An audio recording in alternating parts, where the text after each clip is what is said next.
Hello, guys, and welcome to Low Ink June of 2023. I am Dura, you might know me as Duracell, and today I'm joined by my good friend Toby. Hi Dura, how you doing? Are we ready to watch some fun games? Get some interesting gameplay going on? I'm not ready. You're not ready? You're never ready, bro. You're never ready. I don't know. I have my coffee right here, but I'm joking. I was born ready, and I can't wait. Yeah, do you know the teams that we're going into, or do you want me to read those out for us? Okay, you can read them out. That Okay. was good. That was nice. Yeah, That's what you did there. I'm bringing us through. You know, you did this intro thing, and then you go into the game. Because I'm watching right now. They're getting ready to go. So we're coming in. We've got Joke Raiders versus Team 7. They're from Group G of this side. I think it's a round robins in separate groups of the top 32, and then that goes into a Alpha and a Bravo bracket for the teams in those. So yeah, Joke Raiders and Team 7 are our teams for this first match of the day. I don't know. I'm wondering what happened to the first 6 teams, because we're watching Team 7 right now, and I'm just very concerned. They just keep cycling members, and the guy or the person who owns this is just like, yeah, I can't be bothered to name the next team, so I'll just add a prefix after every single one. 7th team in the row. Maybe I'll tell you what. My theory: teams 1 through 6 will qualify through lowing, and Team 7 are the next ones to do it. Okay, I like that theory. You know, Toby, I think this is going to be a great cast, by the way, because every time Toby and I cast together, this is a fun fact for everybody watching at home. Every time we cast together, something crazy in the game happens, and we manage to not mention it because we're too busy being in our own world, having our own little conversation. And I'll have you know, Toby, you can confirm this to everybody watching. Just before we went live, we were talking about koi fish. And yeah. Toby was going on about the different species of koi fish, which was interesting. They are interesting. Oh, it's so interesting. They've got like a whole thing going on. They've got like different. It's like cats, you know. Cats have like different breeds, different things you get. You get like a British short hair. You get a Sphinx cat. Well, they do that with koi fish, which is a bit weird. Is it? Is it? Yeah, a little bit weird. Hey, look, I say that, but we're actually going into the match already, so we're already going to be starting up. All right, here we go. Joke Raiders versus Team 7. This is Inkblot Art Academy's Black Zone's a map that at this point everyone is very familiar with. And I want to denote these two weapons on Team 7. There's a T-Tech, Splatter Shot, right? And a Nova. And I was going to say maybe they want to spam Inkjet a lot, but then I noticed that's the Vanilla Nova, which is very, very interesting. It has a killer whale, and you can definitely spam that as well. Now, Team 7 getting a trade there for both teams, and now Team 7 does have the upper hand, and they are keeping this kind of going down. I think they can cement themselves a pretty good lead here.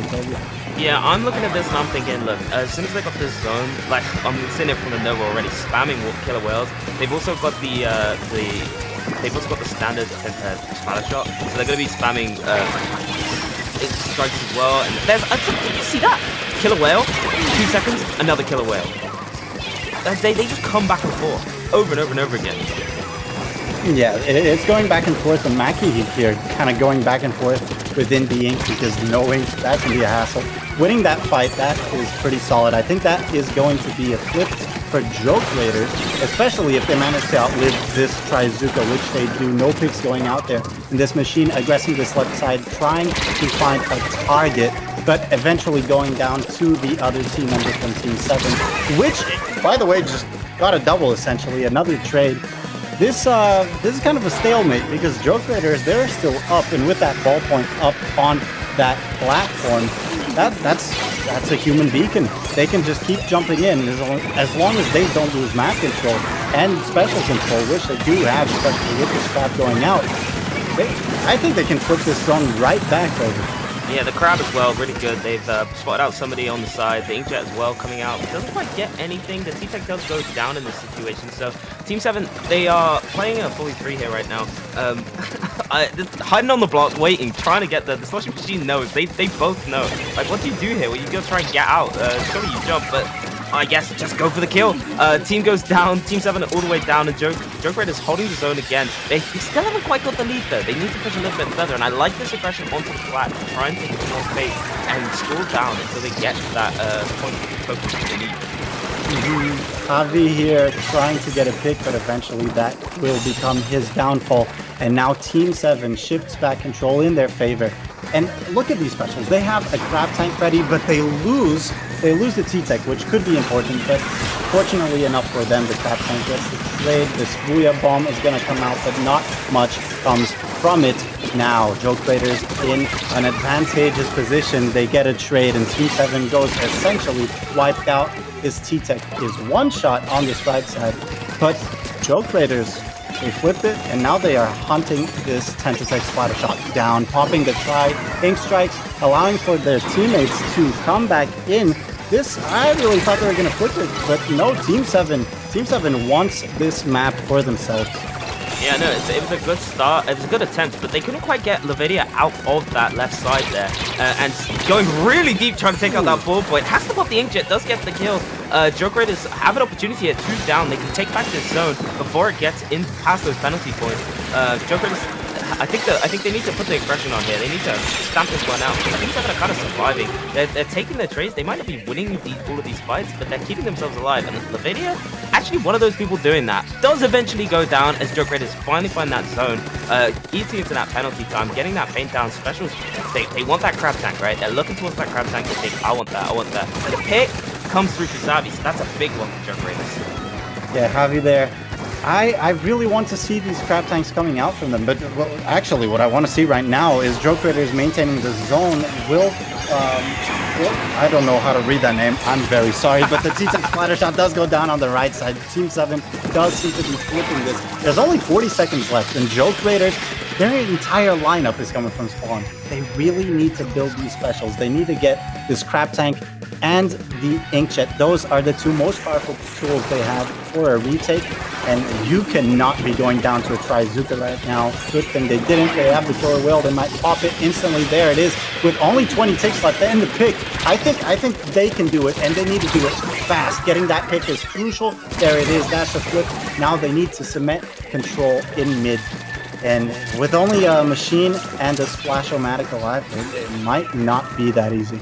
They do have the Booyah Bomb though, and the Fizzies are coming out for the spam damage onto the flat. They are managing to hold back Team 7. Team 7 need to find their way in quite quickly because they've already burned their way through the penalty time. A Crab comes out, Booyah comes out, and the Trizuka comes out. Doesn't find anything with any of those. Troy strikes, nearly capping the entire zone in one go. You say they're in a bit of trouble. It's looking like Joke Raiders are losing fights on the zone, but they're keeping the paint down. It's not been split yet. The Inkjet comes out, but it's not enough because the timer goes all the way down on that neutral zone. And Team 7 scrape by with that win. Yeah, that is first game going to Team 7. And I do want to say, Joke Raiders, they played well, but I did identify some small, or not small, some pretty basic mistakes on their end that I think can be very easily fixed. For example, I think had they cycled their special usage a bit better, they could have definitely won that map. Because there was a crab tank there that was popped in a 4v2 situation in their favor. And I think surely you should just keep that for holding, because the map is yours. There's not much the enemy team can do. So hopefully they make these adjustments, and going into the second game of the day, they can take it and take us to an exciting third game. Thank you, Dr. Dora. Thank you for your breakdown. I'm sure they're watching right now and being like, yeah, Dora makes some good points. I think I'm gonna listen to Dora. Dora's my +1 angel, my Splat Charger heavy player that's gonna help me out in the back line. Or I guess, what have you been playing since the new patch? Haven't you been playing Chainbrush? I've mostly been playing, what's it called? I believe it's called Essential Cell Biology.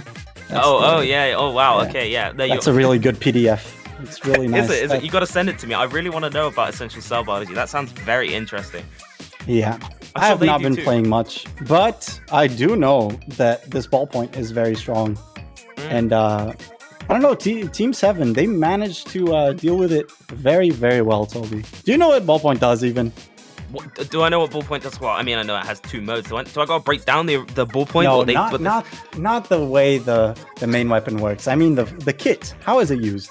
Well, there's inkjets, man. They spam the inkjets. They hold distance with that main weapon. They've got that advantage with the range, and they can also paint really well with the short range. And then the inkjet as well. You get a lot of chip damage currently with the inkjet, so it's good. It's very good at supporting the front line.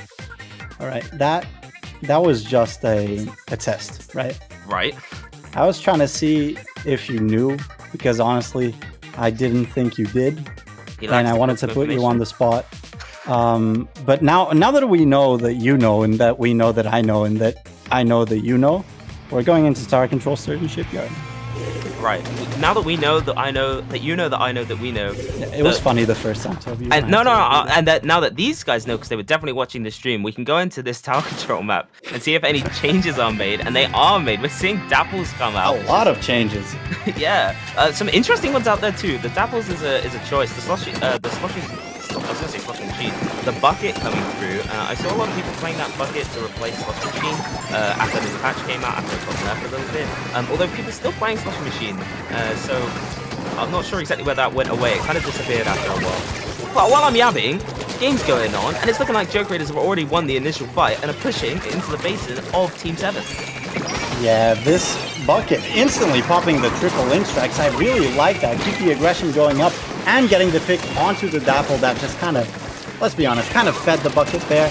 But it could have been something. Now the Slosher player going onto this right side. This is looking grim for Team 7. This is definitely a different Joke Raiders that we saw in the previous map. They are getting pick after pick after pick.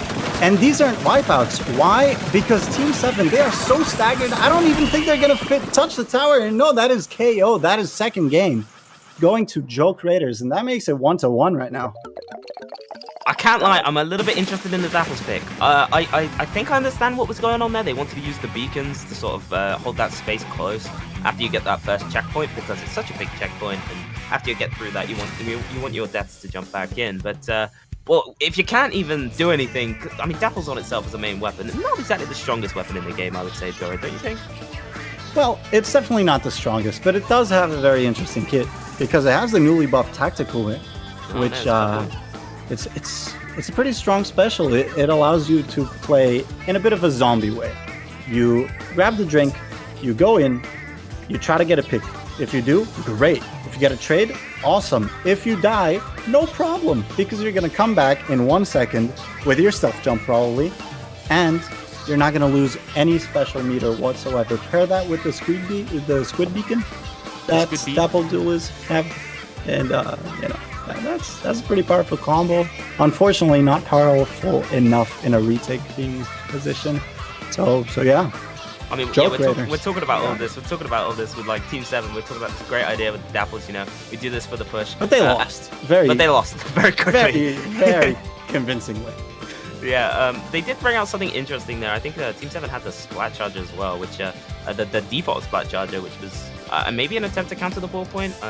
But again, not really coming out for them. I don't think they really needed it. That first comp that they brought in, Splat Zones, was really good for them. And I'm hoping that we go back to something similar to that in the next match. Otherwise, Joke Raiders could just run away with this again. Mm-hmm. Well, enough talking about the past. Let's look at the future, Toby. And what does the future hold for us, you might ask? Well, it's Rainmaker Scorched Gorge. This is a map that I have not seen much of at all. Well, I can tell you about it if you want me to. I can give you give you the download on Rainmaker Scorched Gorge. That's a map from the start of the game when I played the game the most. I know that. So Rainmaker Scorched. Actually, before I start, I think there was a fist bump, and everybody's going crazy because there was a fist bump on stream. I don't quite understand the significance of it. They're saying something about the first fist bump online. To be quite honest with you, Joke Raiders just did an absolutely amazing job pushing that. But back to the main topic. Rainmaker Scorched Gorge. There's 2 paths you can take. That's a lie. There's 1 path you can take. There's 2 paths you can take. You can take the greats, and you can take the right side. And I hope they take the right side, in case. I mean, if you get a wipeout, you can just go front. But you know, I'm out here theorizing, and why? Why should I? Because the game is starting right now, and I don't know. I just really hope they go right side, Toby. I really do. I'm not gonna lie. That's what I'm saying. There's two paths. There's only one path you actually need to take. We're seeing some Junior, some Squeezer, Dapples again.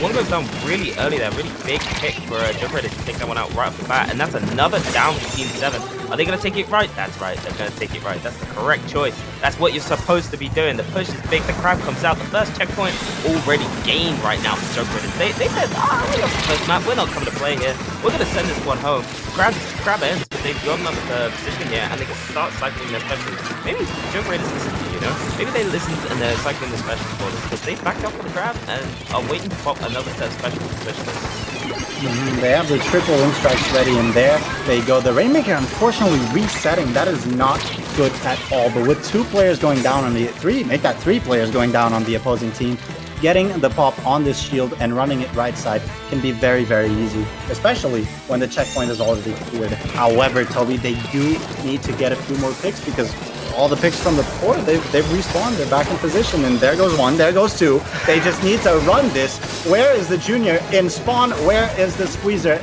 It does not matter because we are running this. We have made it to 50, 40, 30. This might be a game-winning push. Yeah, it's a pretty big push right now. They do lose 2 of their members. Okay, that's the Rainmaker going down. It's not going to be like that for them, unfortunately. Joke Raiders' push is going to get stopped, but 39 is a respectable push here on Scorch Gorge. I mean, even getting the first checkpoint is respectable. Getting that checkpoint, if you don't get a full life, it's somewhat difficult, to be honest with you. It's a bit of a choke, a bit hard to get through. Thing is, Joke Raiders said, we're not giving up here. We're going to keep trying to push this advantage. Forcing Team 7 to pick up the Rainmaker and bring it to the high ground. Just take back some of that mid-control with those explosions. And they're succeeding in doing so. They really are. They just got 2 picks onto Joke Raiders, so they can really move on this right side. And look at this. Even if they get picked off, they will instantly respawn just like that with the Tactifueler. And they have a lot of beacons online on their map, I do believe.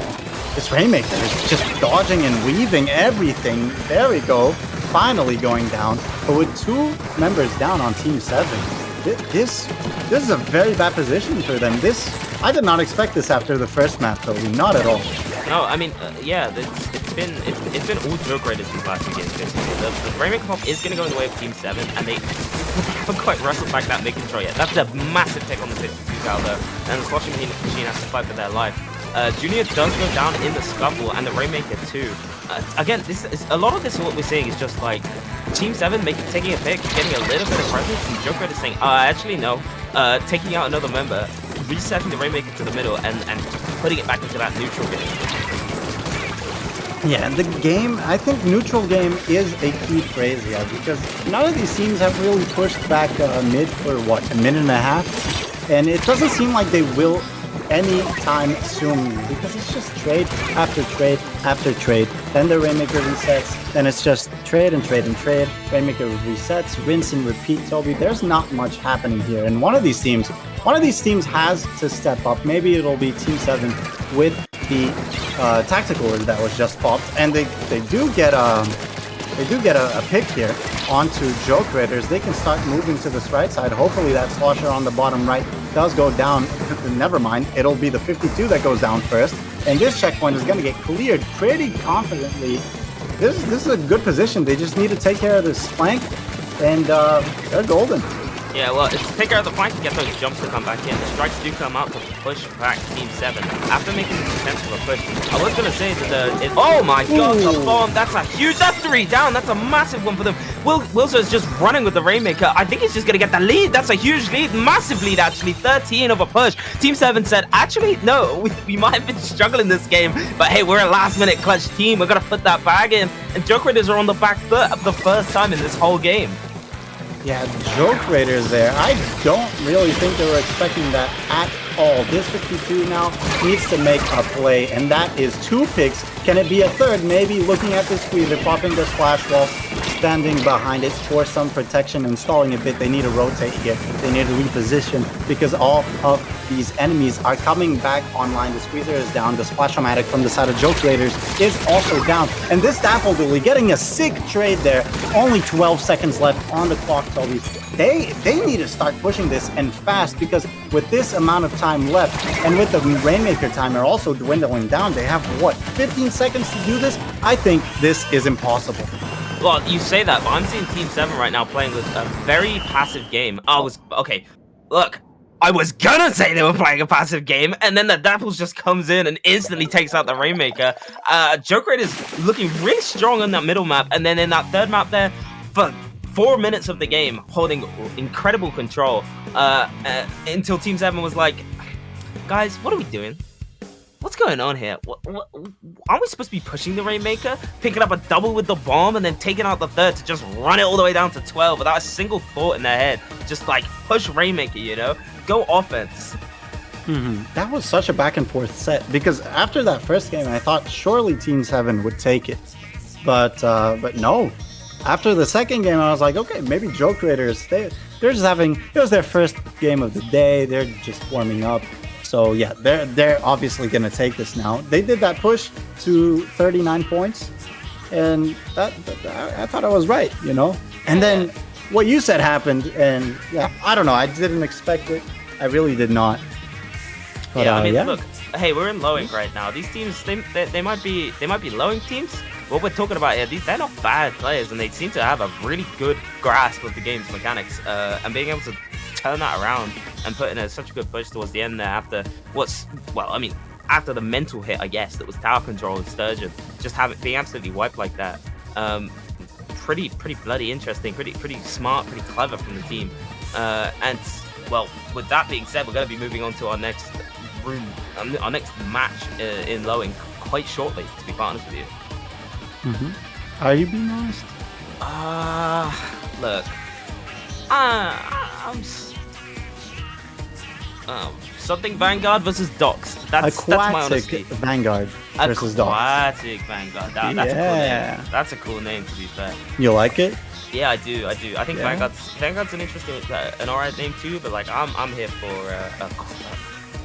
wait, no, yeah, wait. What am I on about? Aquatic Vanguard. Aquatic Vanguard. This is Doxxed. Yeah, this is Group D here, Toby. Yeah. To just locate you.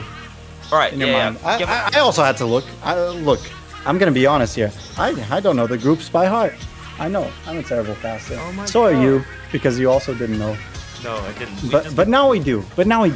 We could have spent our time talking about what was gonna happen in this tournament beforehand, but we were talking about fish breeds. It's true. It's true. And molecular biology. Was it molecular biology? Sure. Okay. I don't want to talk about this, man. Not right now. Not right now? It's Lowing time. It's not study for finals time, okay? All right, Toby?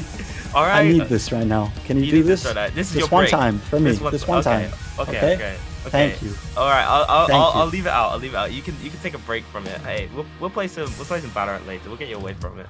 We'll keep you away from your looming degree stuff. Looming? It's not looming. Looming. All right. You're saying all the wrong things, Toby. You're saying all the wrong things. All right, bring us back on topic then. I'm gonna get revenge. And how? I'm gonna dox you. I'm not gonna dox you, but that was a segue to the team Doxxed versus Aquatic Vanguard. Round 2 of Lowing, June 2023. Day 2. Round 2. Day 2. Round 2. And this is Group D, baby. Anyways, let's go. Clam Blitz Mako Mine. Is this a map you see often? It's a map I see very often. I actually didn't know. No, Toby, let me finish. Because I asked that question to you. Right. So that I could answer it.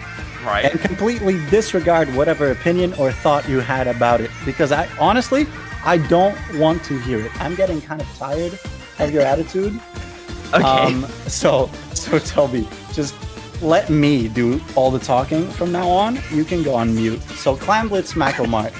This is a great map, if you ask me. This is very good. And I hope to see both of these teams excel at it and provide us with very, very exciting gameplay. Of course, to push this map you need a few picks because it's a very choky map. And you definitely need control of that right side block or stack, whatever you want to call it. And here we go. Toby, your mute time is over. You can come back now and start us off with Clan Blitz Mako. Yeah? Am I allowed? Am I allowed to talk? Am I allowed to talk? The Portuguese champ put me in a box. He said I'm not allowed to talk. Not allowed to talk. Okay, well, I'll tell you what. We are getting into Mako Mart. That's right, the correct way of saying it. And we're seeing a heavy and an Octobrush. What a nerd. Okay. Look, are we going to talk about that game that's going on? It's a Squiffer, Toby. It's a Squiffer, and the Slosher is down. Will Aquatic Vanguard move with this advantage? No, I don't think so, because they're Splattershot Jr. They just went down, but they got the trade onto that Squiffer. That is good. This is good neutral gameplay at the start of any Clan Blitz game. But look at this. Aquatic Vanguard, they currently have 11, 12 clams to their name. They just scored the Power Clan. And Doxxed, they have one player coming from spawn. They have 0 specials to defend this with. This is going to be pretty hard. Yeah, it's gonna be pretty hard if they're getting it down to 53. If you'll let me talk, Duracell. So we're seeing 53. They have a couple clans left, but I don't know if they're gonna be able to keep the basket open here. 47. I think that's actually I was gonna say it's gonna be the final total. That's a huge triple there from the Nautilus. Doxxed doing their best here to restabilize the Heavy's the last one alive. Gonna be able to get those jumps in. Has been point censored though, and Sully is chasing them down, looking for that. It does manage to take out one, but Heavy getting away getting away again. Doxxed has some presence. They have the vision of the map. But do you know what they don't have, Dora? They don't have clams. They don't have clams to use. They haven't even picked up their clam basket. And they're getting pushed back yet again. The Squiffer goes down. And 10 clams already on the side of Aquatic Vanguard looking for that aggressive positioning. Yeah, what I'm noticing is that... Okay, no, I was going to say this, but it seems like Doxxed has started to pick up a few more clams, and they're evenly distributed between their players. They just made a power clan, and with 2 members down on the side of Aquatic Vanguard, this is proving, or it might prove to be a very good push if they get any more clams, and they got 1, but that is the only one they had. They didn't even get the pity clam, and that is going to be the end of that push. That was a nothing push. That was a nothing burger of a push, Toby. They got the picks. They were holding the positions, but they had no clams to score whatsoever. Yeah, that was it. That's all we saw. Unfortunately, Doxxed a bit of a flop of a push here. They are still holding some of that aggression. The bubble does come out from the Squiffer, so they are going to be able to hold a little bit closer than they used to be able to. Not if the Heavy leaves it down and the bubble gets taken out. Twig goes with it, I think that was. And Doxxed losing members quite rapidly here as Aquatic Vanguard are looking towards pushing straight back in. Yeah, Aquatic Vanguard quickly scoring that clam, but quickly falling. That is 2 members down, and that's surely the end of the push. This wave breaker kind of delaying Doxxed retake of mid, and they just lost their Nautilus player as well. This is not looking good for them. There's only 2 minutes left in this map. They need to pop these specials. They just popped the Tactifueler, and they're about to pop the triple link strikes with 2 Pirate Clams on the field. This could be good for them, but no Twig here. Coming from the side, popping this Zipcaster as well. That is 2 picks. That is a worthwhile trade. That was pretty good usage of the Zipcaster and the nature of Brush itself, just getting the flank. And Doxxed here, they do have the advantage, Toby, but they are not moving towards mid. They're not capturing the map control at all, and they really should.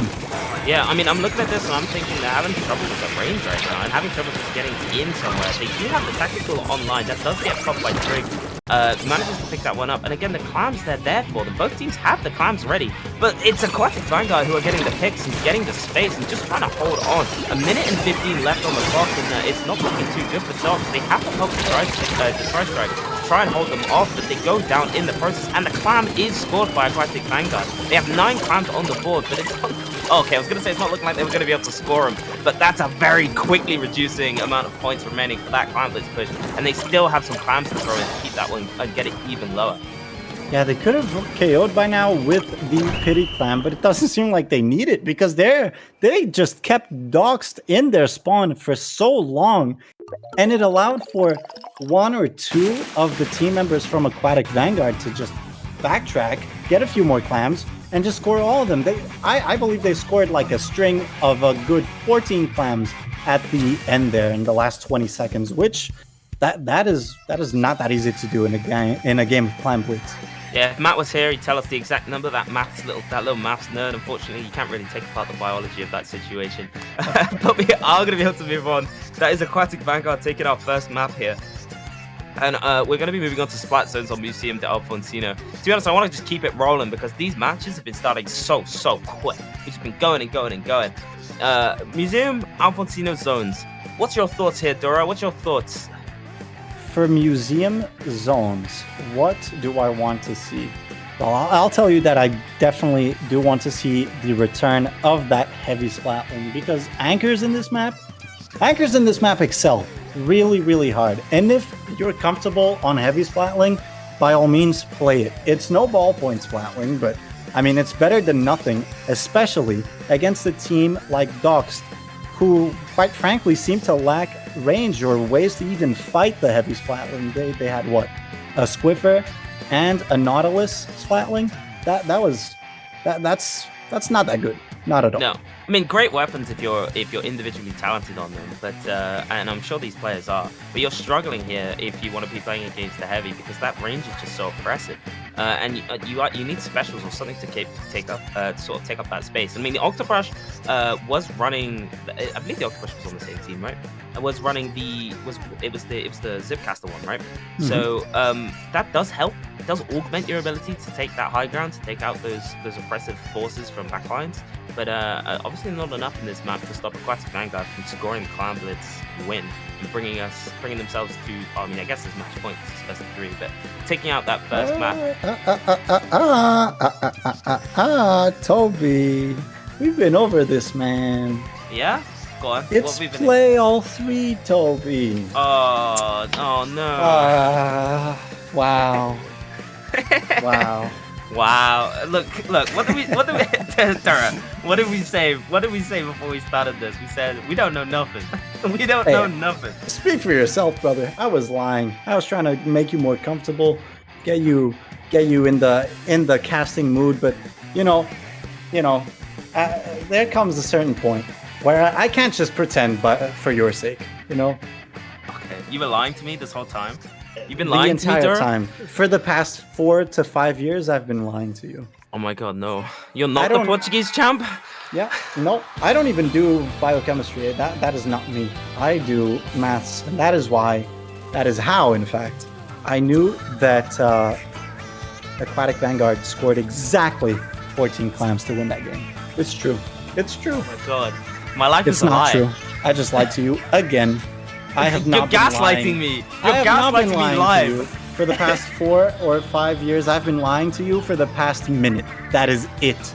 However, Toby, we are going into Museum d'Alfonsino Splat Zones, and I sure do hope that this time Doxxed has a better way to deal with this heavy splatling. Make that an E-leader. Okay. Okay.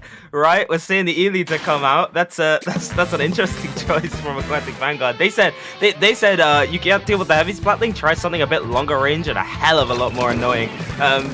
So we're gonna see the E-leader come out. A little bit of a change from Aquatic Vanguard. I think that's a lot more of a dually front. But Doc said, I don't care. Let's get those first 2 kills on the board and let's get that zone ticking already. This is Museum, baby. This is a different thing. You were playing a different game here. The crowd's already out and battering the top of their plat with those bombs, making sure that space is kept.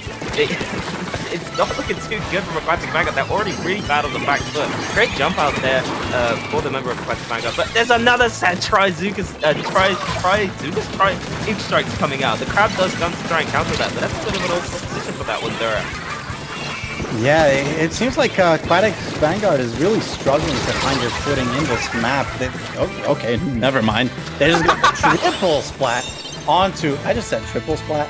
Okay. They just got a triple splat onto Doxxed. And now, I want to say that Doxxed is going to have a really hard time retaking because look at their special comp. They have a big bubbler and they have an Ink Storm. And you couple that with a triple Ink Strike and the Crab Tank, that is not the best retaking power at all. And they still need to get over the huge hurdle that is having an E-leader that outranges every single one of your members sitting in mid. But it seems like they are making it work because they just got to pick onto the 52 gal. This is a 3v3 situation. They just need to avoid this wave breaker and these E-leader shots. But there's so much pressure. This Squidper is isolated on the left side, almost getting the pick onto the E-leader. Maybe, just maybe, Doxxed will get this flip, and they will. And they are getting map control. They just got another pick just to be safe. That is a good look for them. Yeah, it's huge. They do have the plat control too, which is very big. They have the bucket up there, putting in that force. They've got the point sensors that actually, funny enough, I feel like you can't really sleep on the point sensors. They're finding out information for your teammates who are pushed up. Granted, it doesn't really matter when you get pushed off the plat by a killer whale, but it's good information for knowing where the team's positioned, so you can put yourself in that better spot to kind of take people down as they come in. Aquatic Vanguard are kind of saying no to that. Nautilus goes down pretty quickly. Junior gets traded out, but the Elite is looking for that pick on the bucket. Doesn't quite find it, but they have been isolated, and with a little bit of help from my friends, they managed to take that one down and flip the zone. So, back in control for Aquatic Vanguard. Doxxed, they pushed that counter down a little bit, but look at the size of that penalty on that number. Yeah, a little bit of help from their friends. This is Aquatic Vanguard, Toby. These are not the Beatles, mind you, but they might get just as popular as them if they keep playing like this, because all of these retakes have been pretty flawless. This time, they pushed all the way into the enemy plat, and they are ready to make this the hold of their lives. They really want to get themselves on the board and make this a 1-1 at the very least in this set. Now, this Squidper in his prime position on the right side, trying to get a shot. There it is. That is beautiful, Sully. That is exactly what you want to see, and that is 2 members down from the side of Aquatic Vanguard. If they're not careful, this might even be a KO. Yeah, it's not looking too good for Aquatic Vanguard to come back in on this. Doxxed, they do manage to take out the Nautilus and just put the splashing on the respawn. The bubble comes out to secure some of that zone, but instantly deleted by Doxxed. So as the paint is going right back and forth, Aquatic Vanguard need to get this control now, because they end up lose a lot of this fight with a scramble to get back in the zone. Elite just can't quite find the shot. As the members of Aquatic Vanguard do tend to go down. Trades now going back and forth, but Doxxed have managed to take back control. It's all on Twig at the moment, and Twig and Matt to take this zone. They do have the Junior on their side. They manage to neutralize as the other members of Aquatic Vanguard come in. They're just about staving this one off, and they do manage to get the flip at the last second. 55 seconds left in the round, and Aquatic Vanguard need to get this to a knockout to take this one. Yeah, Doxxed do have the lead, and they've made it up to 1 point, but I do want to say that they are probably the team that has or is feeling the most pressure in this set, because there's only 30 seconds left roughly, and they don't really have any specials. They really need to start moving, but they need to do so meticulously, because this penalty is running out. It's a 2v2 scenario right now. This Splash-O-Matic is trying to get some paint down, but the Nautilus cleans up in mid, Toby. That is absolutely worthy of some swag. I hate that I said that. Why? It's the name. It's the name. It's swag's worth, and it might be victory worth as well, because getting the last pick onto that Splash-O-Matic. No, wait! No, that was so close. The 52 got 2 picks there and almost flipped the zone. Look at that. That is basically orange. But no, Doxxed takes the second game. That was very unlucky for Aquatic Vanguard at the end. I'm still lost on the fact that you actually said swag in a sentence. Okay, I'm sorry. Look, I'm sorry. Come on, look, you're my friend, bro, but like, I have to say it. Are you living in 2014? Are you posting filters of yourself with like a hand over your face and like a mustache on the back of it? Like, what's going on here, man? I hate you, but I might hate myself more. But hear me out. This Nautilus player from the side of Doxxed, that name clearly reads right now on your screen. Stream can't see it, but we can. That clearly reads as swag's worth, right? The joke is right there. The joke is right there, Toby. Dora, you don't stoop to the level. It's already bad enough that good swag's worth. You don't gotta go in for it as well. Right. You know what, Toby? Man. You know what, Toby? I don't want to have this conversation anymore. Are we gonna have a fight on stream before we even get it? We're 2 sets in. We're 2 sets in. We're already having an argument. I'm trying to deflect and avoid, because I feel a fight brewing up between us, and I really don't want our true colors to show right now, because when both of us fight, it gets pretty ugly. And you know what else is really ugly? spreading misinformation online. And that is in fact something I did, because I just got word from on high that this is in fact a best of 3 and not a play all 3 like I told you earlier. So you're lying to me again. I didn't lie, Toby. I didn't lie. Do not take that tone with me. I'm taking the tone. I'm taking the tone, Dura. I just did not know. I had the misinformation. I didn't know. I did not study. I didn't open the rule book. I did not know. Look, they said they would mail the rule book to me up until yesterday. I didn't get anything in the mailbox. Okay, Toby? So this is Lowink's fault. You're blaming Lowink. No, I'm also not blaming Lowink. I'm blaming you. I'm blaming you for everything. Okay? Right, okay. I'm just blaming you. Okay? And that is the end of my sentence. That's the end of your sentence. Can we get back to the game that we're watching? That very close game. Manta Maria, I hope you would mention that. Instead, the blasphemous accusations that are getting thrown around right now, but that doesn't matter now. That doesn't matter. What matters is we're gonna go on a calming boat trip. This is a cruise ship, right? And we're playing tower control. It is a calming trip. It is a calming trip. It's also a very good heavy map, which I'm interesting to see. The Squiffer, to be quite honest with you, Doxxed haven't really changed up their comp. They have changed the splash to the Neo here, but they haven't really been changing much about their team. So maybe they think they found something that worked. Double Tri-Strike will be a pain in the ass for Aquatic Vanguard this game. They're not going to want to fight that, especially with the splash mask and how much it just throws them out. Like you can see it already has Tri-Strike, he's already popped the Tri-Strike, but there's one of those on either team, so you're going to see a lot of Tri-Strikes this game and a lot of Tri-Strike damage. The tower has already been taken by Aquatic Vanguard, but maybe not a great move for them as they lose 2 members really early on. One of the members does manage to jump out, but Doxxed have a bit of a presence here now in mid, so they might be able to start this game off with a pretty solid push. Inkstorm onto Aquatic Vanguard Street, and look at this. The Slosher and the Squiffer have just taken this bunker for themselves and said, this is our home. The Slosher getting a beautiful pick onto the Octobrush, kind of giving up their position, which is quite unfortunate. But with these triple ink strikes coming out, they just retake the tower. Big bubbler on the tower. This Squiffer is living. This Squiffer is getting a pick. It's getting 2 picks, was it? Maybe not. It's just maybe got a trade. Honestly, I could not tell you, but the Inkjet is going to be crucial for the defense. The Tri-Slosher single-handedly stopping the push, at least for a couple seconds, because guess what? Doxxed are back on that tower, Toby.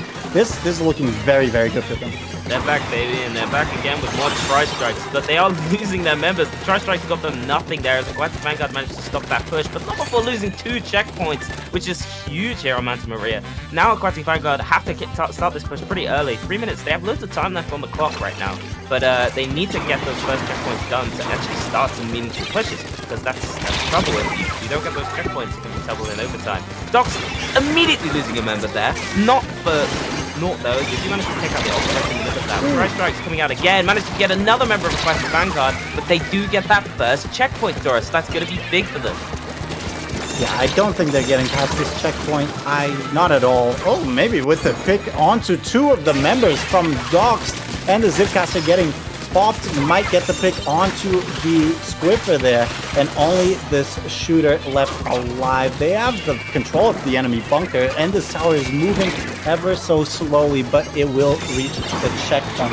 Triple ink strikes on tower, but no one is riding right now. Twig quickly jumps on the tower, and that is the second checkpoint. Not cleared! Not cleared at all. Maybe they will clear it. This is huge for them. The bomb! The bomb! The that Tri-Slosher did not need to go down there, Dora. He did not need to, but Aquatic Vanguard anyway get that lead, which is huge. Look at that push. They're down in the pit. They're nearly there. They're so close to that last checkpoint as the jumps come in, and Doxxed are getting pushed back. But it's clear up. It's all clear up for the Nautilus right now as they manage to take out a few more of those members. Not quite finding Twig on that Ultra Brush, but it's enough to stop that push and let the team come back in. Yeah, and it seems like Doxxed are finally coming out of their cave. They got, as I say that, the Nautilus does go down, and there's a wave breaker preventing them to climb this bunker area. So Aquatic Vanguard, they'll very convincingly keep control of mid. Maybe in a 3v3 scenario, Doxxed can do something about that. But no, 2 of their members go down, Toby. I did not expect that. I didn't see that happening at all. The Squidward manages to kind of neutralize the situation, but Aquatic Vanguard now with 2 members down. This is Doxxed's chance to come back into mid, get a few specials, and try to get a push going. But that's not going to happen. Not at this rate, Toby. Look at this Aquatic Vanguard standing their ground.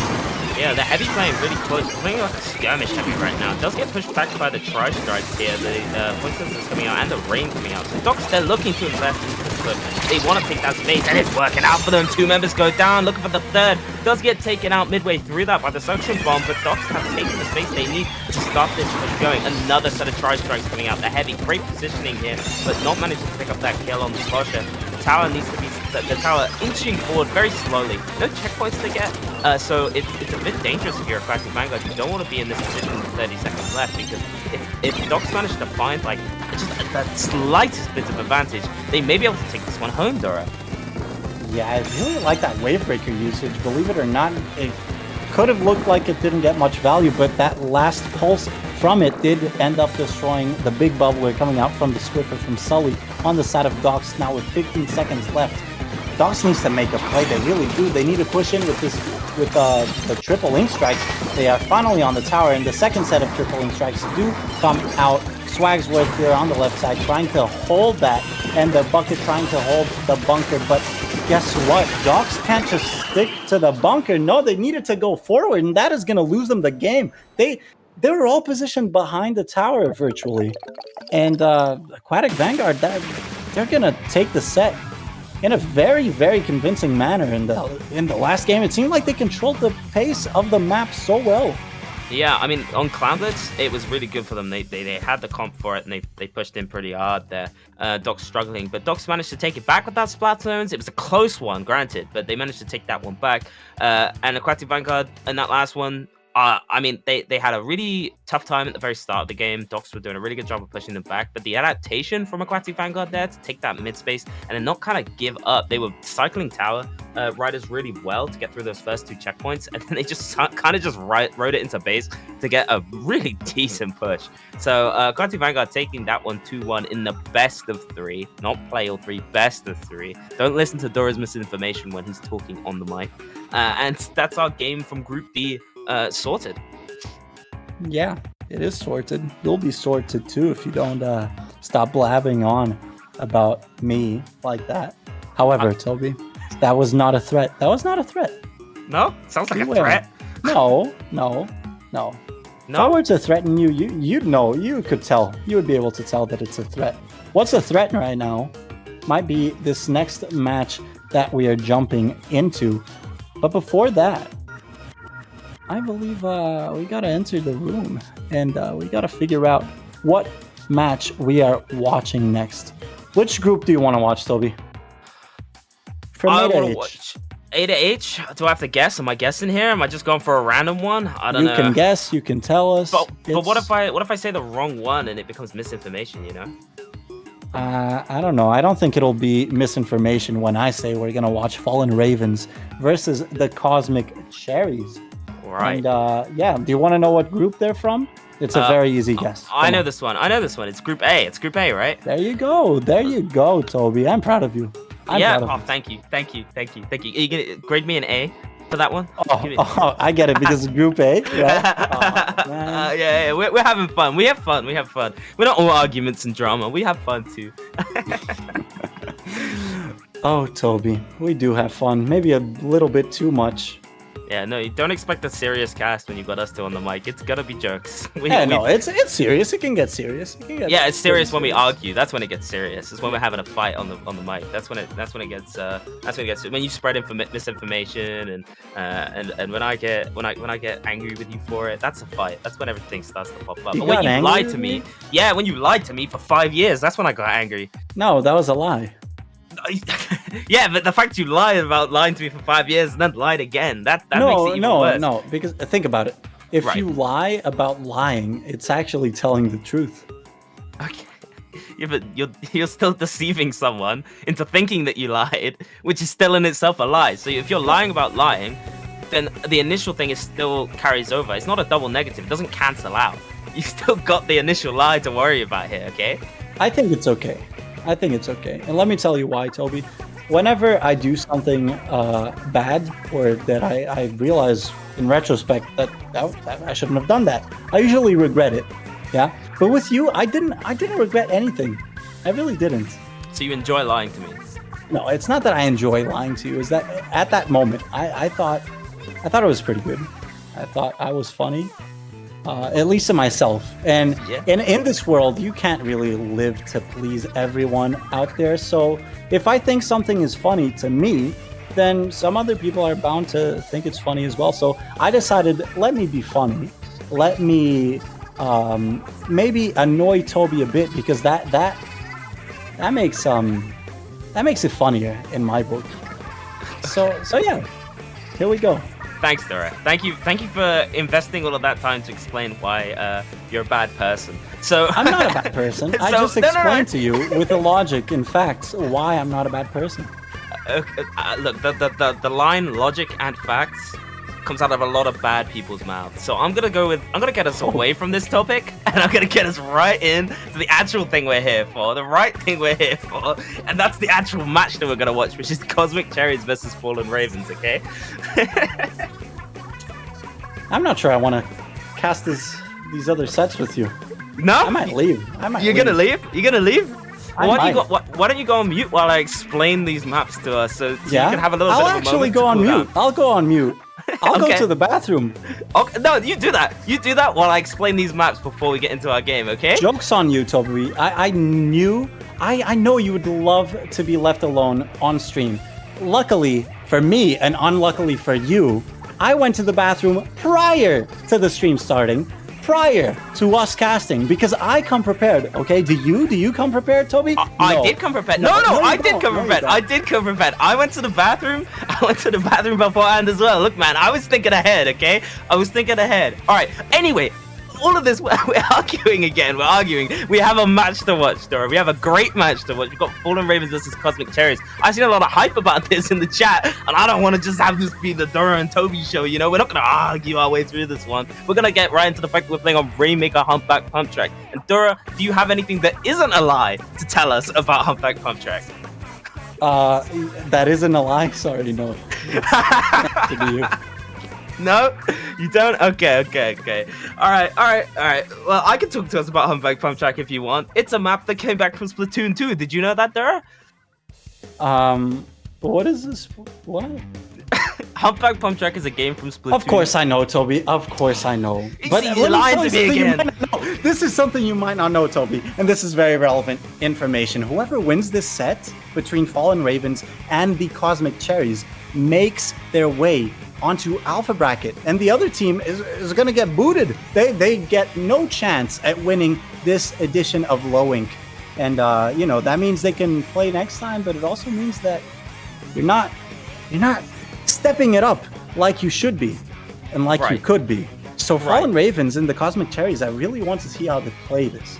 And you're asking me about Rainmaker Humpback Pump Track. I know you're seething. You're absolutely seething to hear what me, quite honestly and quite frankly, the Portuguese champion and, let's be honest, a genius, what I have to say about Rainmaker Humpback Pump Track. And Toby, let me just tell you that this map, although it may be new to these players and to this game, it can be over very, very quickly if you're not careful. It's, of course, you have the checkpoint, but you get 2 wipes and it's done. That can be the case for any Rainmaker map, but this one can go by pretty quickly. Okay.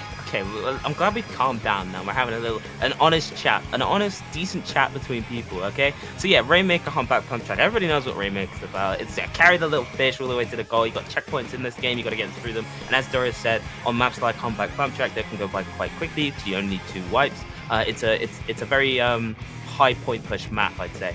And as we go into this, I'm thinking I want to see a lot of skirmishy comps, not as much in the way of backlines. This is as good as backlines can be on the spawn humps. On a mode like Rainmaker, are you really going to be getting as much out of it with a heavy as you're going to be getting with 2 splashes, a sloshing machine, and a 52? That is a very good point that you bring, because this map definitely favors shorter range, especially on Rainmaker. and whoever or whichever team moves the fastest will probably have the upper hand. Right now, we are in the lobby. The lobby just got made, or they just went into weapon selection, and two of the members of the Cosmic Cherries instantly readied up. So you know they're ready for this. Their mind is in the game right now, and they want this. I expect some urgency in their gameplay, and hopefully that doesn't come back to bite them in the behind. Oh, you censored yourself. We censoring. Oh, aren't you? You're a good captain. Like You did that? say triple splat earlier. I did see the triple splat earlier. Nintendo caster moment. You're very Nintendo caster headed. You know. No, I would say the insta-locks. Just to go back to that, the insta-locks, that tells me splash. I'm not gonna lie, bro. Like, if I'm playing splash, I've got that selected. I've been in the range practicing my crabs. I've been in the range practicing my triple strikes. You know, throwing those all over the map. That's what I'm expecting out of Cosmic Cherries. Maybe we're seeing a double splash come from them. I don't know. What do you think? I want to know what you want to see, like weapon specific. Okay, you know? what I want to see a Tactifueler come out from both teams. I want to see a Tri-Slosher Nouveau, because that weapon is, first off, the main weapon is great in this map. Tactifueler, really good in Rainmaker, and the Fizzy Bomb is just ever so helpful for either popping or just applying pressure. Toby, that is the end of my essay, and there it is, a Tri-Slosher. Could it be a Nouveau? I don't think it is. Another Tri-Slosher. Could it be a Nouveau? They both are. I'm a genius. Toby, go. Right, so we do get into the map. We do get into our back pump track. We got the double tri-flashes on both sides. We see the Tetris, the standard Tetris. That's the one with the Zipcaster. Oh no, Zipcaster was on the auto one. This one has the bomb. So we're gonna see. Yeah, we got the Tetris coming through too. Elite are actually on one of the sides. It's an interesting pick. The range could come in handy, but as we were saying, it's a very skirmish heavy map. Initially, we're not seeing much in the way of pushes. You find to slow down this push. Oh, hello. Sorry, Elita. What you doing? I don't care. Two members go down already for Fallen Ravens. These Cosmic Cherries are looking to make a really early push to get to that checkpoint. They need to take that path. There's another going down. The whale comes out. It's not quite enough. They're gonna get to that checkpoint pretty freely. Oh, huge stop there from the Tri-Slash, throwing their body at the wall. Not sure if it'll be enough to stop the checkpoint capture, but it's huge to slow down the momentum that they gained from that initial hard push, Dora. Yeah, that was pretty good. And look, I really want to see this E-Leader being the one to pick the Rainmaker consistently, because having an E-Leader in a Rainmaker push, that can be very bad for you. It can mean that your push is 5 times as slow as it should be. But nonetheless, they are taking it. They just got 2 picks. The 52 gal is coming from spawn. They are tacked up. All they need is to clear this checkpoint, and then they're in a very good position. Tri-Slosher here on the flank, but it seems like they choose to ignore them. I love that decision coming out from Fallen Ravens. However, and luckily for them, the Cosmic Cherries does seem to come out on top on that exchange, and they have defended, and they pretty much have mid now, and they have a ton of picks rather to move this Rainmaker to the right side. No more checkpoint means they get the lead. Toby, this is how fast it can be. Look, already 2 picks, Toby. Yeah, big, massive there, massive for Cosmic Cherries. The 52's doing their best to stay in this. Does manage to get one as he trades back and forth. 2 still up for Cosmic Cherries, though respawn not on their side, however, as Cosmic Cherries now have to fight to keep that control as it was. Fallen Ravens trying to look for a flank here, looking to get a little bit of the space, but Cosmic Cherries with a tactical retreat here. They know they lost the Rainmaker. They know they've got a decent push. It's not a perfect push. We are talking about humpback here. 27 is not a safe push, so they'll want to keep pushing this. The Rainmaker by Fallen Ravens is being taken a completely different way, but Cosmic Cherries say, haha, no, you're not jumping down, bro. I got my reef slider. I'm waiting. Well, I take it back. What am I even saying, Dora, bro? Fallen Ravens just said, nah, we get the 2, we get the free 2, and we're gonna start our push going. Yeah, that Tetra almost made it past, but what is this? They just got flanked by the Tri-Slosher, and no one really turned to look at him, and that resulted essentially in a delayed wipe in favor of the Cosmic Cherries trying to pick up that Rainmaker, and they actually did that. I'm very impressed. I didn't know that was possible. I didn't know, or I didn't think it would happen, rather. They really just need some map control right now, and they need some specials, because Fallen Ravens, as soon as they get their specials, they're going to pop them, and they're just going to aggress fully onto this Rainmaker. They have the Tactifueler up right now, but they're not really taking any space, and they're letting the Cosmic Cherries push up. This is not what you want to be doing when you had such an advantage, and now they're 1 player down. This might even be the end of the game. Yeah, one player down, and the push is big coming in. That's the massive 2 picks. The Rainmaker runs all the way to the top. The Elisa can't do anything to stop him. They managed to get the pick. Barely, Dora. That was such a close one for them, but a push down to 6. Now that's a good push. That's a solid push from Cosmic Cherries. As Fallen Ravens scramble now to get them off of their flat and take back all that control. The jumps are coming in from Cosmic Cherries to keep that push going, but I don't think it's going to be enough. They retreat back to mid. Fallen Ravens just scraping out of that one alive, getting ready. There's a minute left on the clock just about, and the picks might be going the way of Fallen Ravens. They've got a lot of work to do to get themselves back in this game, Dora. They do have a lot of work to do. However, 1 minute in Rainmaker, that's an eternity, especially when both teams have gotten rid of that checkpoint. 6 might be a game-winning push. However, you can never be too careful because Fallen Ravens here, they are stacking up these picks and they are taking control, hopefully, of this right side. They already have a few specials, but this Zuko coming out from Blitz eventually should be key in trying to take down the Rainmaker player. This Tactifueler popped in a very awkward position, but with the Tetris jumping right in, they grab it, and the Rainmaker's gonna go down. There it is, only 30 seconds left. Fallen Ravens, they need to win a fight right now, and they pop the Killer Whale and the Crab Tank. No picks from that, and grabbing the Rainmaker in the midst of an Ink Storm, that is not what you want at all, Toby. This is gonna be game over. Yeah, unless Fallen Ravens can pull something crazy together right now, pop that Rainmaker. And, oh my god, I speak, it happens. That's a huge start. Unfortunately, though, it looked like it could have been something good, but unfortunately, that Tri-Slosher there, managing to get the pick on the last individual by the Rainmaker, just about living through that pop and taking that one out. Dura has just fell off of his chair, I think. No, I didn't. I did not. It was just a door that you could hear. Right. I have now shut it. Sorry. Right. There was a breeze. A breeze? Yeah, okay. A breeze. See, I was sat here thinking you fell off your chair and you're just going to lie about it again. But that is going to be Cosmic Cherries taking the first game in this set. Fallen Ravens picking up a great fight on the Rainmaker, but not quite enough for them to take this one home. This is still a best of 3, even if Dora will say otherwise. So we've got another game for them to go if they want to win match. They want to, you know, I'm losing my mind here, Dora. Can you continue on for me a little bit? What do you want me to say? Give me a topic. Columbus Scorch Gorge. That is exactly what I wanted you to say. Now, we've seen Scorch Gorge today before in the form of Rainmaker. However, I do think Clam Blitz is the superior mode on this map. It's such a balanced map. It's really good. Or maybe not balanced, but I really like it, and I love watching teams play it. You really need to take control of that right side, and you need to play your advantages really, really smartly. Why? Because it's such a choke-heavy map, just like its Rainmaker variant. Getting through that top right can be pretty difficult because the enemy team, the defending team rather, is always going to have the ground advantage. They're always in the high ground as opposed to you. So you gotta use your specials smartly. You gotta move in very carefully. And if you get a couple of picks, you just explode onto that right side of the map. And hopefully you have the clams to finish the game right then and there. Or at least cement yourself a very good lead so you can just play defense for the rest of the game. Yeah, I mean, I was going to say, I'm thinking, when I look at this map recently, I've been thinking Inkjet has kind of blown it apart. Like, you've got so many places where you can safely Inkjet and take that flat control and put pressure on those players who have that high ground. You know, you can pop that Inkjet and start shooting people behind the basket. You can take out anybody who's trying to hold the basket from up top by just kind of hiding in a pit, popping Inkjet, floating up, and getting away with those kills. And I want to see some of that coming in here on this map. I want to see some Inkjet coming through. I want to see, I mean, the Elita that we saw on the Humpback could actually be a lot more dangerous here on Scorch Gorge because of those towers that you can stand on. You get a lot of vision over the rest of the map.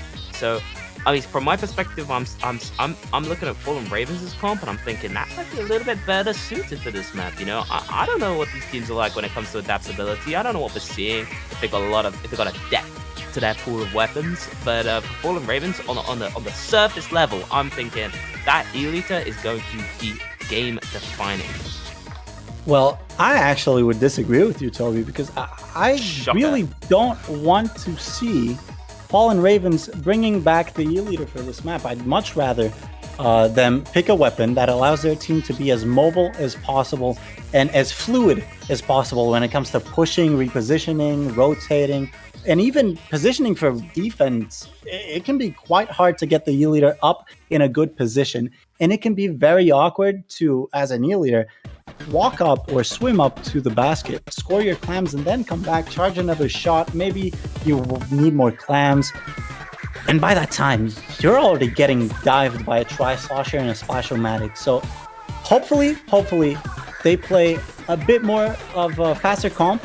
I doubt it'll happen, because if you're playing E-Leader on Rainmaker, who's to say you can't play it on any other mode?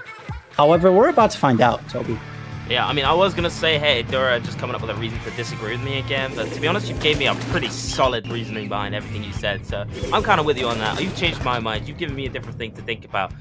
We are seeing the 96 gal and no E-Liter, so, hey, look, I'm the dumb one here, okay? I'm the dumb one here. Dora knows what's up.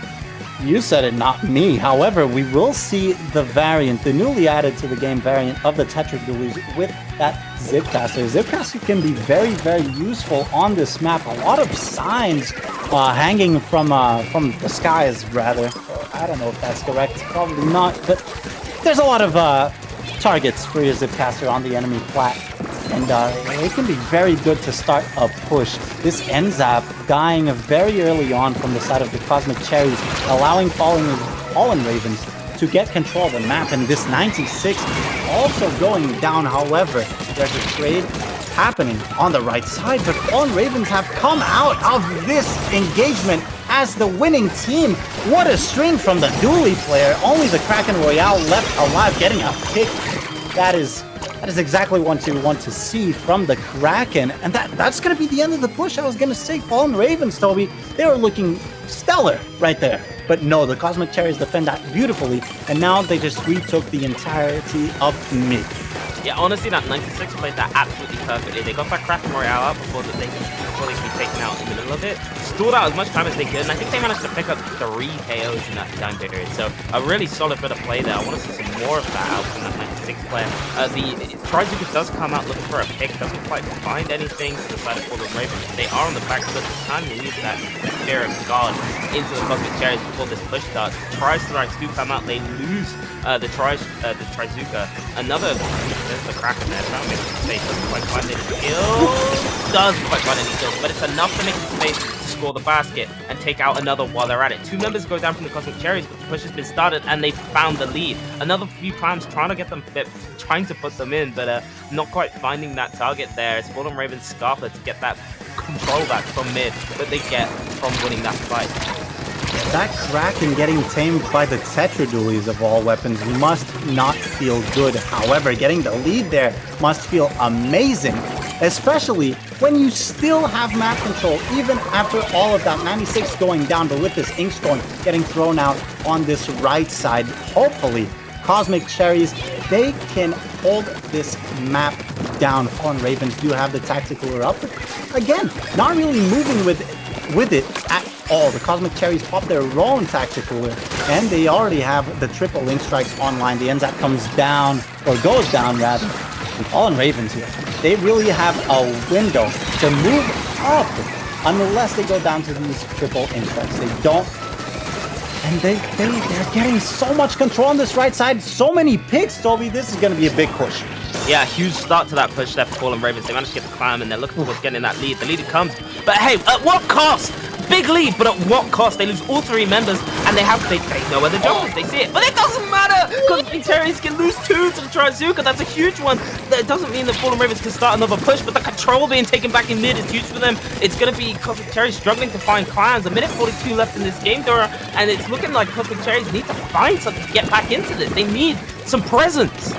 Yeah, I was watching that right now. The Trizuka blew my mind, but then all I could see and all I could think was, please do not feed this Nautilus. It seems like, however, the Tetradualie did go down, and this Kraken is going on the offense.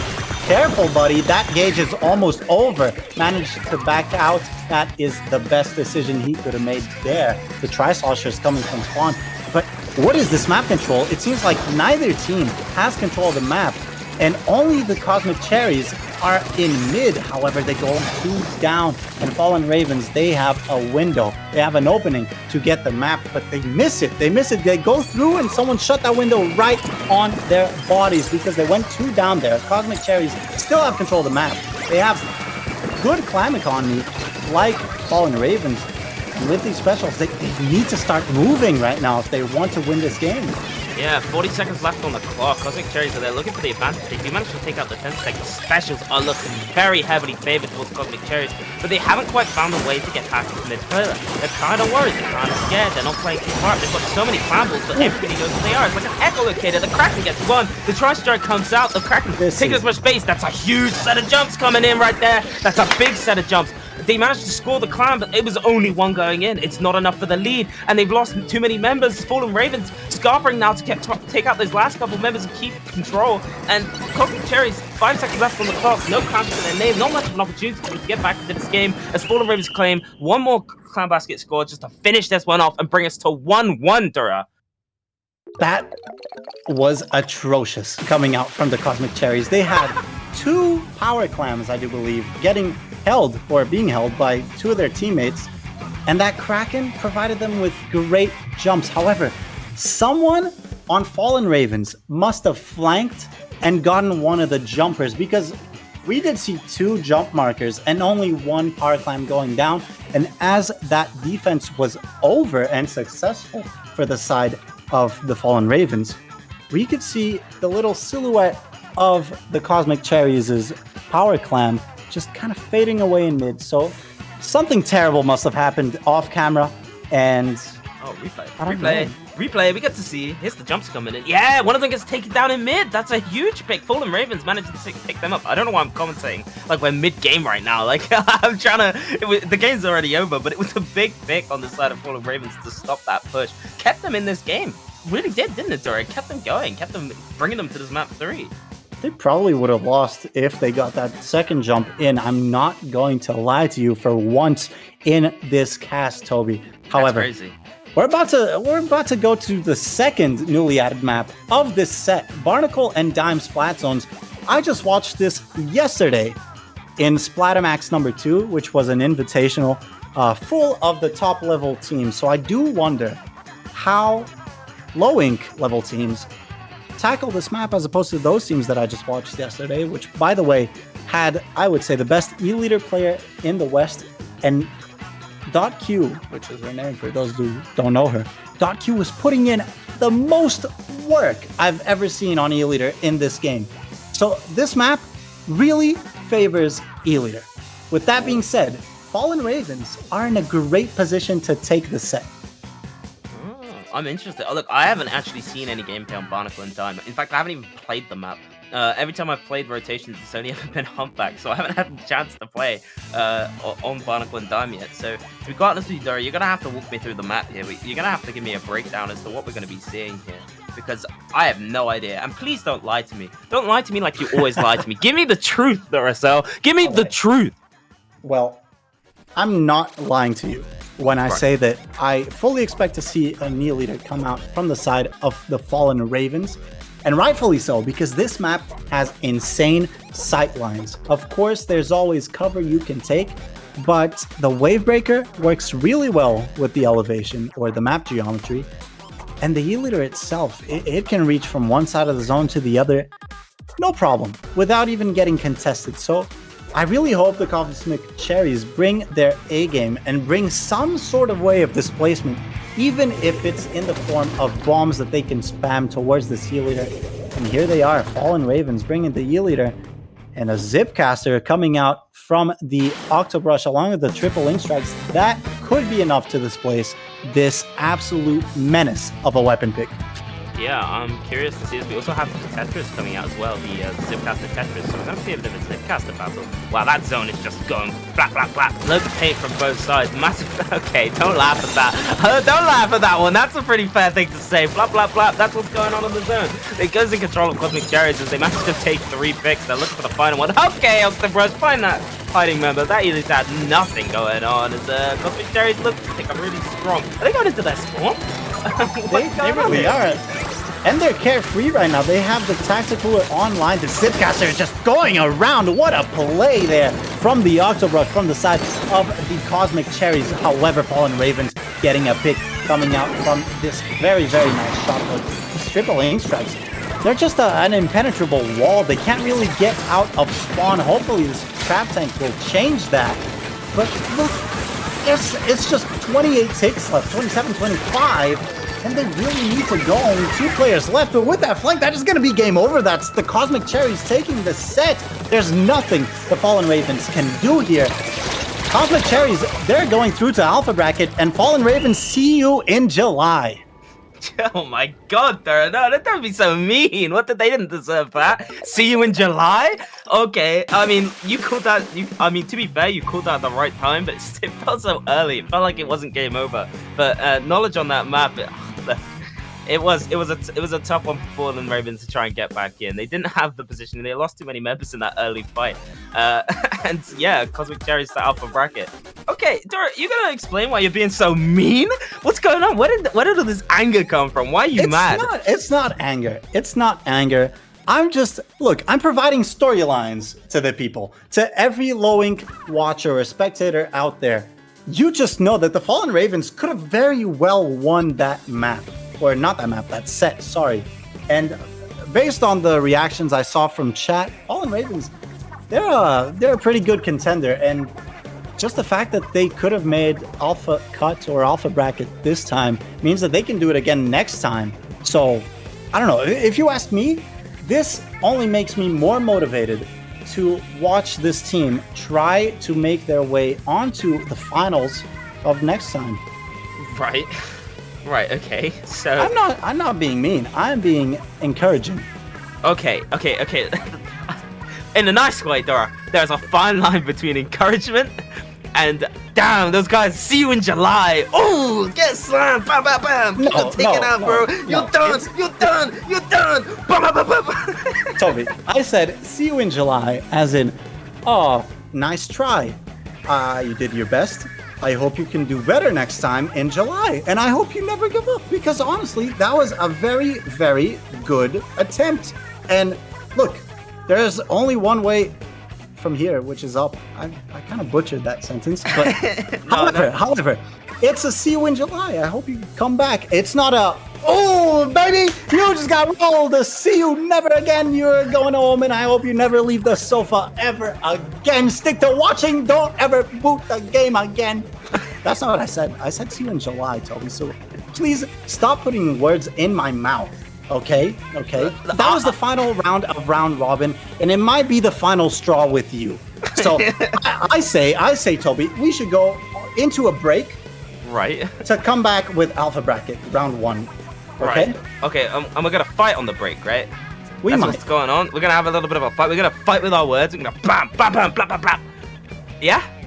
I mean, I don't know. Do you want to take a break? I'm fine with not taking a break. Look, we can keep talking. I mean, look. We can take a break here. I don't know. Do you want to? It's up to you. Oh, don't gaslight me. Do you need a break, Dora? Do you need to go to the toilet? I'm not sure, bro. I really don't. I think maybe in preparation for Alpha Bracket, we could show the bracket, and if that's too much for you, maybe we can settle our disagreement so far with a quick 1v1 on stream. I don't know if that is possible, but I don't know. I think you might be too chicken for it, and we might not have the time. So I understand that if you don't want to do it, Toby. So let's just look at the bracket. Yeah, let's just look at the bracket. Look, he's too chicken. No. Back up. I dust you, bro. I dust you. That's not the point. That's not the point. You know I dust you, bro. You won't be mummy right now. -5 sticks, Tactifueler. I would put you in the grave, Duracell. I would put you in the grave. Bring me to the 20XX, bro. Mickey Mouse rules. Alpha Bracket, day 2. Let's look at this round 1. Right, now you're chickening out. Okay. Okay. Big words coming out. We can settle this. We can settle this at some point. I'm telling you, bro. Like you take me to Barnacle and Dime right now. Tactifueler. I will do you. I will put you in the grave. Close the door. Read the obituary. Put the gravestone and carve it myself. Here lies Duracell, lost really badly to a Tactifueler 1v1. I mean, that's really bold of you, picking the map that you have never seen before. I can respect that, Toby, but I mean, know your place. Know your place, really. My that's place? all I'll say. That's all I'll say. What do you think my place is, bro? Alpha bracket, round 1. Toby, I'm putting my foot down. We are discussing alpha bracket right now. I've had enough of this. Meet me at the pre-show. Meet me backstage. Okay. Look, let's talk about alpha bracket then. Let's do it. Let's just talk about alpha bracket. What do you have to say? Are you looking at these teams, Dora? Or you just want me to talk about? Because I could just talk about it if you want me to. Because I'm looking at this. I'm seeing top seed Ikaryoku. I can't say that name. Can you say that? Ikaryoku. Oh my God. Who invited this guy? Who invited you? You can't even pronounce the team names. You know what else I'm seeing? I'm seeing Aquatic Vanguard as a number 4 seed, and that is one of the 3 teams that we're familiar with from the earlier sets. They did pretty well, and they are matched up against the 13th seed here in the form of Minor Inconvenience. Shut up! You are not laughing at that, bro. You are not what's up with you, bro? What's up with you? Okay, you got comedy of like a 12-year-old right now. Look, yeah. I'm looking further down, and I'm seeing our boys Team 7 in this one against Deep Blue. It just looks like it's gonna be an even match if we're going by seeding. If we're going by seeding, correct. If we're going by feeling, I don't think so, because we saw Team 7. We saw what they did to the first 6 teams. No one wants to hear that story. It might be a bit too violent for some of the spectators today. But Team 7, I have faith in them. Now, do I have faith in the Cosmic Cherries versus Almond Nuts against that 6th seed against the 11th seed? And the Cosmic Cherries, they played pretty well, but they also made a lot of mistakes. Maybe they have a nut allergy. Maybe they've got a nut allergy, and Cosmic Cherries are gonna get. Look, I think they looked really good in that game. To be honest with you, I'm bringing the tone down. We've been shouting, we've been going, arguing the whole time. I'm gonna bring it down. We're gonna chill. We're in the middle of things. Yeah, I'm gonna take a sip. I'm gonna take a quick. Oh, there we go. That was disgusting. That was terrible. Take a quick sip. Take a quick sip. I'm terrible. I hope the viewer count just half. Because of that. Because of that? Because no one deserves this. No one deserves that. Okay. Hey, look. Hey, oh my God, Dura, team list. There's a team called Koipon. Oh no! What? Whoa! Okay, for the viewers, for you guys at home that might have not been here at the start, we were just talking about that instead of Toby and I discussing low ink and the teams and the prospects prior to the stream going live, we're actually talking about Toby's newly acquired koi fish next to his house, because there's supposedly a koi pond there, and Toby was just teaching me about the different species of koi fish. Not species. It's the different the patterns that they have. They have different patterns, and they all have different names. It's like interbreed. There's interbreeding between them. Okay. So the different breeds, rather. Yeah. Okay. Well, regardless of what it was, we were set on the fact that had no relevance whatsoever for the tournament. The low ink day 2 is on my left hand, okay? And koi fish and koi ponds are on my right hand. What is happening here is my left hand is attached to my body. All is well. But my right hand, I sawed it. I picked it up. I threw it on the ocean. It went on the currents. It is currently MIA. I don't know where it is, but suddenly it entered the sewage system, and it just turned up on my toilet, in my toilet. What? It came up, and so what I'm trying to say here, this is all a metaphor. I didn't do this to my hand. My hand is not on my toilet. What happened here is that the koi pond just came right back, and so the 12th seed in this alpha bracket today in low ink of June 2023 is that there's a team called Koi Pond. It's coming full circle. This is freaky. This is freakish, Toby. This is freakish. But I don't know. What I'm getting from this is that actually, regardless of what we're doing, we're always talking about Splatoon. It's because we're that dedicated. We're that dedicated to the annals of Splatoon. We're talking about stuff. And you know where else we're dedicated to? The match that we're about to watch. That's right, we're going already into a match. There was no break. You don't need a break from us. We got a bit of, you got all of Dora, all of me, all the way through. As we're getting into our first match of Alpha Bracket, Tactifueler versus Matter of Opinion. And I'll tell you what, a lot of the things you say are matters of opinion. It's just a shame that most of the time they're wrong and you're lying. Yeah? Yeah. I have no comeback for that. Right, okay. I really don't. I really don't. However, I do want to say that I'm really happy that we're watching these teams and not Koipon right now, because I would have been paranoid. I feel like there's some conspiracy going on here. And you know what else I think might be going on here? I think some Tactifuelers might be going on here, because a team named Tactifueler, I butchered that. Tactifueler. I think they want to live up to their name. They want to honor their name. And Tactifueler was just buffed, so hopefully, Toby, we will see a Tactifueler come out from this team. And I want to see them adopt a very popular playstyle in Japan, in Splat Zones especially, which is a very fight-oriented style of gameplay, where it doesn't matter if your teammates die, you keep fighting them, and Tactifueler only helps you in doing that. So, yeah, all this, however, does not matter. What? Because Tactifueler is not using a Tactifueler. That's sacrilege. That's actually sacrilege to cool your team that and not play it. But hey, look, we've already gotten into our game. We're starting quick. We got the Rapid Pro Deco as well coming out. I love a bit of Rapid Pro Deco. That's a weapon which we don't see enough. It's kind of a banger weapon. We're seeing more of a skirmish. I mean, I would argue that this map is like the OG. Like it's the map of Splatoon 3 that's like basics. That's your final destination of Splatoon 3. And as we go into this, look, I'm talking a load of shit. Though. I'm talking look, I swore that's bad. We don't say bad words here, okay? But but we are getting into this match, and matter of opinion have got control, a decent amount of control right now. Well, you could call it decent. It's a matter of opinion, rather, because I think this is great map control. And Tactifueler or Tactifueler, how are they going to go in with this? Their wiper was down, so maybe this trap tank was popped a bit prematurely. There's an inkjet coming out from the side of matter of opinion, and it's just got a pick.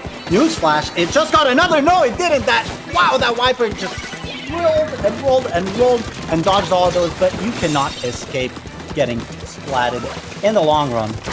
And Tactifueler, I think getting splatted might just describe their entire playstyle, because they haven't come out of spawn in the last minute. Yeah, I mean, I didn't know this was a game with only 4 players in it right now, because matter of opinion, they're just kind of sat on the zone. They're trying to get back in now. This kind of like they're trying its best, not quite getting there. The crab can't really paint the zone, so an interesting pop there. And matter of opinion, it's not a matter of opinion when they win the mode, because it's a fact. They take that first map very quickly. I think we are doing picks and bans on this one, so Tactifueler will have an opportunity to pick and ban. And I'm hoping that they pick a map where they actually use Tactifueler, because it looks like they need it, Thora. Yeah, I definitely don't want to watch this team pick Splat Zones yet again, because let's be honest, they had a great Splat Zones comp. What were they running? They were running the Wiper, which is just a great weapon. They had the ballpoint and double splash. That is, to me, a formula for victory. However, it did not prove itself to be just that, because they lost, and that was a really rough loss, if you ask me. So I think you want to change everything up and take matter of opinion to a very, very different map. And the first thing that comes to mind, Toby, is Rainmaker.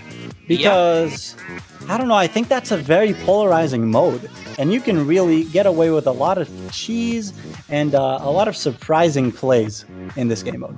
I mean, look, people say that Splat Zones, that's the basic. Everybody knows Splat Zones. That's the one everybody's the best at. And that's a matter of opinion, I think, because Rainmaker could be the map for Tactifueler. Look, we're looking at Rainmaker is a map, the mode.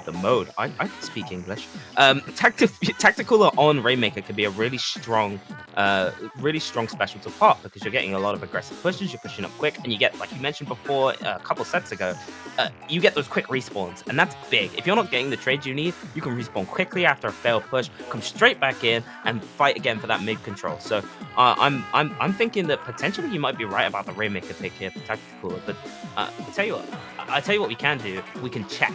You see, we've got eyes in the back of our heads, though. We can look before even it shows up on the stream. We know, and I can tell you what map it's going to be. It's going to be Ink Plot Art Academy Tower Control. Oh my. We were Oh my. wrong. For the first time ever, we were wrong. We're never wrong. No, never not at all. However, what do we expect to see in this map? What is going to be different than the other one? Because I'm thinking about it. You definitely don't want to run the same comp. Because let's face it, triple ink strikes are a very good and easy to use defensive tool in tower control. So hopefully they step up this time, and hopefully it's not that big or as big as a snowball as the last map was. No, I hope not either. And is that yeah? No Tactifuelers again. No Tactifuelers coming out. So what's the team name? It's a lie. It's a massive lie because we're seeing double inkjet instead. And we're gonna no, not double inkjet. Tri-strike hammer inkjet and crab from one side, and the other side's gonna be bringing in that new Nova as well. I love a bit of the new Nova.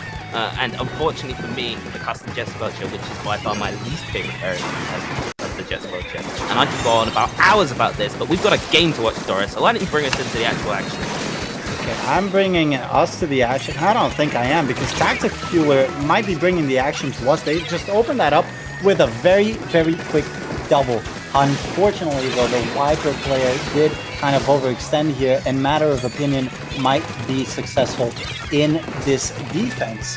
However, regardless of that, Tactifueler just broke that first checkpoint in the first 40 seconds of this map. They get that trade. That is absolutely massive for them. And getting the pick onto the Splatoon player is great. They might even get a third. That is a trade. Only the Viper left alive, chasing that Jet Squelcher. And now they have full control of mid. They have the tower in their possession. And this Inkjet is providing them with so much pressure. They're going to push quite far with this.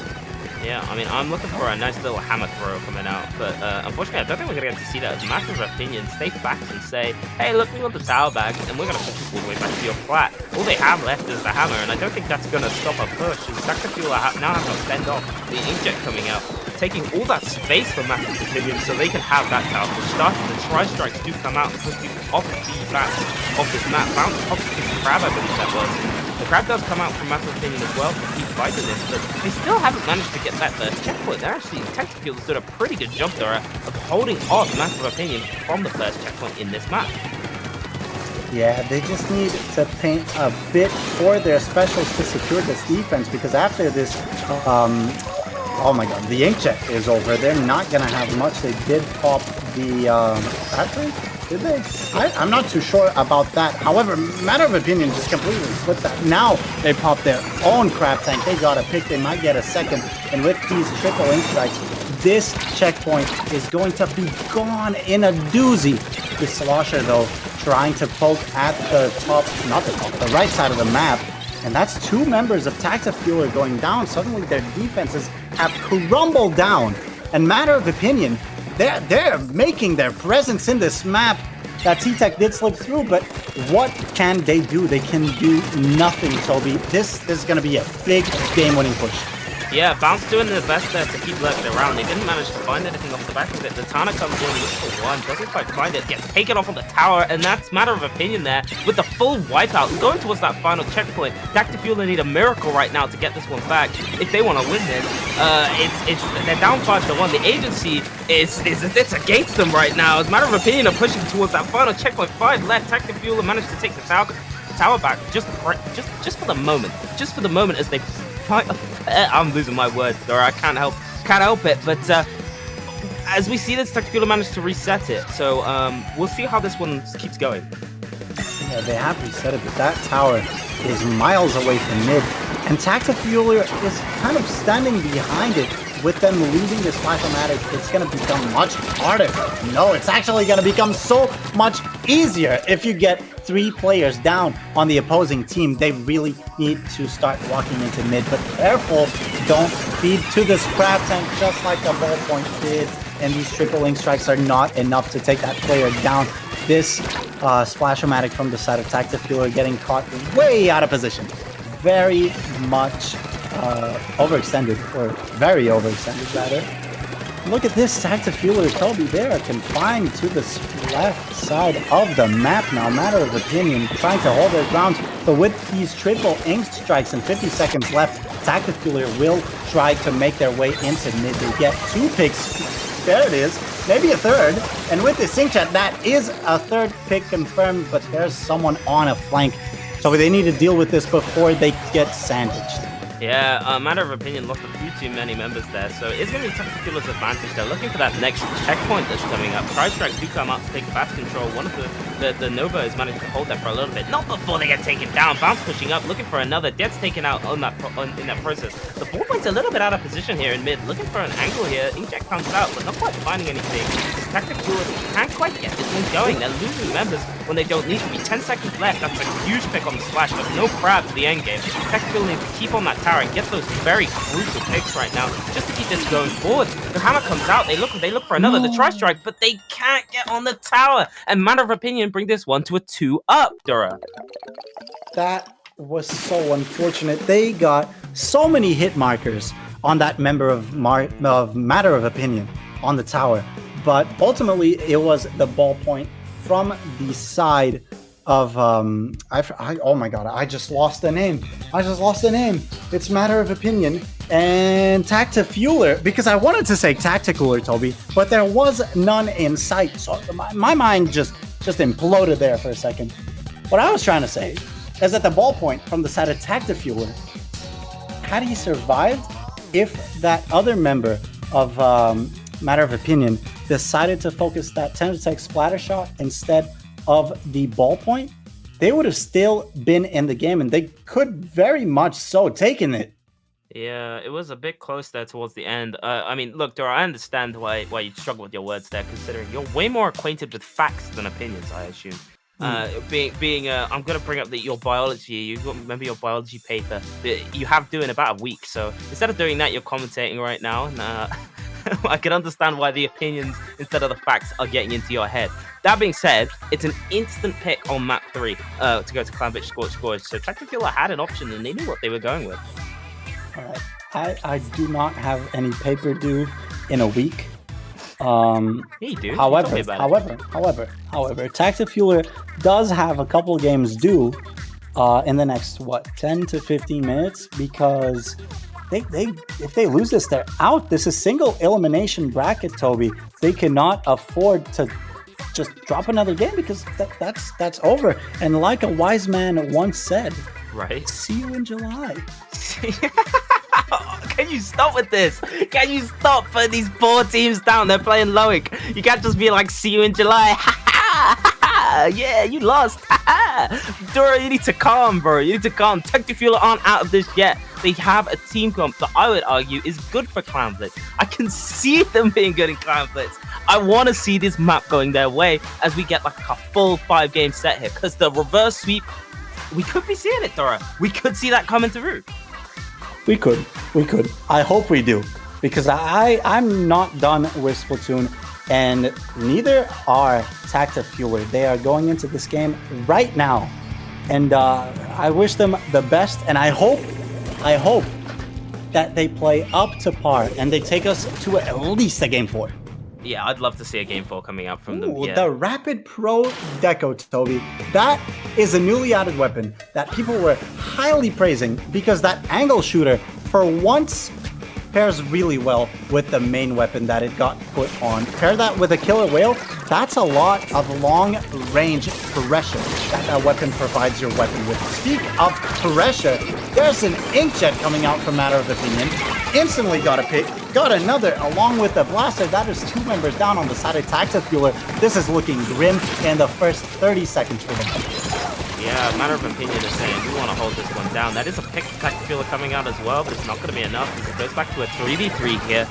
The advantage in Clams is definitely towards Matter of Opinion as they eat towards that goal. 3 members go down on Tactifueler, and an opportunity here to score the Clams for Matter of Opinion as they get that first clam ball in. They only have 4 loose clams, so it's going to be just a push to the low 60s, but it's a great start in the first minute of the game as the Tri-Strikes come out to push Tactifueler even further back. More clams coming in slowly over and over again. The bombs miss. And what is going on? Tactifueler, get yourselves together, boys. You need to start doing something here, okay? Matter of opinion are just making that clam counter go down and down. They're over and over and over again. That's another pick for Matter of Opinion, Dura. They're just not giving up on this push. They want to keep getting those clams in.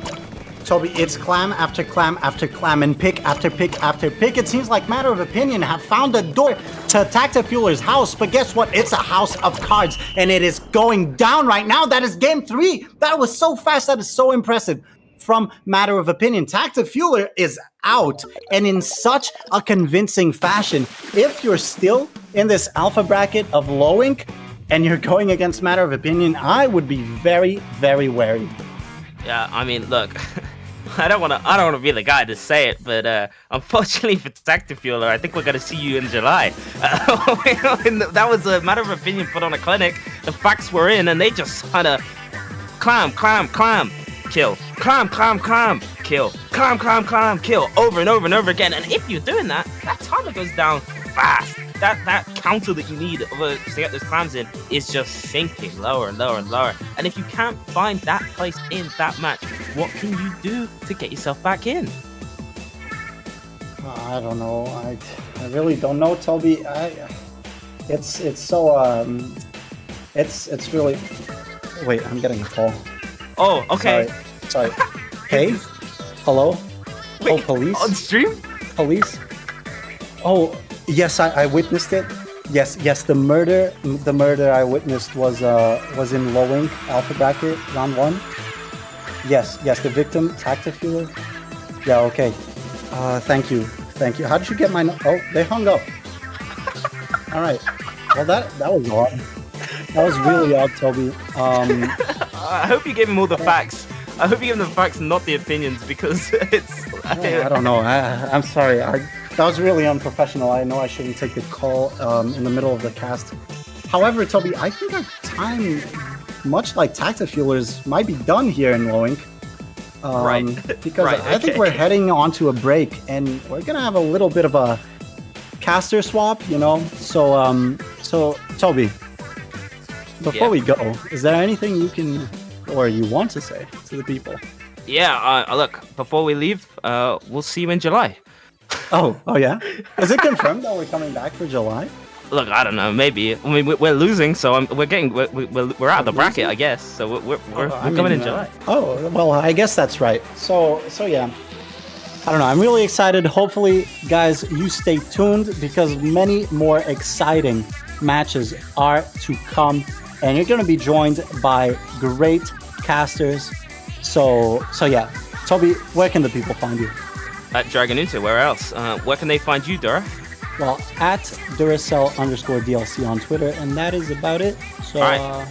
Yeah, it's been great. Thank you for having us. I've been Dura. This is Toby, and see you later. All right, Dura, we got a money match to get to. Yeah, the 1v1 off stream. Oh my.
Hello, friends, and welcome back to Low Ink Day 2, June 2023. I am Popgun, joined by the Falco. And before we get into the final slate of games here on stream, as the head TO for this event, I just want to offer an apology to anyone in chat who was mad or sad about the previous EU commentators we had on right before us. Don't worry, the Americans are now on the mic. We're going to fix everything, Falco.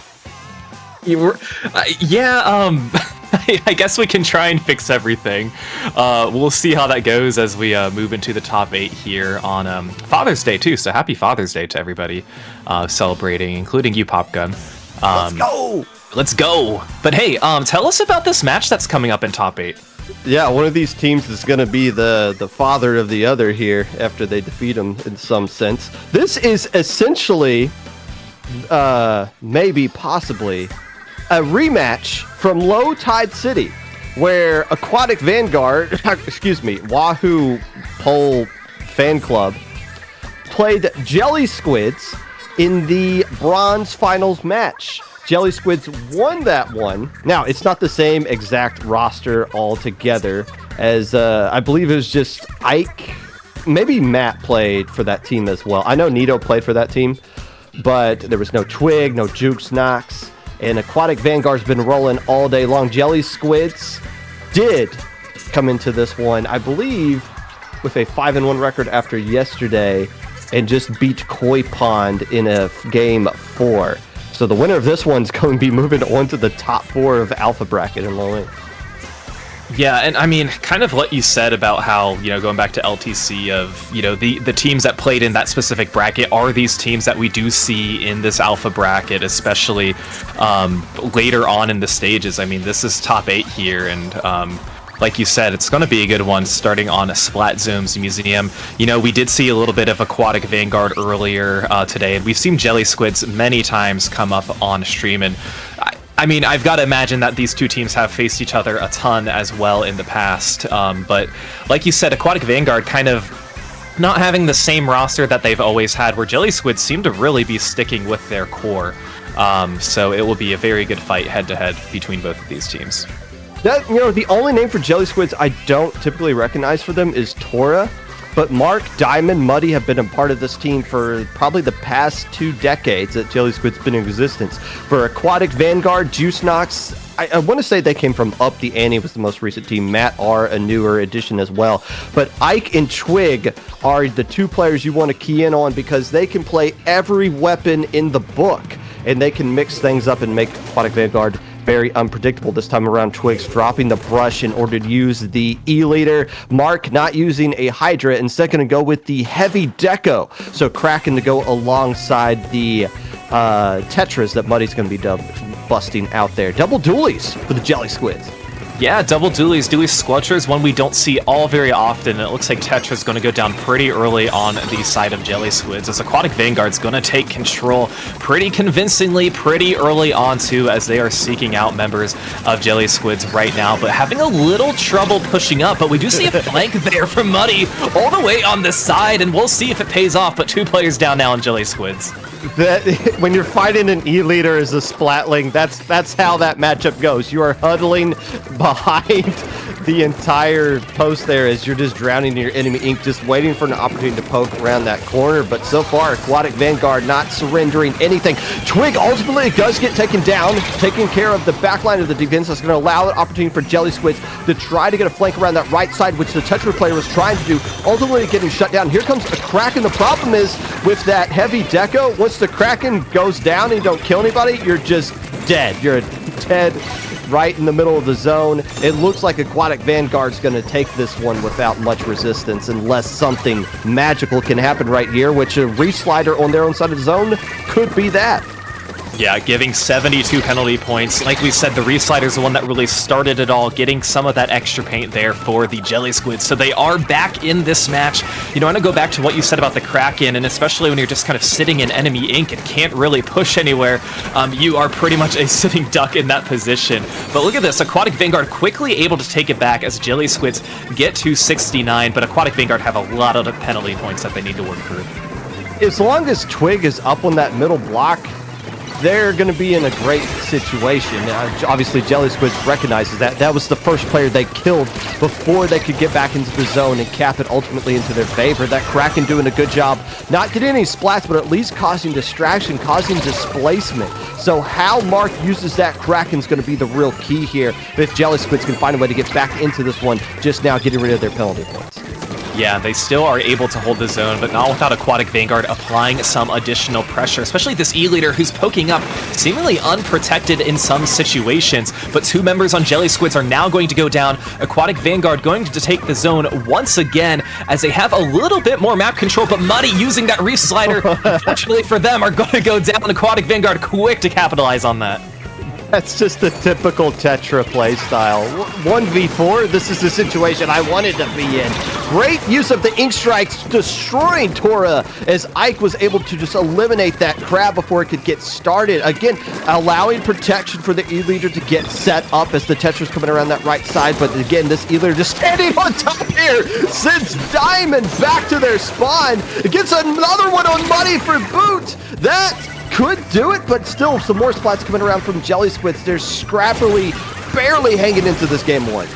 Yeah, and once again, Mark trying to keep the team alive by using this Kraken, able to get a few picks, but it's not going to be enough time as Aquatic Vanguard sneaks through on this one. Man, I think those 2 snipes from Twig really helped Aquatic Vanguard in that situation, especially the one that was so close up into the zone. That is a do-or-die situation. If you don't get that splat, you are going to be splatted yourself.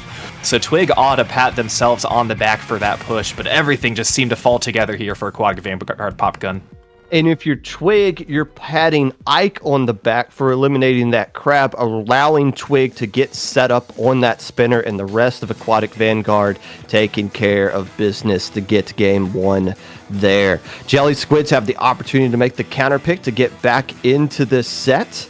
And as you guys know, you can't pick a map or mode you have won on. The good news for Jelly Squids, they haven't won on a map or mode yet in this set, so the whole board is there. But still, Aquatic Vanguard, not Aquatic Vanguard, or whatever Dora was kind of like quacking out there when they were on stream. Aquatic Vanguard gets up 1-0, and we already got a counter pick in. It is Tower Control Manta Maria. I'm assuming to kind of highlight the Splatling play of Mark is what they're going with the greats here, maybe?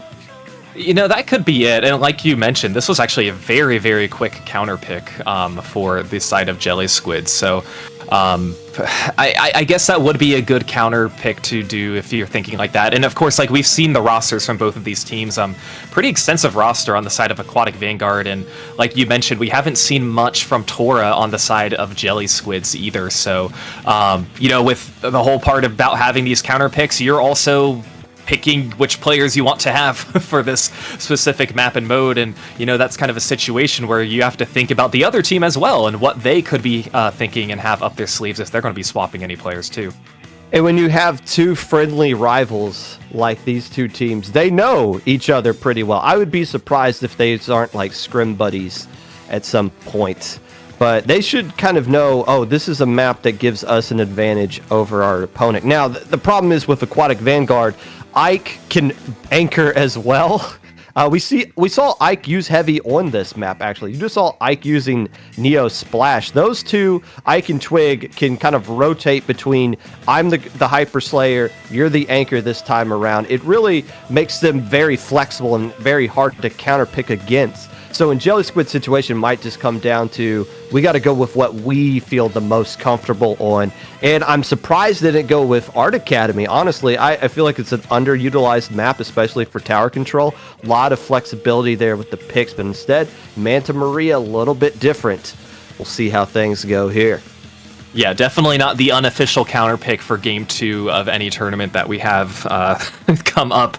But, I mean, like you said about Aquatic Vanguard, when you're not married to your comp, when you're not just, you don't have any predetermined weapons that you have, that your opponents are going to be predicting that you're using, it just becomes so much more difficult. So let's take a look at these comps here. We're going to see the Octobrush come out on the side of Twig, so we're going to have a Zipcaster, and NATO going to be using a Zipcaster as well, along with this Forge coming out for Jelly Squid. So two drastically different comps that we have seen from Game 1.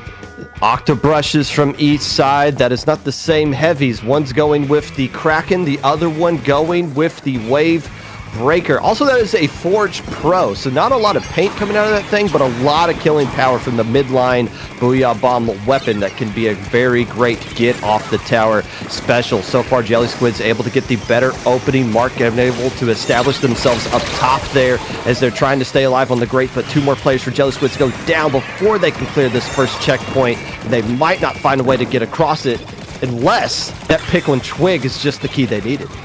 Yeah, Jelly Squid's actually making a very good push here. Sometimes it's difficult in a 2v2 situation to know if you want to make a pick or make a push, but knowing that there's only 2 opponents are going to make that decision a little easier. So now the tower's still on the move, but look at this Toxic Mist coming out from the side of Aquatic Vanguard, but it's no problem for the Kraken that is coming out on this side of Jelly Squids as they're pushing up to 52.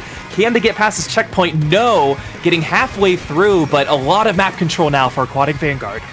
I loved how Aquatic Vanguard was able to weather the storm right there. Jelly Squids was in a great position to get that second checkpoint, and that Kraken causing a lot of issues in the street, but the Ink Strikes delayed it just long enough for the rest of the Aquatic Vanguard to get back into position, save that second checkpoint, and now they're going to take a stab at it themselves. They are, and again, still holding up on this map control, just seemingly holding mid. Not a ton of paint in front of the tower, but I think that's because Jelly Squids, they're trying to flank, they're trying to find opportunities where they can push from behind, but it's not going to work for them as they have 2 players down, and Aquatic Vanguard still on this push, getting past the 30. 3 members were down on Jelly Squids. We see the strikes come out as well, but nobody on the tower, but still the pressure keeping up from Aquatic Vanguard. This third checkpoint might fall here. I believe there's just 1 more player left alive. The one that was using the Zipcaster. Oh, wait, no. Twig able to find their way onto the tower. That's huge. Clearing that 3rd checkpoint. There's still plenty of time left to go. Look how yellow mid is. It's going to take a while before Jelly Squids can get set up. And NATO just going right in, trying to be a little bit aggressive right here. Without the map control is going to get punished instantly by Ike. Nice read right there. But, man, there's not really much room you can go.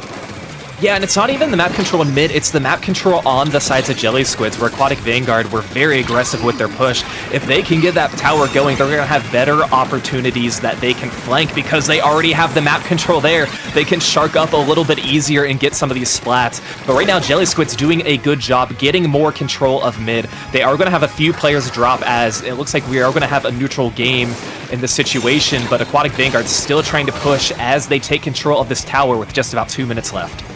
And more importantly, they don't surrender control of mid. That's going to set up a great opportunity for them to be aggressive in this part of the game with 2 minutes left to go, and they have the lead. However, 2 players instantly go down.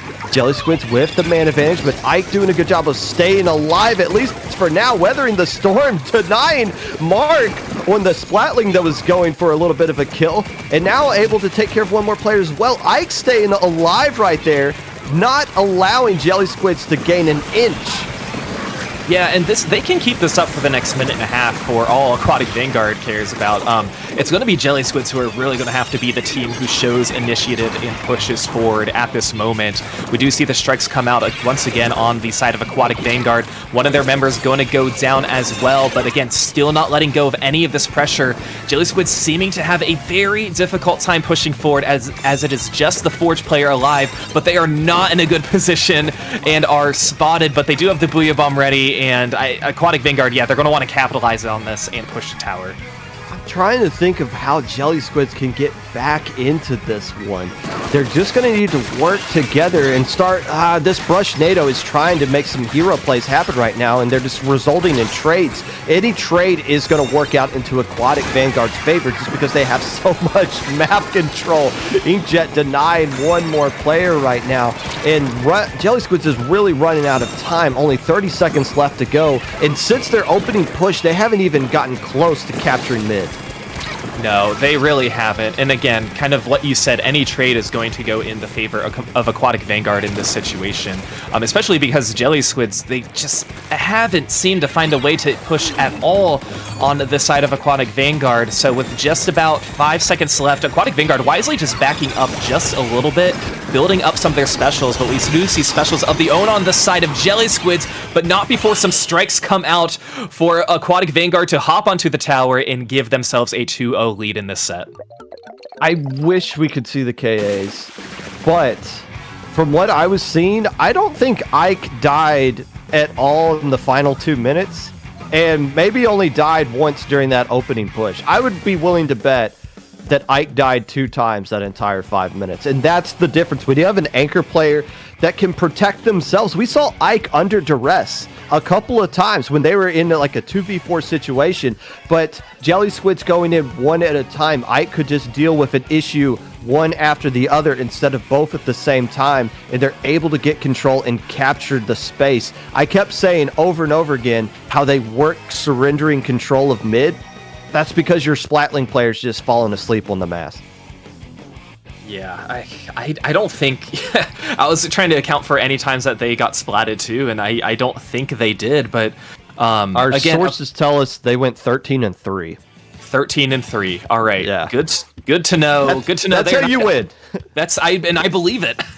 Yeah. I 100% believe that with just how aggressive they were. And I mean, talk about that opening push here that you can see on the replay. This is exactly where Aquatic Vanguard just had so much map control, but then here at the end of the game, it looks like Mark trying to push in. I mean, I don't know what else you're going to do in that situation if you're Jelly Squids, besides using the Kraken and throw all of the specials at the tower, but it's just the early setup that Aquatic Vanguard had, and again, they didn't seem to let it go, but it looks like our counter pick is going to come in for Jelly Squids, and we will be headed to Rainmaker Scorch Gorge. Yeah, I like the comp that the Jelly Squids had. The problem is it was built more for offense, for holding on to leads that you already have. I guess I should say defense, but when you're constantly, when you can't even find a way to deal with the Splatling, it's very difficult to use those Booyah Bombs effectively.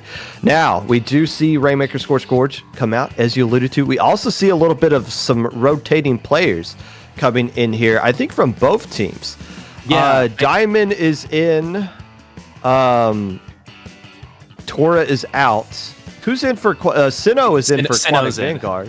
Yeah, Sinnoh is in, and Matt is out for Matt them. is out.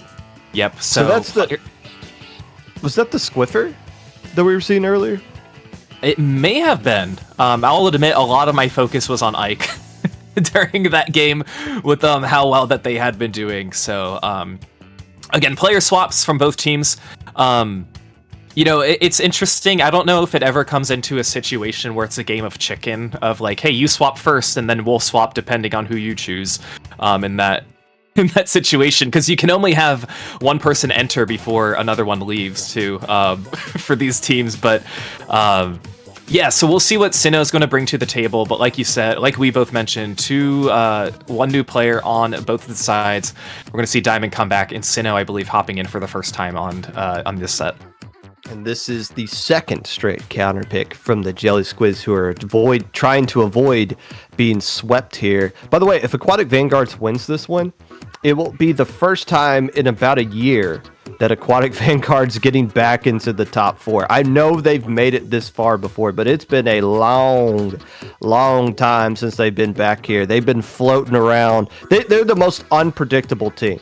They could either make podium or they could fall down to Gamma Bracket. It's been that way for a long time with this team. They just needed one good day, and so far it's been looking pretty good. Jelly Squids want to spoil it, and they want to win 3 in a row and punch their tickets to the top 4. To do that, they got to get it going right here, right now. Rainmaker at the Scorch Gorge. So we see the teams coming out here with their comps. That is Sinnoh coming out with the 52 gal, and double dualies to go along with the brush, and the same Kraken heavy coming out from the side of Jelly Squids.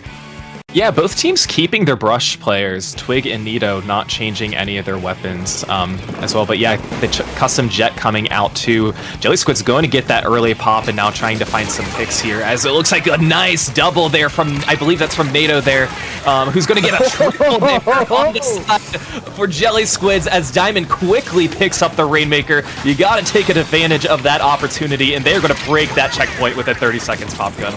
You know, when you get slapped around in the first couple of games, you like it when you see somebody just step up and say, nah, let's put a stop to this right now, getting a huge opening triple and the first checkpoint falling into the favor of the Jelly Squids. However, Aquatic Vanguard holding serve. They don't allow any more points past the checkpoint. They get a wipeout, and they're threatening to get the points all right back, and they instantly dunk it, thanks in part of that Junior using the bubbler right next to the podium. Are they going to find a way to get a lead right now? No, the double from Sinnoh coming off of the bench, leading the way, and there's going to be a lot of points being put up on the board by Aquatic Vanguard right here.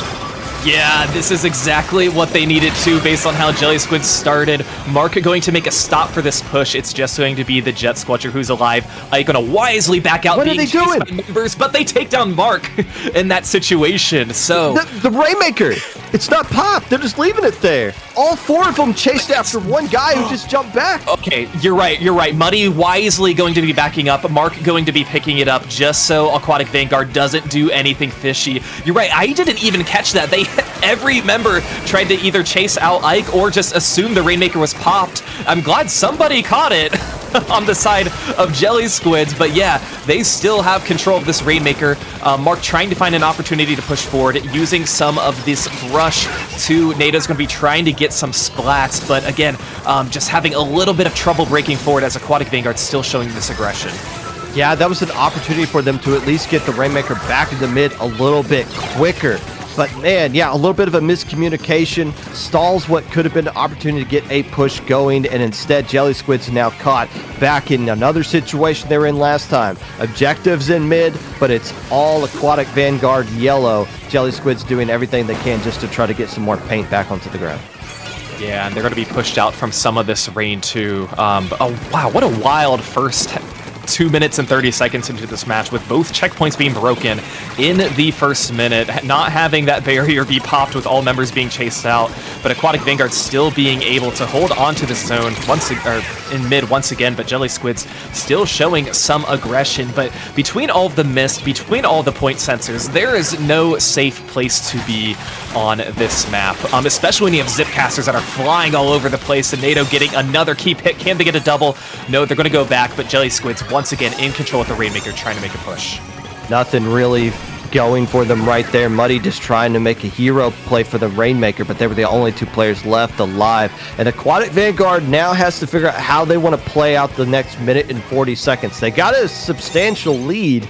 There is no checkpoint in the way for Jelly Squids, but they got a lot of map control as well. Do they want to try to add to their lead, or do they want to just find a way to bleed out the clock? It looks like they're taking the Rainmaker into more of a safer spot, to where if they were to get splatted, or fall off the map, I guess technically the same thing, it's still at least a little bit away from where Jelly Squids wants to be. In about 30 seconds was taken off the clock before that one push as well. Still plenty of time, especially if Nato can get set up and start getting some splats, working in conjunction with that Tetra. They can get something going here, because they do already got one splat on the gal.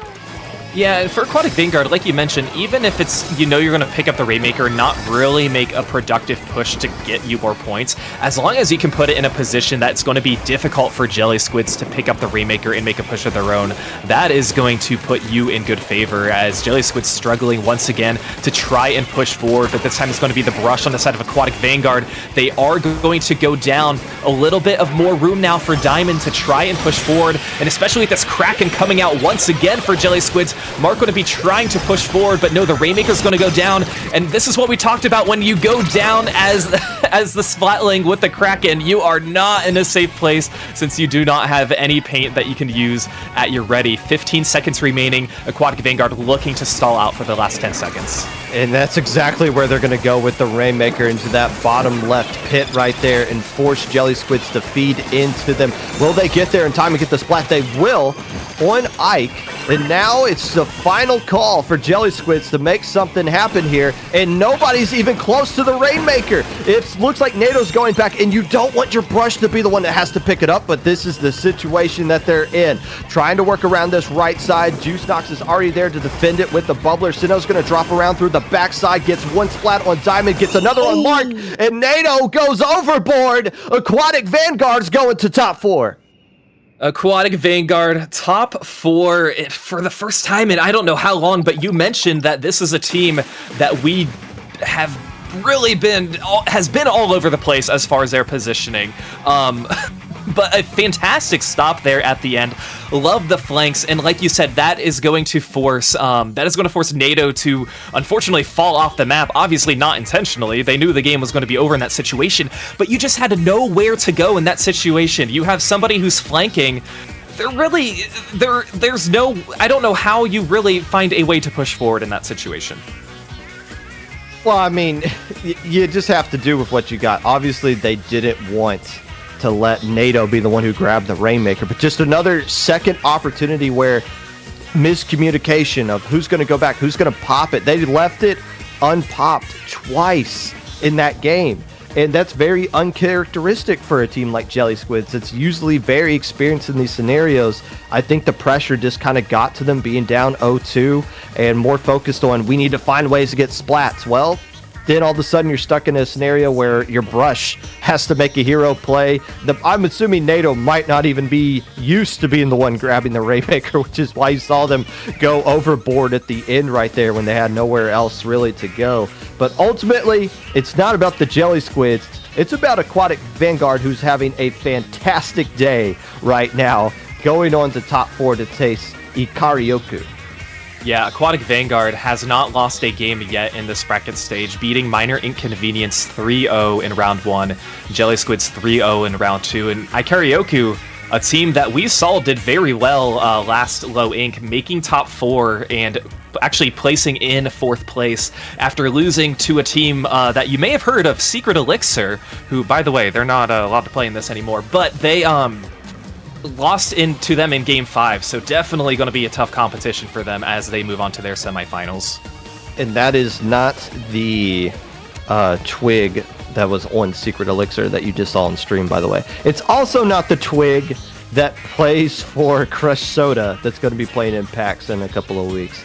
It's there's a lot of different twigs here. 2 of them are banned from Low Inc. The third one looking to accomplish that today. Now, for you idiots in chat that are screaming for us to stream certain sets, there is certain rules that we have for what we try to stream. There's certain paths we want to do. The other semifinal match is what typically we would stream. However, it looks like Kubata 2 Euros and the Cosmic Cherries are still in Game 2. And Matter of Opinion Team 7 are slowly getting their way through as well. So instead of waiting, we're going to hop right into this semifinal match, Ikaryoku versus Aquatic Vanguard. And then as the other match starts, we'll hop into that one about halfway through, so we don't just have this awkward moment where we sit around and wait for nothing. How about that? We listen to you guys, unless we don't. And make sure to type !bracket to see all the other brackets that are going on too, not just Alpha Bracket. We've got Beta, we've got Gamma, we've got Delta going on as well. So it's really going to be a good one. But yeah, want getting a lot of action headed your way. I mean, we've already seen 2 sets with Aquatic Vanguard today. Why not the start of a third here? But yeah, facing Ikaryoku.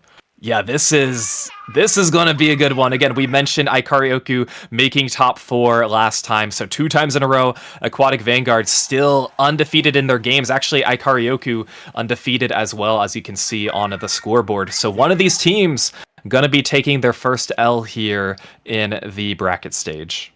And Ikaryoku, as you mentioned, was on this same exact scenario last month against Secret Elixir. They, on the semifinal round, were up 2-0 on Secret Elixir before getting reverse swept. So now they're back in the same situation. This time, they're the favorite. Last month, they were a bit of a surprise. Not really surprised in the fact of how many tournaments they play, and they've been grinding to get to this spot, but they had a huge breakthrough last month. This time around, though, They are the favorites. They are, well, they're the number 1 seed. That doesn't really mean anything. That just means based off of their record so far, they're the number 1 seed. But I predicted going into this one that they should be considered the favorite. And now they're going up against an Aquatic Vanguard team that has shuffled their roster around enough to where they got a really strong core right here. 5 solid players playing all day long for Aquatic Vanguard. It comes down to what can Ikaryoku learn from last month? Can they seal the deal this time around? Game 1 is going to be Splat Zones at Art Academy. Want to point out too, both of these teams went 5-1 yesterday in their groups, in their group stages. And they're in the same group as well. Don't know off the top of my head if they faced each other in any of their matches, but coming from the same group, honestly, this group, I'm looking at this group C, who's all moved on, and we have Team 7, A Matter of Opinion as well, who are still in this tournament. A very, very strong group to come out of that one. But yeah, hungry for a win. Like you said, starting off on Splat Zone's Inkblot Art Academy. Again, we've talked about kind of the I don't want to say unpredictability of Aquatic Vanguard, but just kind of, they keep us on our toes with their comp.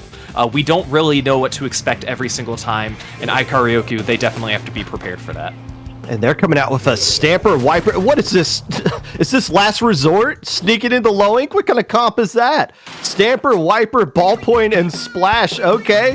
Look, hey, it works for Prochara. Let's see how it works out for Ikaryoku here. Stamper getting nerfed a little bit lately, but Leafy showing yesterday in the Splatomax tournament in the right hands, that thing is still very deadly. Yeah, you know, like you said, we haven't really seen a lot of Stampers lately, especially here in low ink, just kind of sticking to our shooters. Ikaryoku getting a pretty quick cap, as 2 of their members already be pushing forward. It looks like Vanta's still alive over up there on the enemy plat. We're going to see the Zipcaster come out on the side of Ikaryoku, but 2 members are now going to go down. Aquatic Vanguard trying to capitalize on this as they push forward. Looks like the E-Leader trying to get in a good position, not going to get any picks, but they are going to get the zone.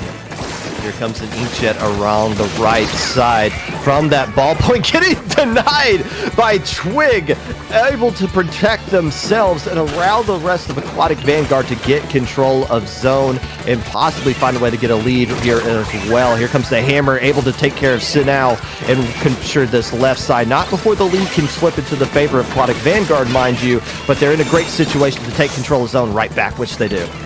Yeah, they're going to be holding on, but like you said, just not in time for Aquatic Vanguard's still going to be holding on. But Ikaryoku, once again, making quick work of this map, getting a lot of paint control, but 2 of their players are now going to go down. 2 players now down on the side of Aquatic Vanguard. Aquatic Vanguard still has a little bit of momentum working towards them, as they do have a player advantage, but they don't have the zone quite yet, so they're going to try and work on that, as members of Ikaryoku are going to be slowly coming back to mid. I think if they were to cap that a little bit sooner, that would have benefited them just so they can get rid of some of their penalty points, but nonetheless, they are still hanging on to this zone. Hey, it's hard to capture the zone when you see the E-Leader sitting right there and you're thinking, oh, this is my one chance that I can finally get to this player that's standing so far back and taking pop shots at me. Instead, as they come down, they get a little bit cleaned up right there. Ikaryoku able to capture the zone again. 2 players down for Aquatic Vanguard, as it looks like they were hunting Sinao and they're able to finally locate them right there. Lead going back into their favor as Twigs kind of nestled back into their own spawn. Somebody got eliminated dropping down for Aquatic Vanguard right there. Ikaryoku's doing a good job of this lockout. Yeah, they are, and they're not letting go any of their pressure, and now done with their penalty points as well. As Lemon trying to stay alive, Aquatic Vanguard painting up very well on their plat, but it looks like they are going to be losing that 1v1 as Ikaryoku still holding on, but there's the Booyah and the Killer Whale, and that was a very, very interesting ending to that Zipcaster movement. A little bit of a scary scenario. The Zipcaster survives, and so does Ikaryoku. Twig's not going to be able to cap the zone, and Ikaryoku puts a halt to Aquatic Vanguard's streak, and they take game 1, just like they did in this scenario last month. Yeah, they are doing such a good job. And I do want to point out, like we mentioned, that lockout phase that they had, and just not letting any members of Aquatic Vanguard through, and, you know, kind of taking out Twig. You got to find the backline, put them in a position where they're uncomfortable and seen, and that's exactly what Ikaryoku did to help win their match. So, again, we told you we would keep you updated on the other sets that were happening, because we didn't know we were going to hop into this one, but Team 7 did defeat Matter of Opinion 3-1, and we do not have an update between Kuba 2 Euros and the Cosmic Cherries, as that one is still 1-0. Team number 7. Moving on. Who is Team 7? I don't know, but they are the 7th seed. Another thing to point out as we wait here for the counterpick, this tournament is still being streamed by our lovely and talented producer, Ink Fair. However, the person running SpecCam is JPEG, and the one thing that is insanely difficult to do SpecCam-wise is Clam Blitz. So if you've been seeing the camera zip all around the map whenever a team scores, it's because JPEG can't find the right button combination to get to the right basket. So here's what we're going to do, chat. Because we're going to make fun of JPEG, and it's already been cleared by him. It's fine. Every time somebody scores and the camera goes to the wrong basket, we're counting it out from here until the end of the tournament. You and me are doing it as well, Falco. You know, okay, I feel for JPEG because I've definitely been in this situation, whether it was for LTC, SpecCam, or all the Ludi Tonight stuff that I've done. So, JPEG, I feel for you.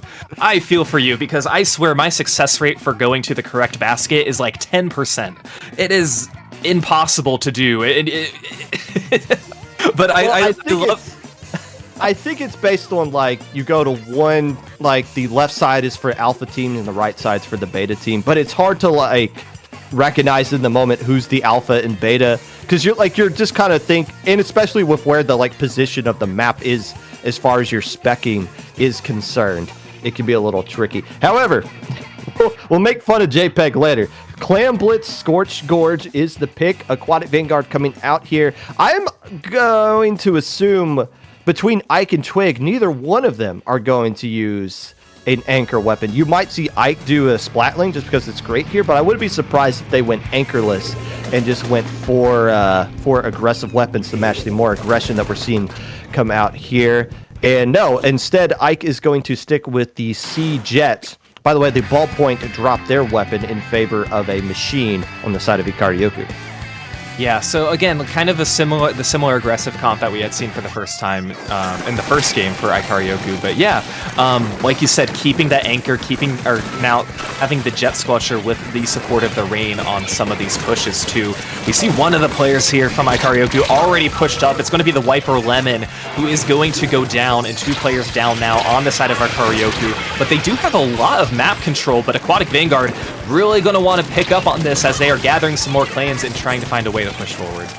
Yeah, Aquatic Vanguard doing a good job weathering the storm right here, taking advantage of the opportunities that are being presented to them, throwing all their clams. I believe the Juice Knocks, there's one! There's one basket next wrong as Juice Knocks trying to find an opening to pop the basket. Man advantage still in the favor of Aquatic Vanguard. Ice got a lot. They can slowly leak some clams in here. The problem is nobody from Aquatic Vanguard's able to get some splats, keep people away from the basket. So Ike's going to have to slip in, sacrifice their life to throw in a few more clams. And will they get below 50? It doesn't look like they will. Still a decent opening push, but nobody was there for Aquatic Vanguard to keep people away from the basket, so they had to sacrifice life to score points. And look how quickly Ikaryoku's running back in here. Oh, that's exactly what I was going to say. Lemon wasted absolutely no time to get to the enemy basket. Like, yeah, they're the clams that jump in and the JPEG flick of the basket too. But Ikaryoku, look, they are in a position where they can take the lead, but a few of their members are going to go down. Aquatic Vanguard having a really good stop in that situation. And speaking of stop, look at that play. I believe that is from Ike, who did such a good job in that moment. You don't have to find the basket on the spec cam. You just got to go to Twig to see all the action that you want to see right now. Basket pop, penalty points gone. Juke Knox throwing some more clams up to Ike, who's ready to dunk them into the basket as Ikaryoku's doing everything they can to try to defend here. Look at Sinnoh going up right there, drawing attention away from the basket. More clams slowly getting trickled in, but finally Ikaryoku's got control of everything they need. Juice Knox does get picked off, though, on the retreat, so that does open the door. Look at this wiper paper yet again. Lemon holding down the basket as soon as they get those clams in, ready to go and get the action. They waste no time. That was at least 4. Come on, JK. I just want to talk about, too, the counter pushes, like we said, for Ikaryoku, and especially Lemon, getting there so quickly, but still maintaining the map control. They will be in a position where they can take the lead. They got to keep up this pressure, delegate members to go back and get some clams, but as long as you make Aquatic Vanguard struggle and just scramble in this situation, you're going to keep it up. But no, 3 members going to go down. Navy going to wisely jump back. They did not take the lead. 1 power clam will break the penalty points, but 4 specials on the line for the side of Aquatic Vanguard. I feel like this is the first time in the match we can actually breathe in just when we get a chance to do so. Twig throws some chaos into it, gets shut down, but again draws the attention away from the basket. Doesn't get any picks, but accomplishes exactly what they wanted to do. Juice Knox on the retreat yet again, but you know Lemon is going to be beelining straight for that basket. I wonder if they're going to find a way to defend that, start throwing some bombs down there. It looks like they do just that, but Lemon's still able to capture the space anyway. Does have a hammer to go on the offensive side here to throw things away. The basket does get popped. That's 5, that's 6, and now we see Lemon doing a good job defending. Can they get all the clams that they need in here? Man advantage into Ikaryoku's favor. Here comes the jump on the bottom side. Does get it in. They just need 2 more clams to get a lead, but they get wiped out. Aquatic Vanguard barely keeps the game going. We still got a minute left in this thing? No, that's exactly what I was going to say. This feels like this is where overtime should start, but no, we still have a minute of this chaos. And now Aquatic Vanguard, they have to... The element of surprise is over for them because Ikaryoku has done the same play every single time whenever whenever Aquatic Vanguard scored on them. So you just have to win your 1v1s in this situation. Aquatic Vanguard having the upper edge right here with Ikaryoku having a 27 penalty point, so 1 power clam and a few to follow up, but they have a lot of map control. We'll see how well Ikaryoku can handle these last 30 seconds. 20 seconds left to go here. Basically a tied game. Aquatic Vanguard's going to have to hold on from the aggression coming out from Ikaryoku. Lemon popping this hammer, but has nowhere really for it to go and loses a couple teammates in the process. Does take care of the Gallon, picks up the clam, but do they find a way to get to the basket? Both teams have a power clam ready to go, and it just comes down to who can pop the basket first. It's going to be the team that escapes here. Map control pretty much neutral between both teams as Aquatic Vanguard does take care of 2 players. That might be the key that shuts this all down, as your Splash is the one holding on to the power clam, retreating back into their basket. There's no time. They have to hold forward. Aquatic Vanguard hangs on. What an absolutely exciting Clam Blitz match, and we're going to game 3 with the set tied. Oh my gosh. So the play that Ikaryoku was trying to do, we saw Lemon had the power clam, but wisely, Lemon just tossed it to somebody else and said, hey, I'm going to shark up towards a basket and you have to jump to me. That is the play that they were trying to do, but it did not work. Lemon was caught too early, and then the rest of the members of Ikaryoku went down one by one, with Aquatic Vanguard just getting more map control, winning those 1v1s. Oh my gosh, like you said, an exciting Clam Blitz game. I don't know how many times the basket broke on either side. I don't know how many times JPEG flicked the camera back and forth between the baskets. Somebody was keeping count. We can watch the VODs later, but we could be going to claims again. We'll see, but who knows? As good as that match was, it's a shame we only got to see part of it. The counter pick coming out here from Ikaryoku is now they're going to take the pick. The only thing they can't do is splat zones or anything Art Academy related. So if you were hoping for a tower control Art Academy game, Ikaryoku can't pick it. It's illegal for them. Tower control, Rainmaker, and it looks like they're going with Rainmaker. on Undertow Spillway. Another classic map mode combination that usually gets picked in tournaments such as this. Indeed, and to give you guys an update on the other match happening in quarterfinals that we are still wrapping up, Kuba 2 Euros tied 1-1 with Cosmic Cherries. So we see that they are now in Game 3. Seemingly, I don't know if they're taking their time or if we're flying through our side. I think we're flying through our side a little bit too.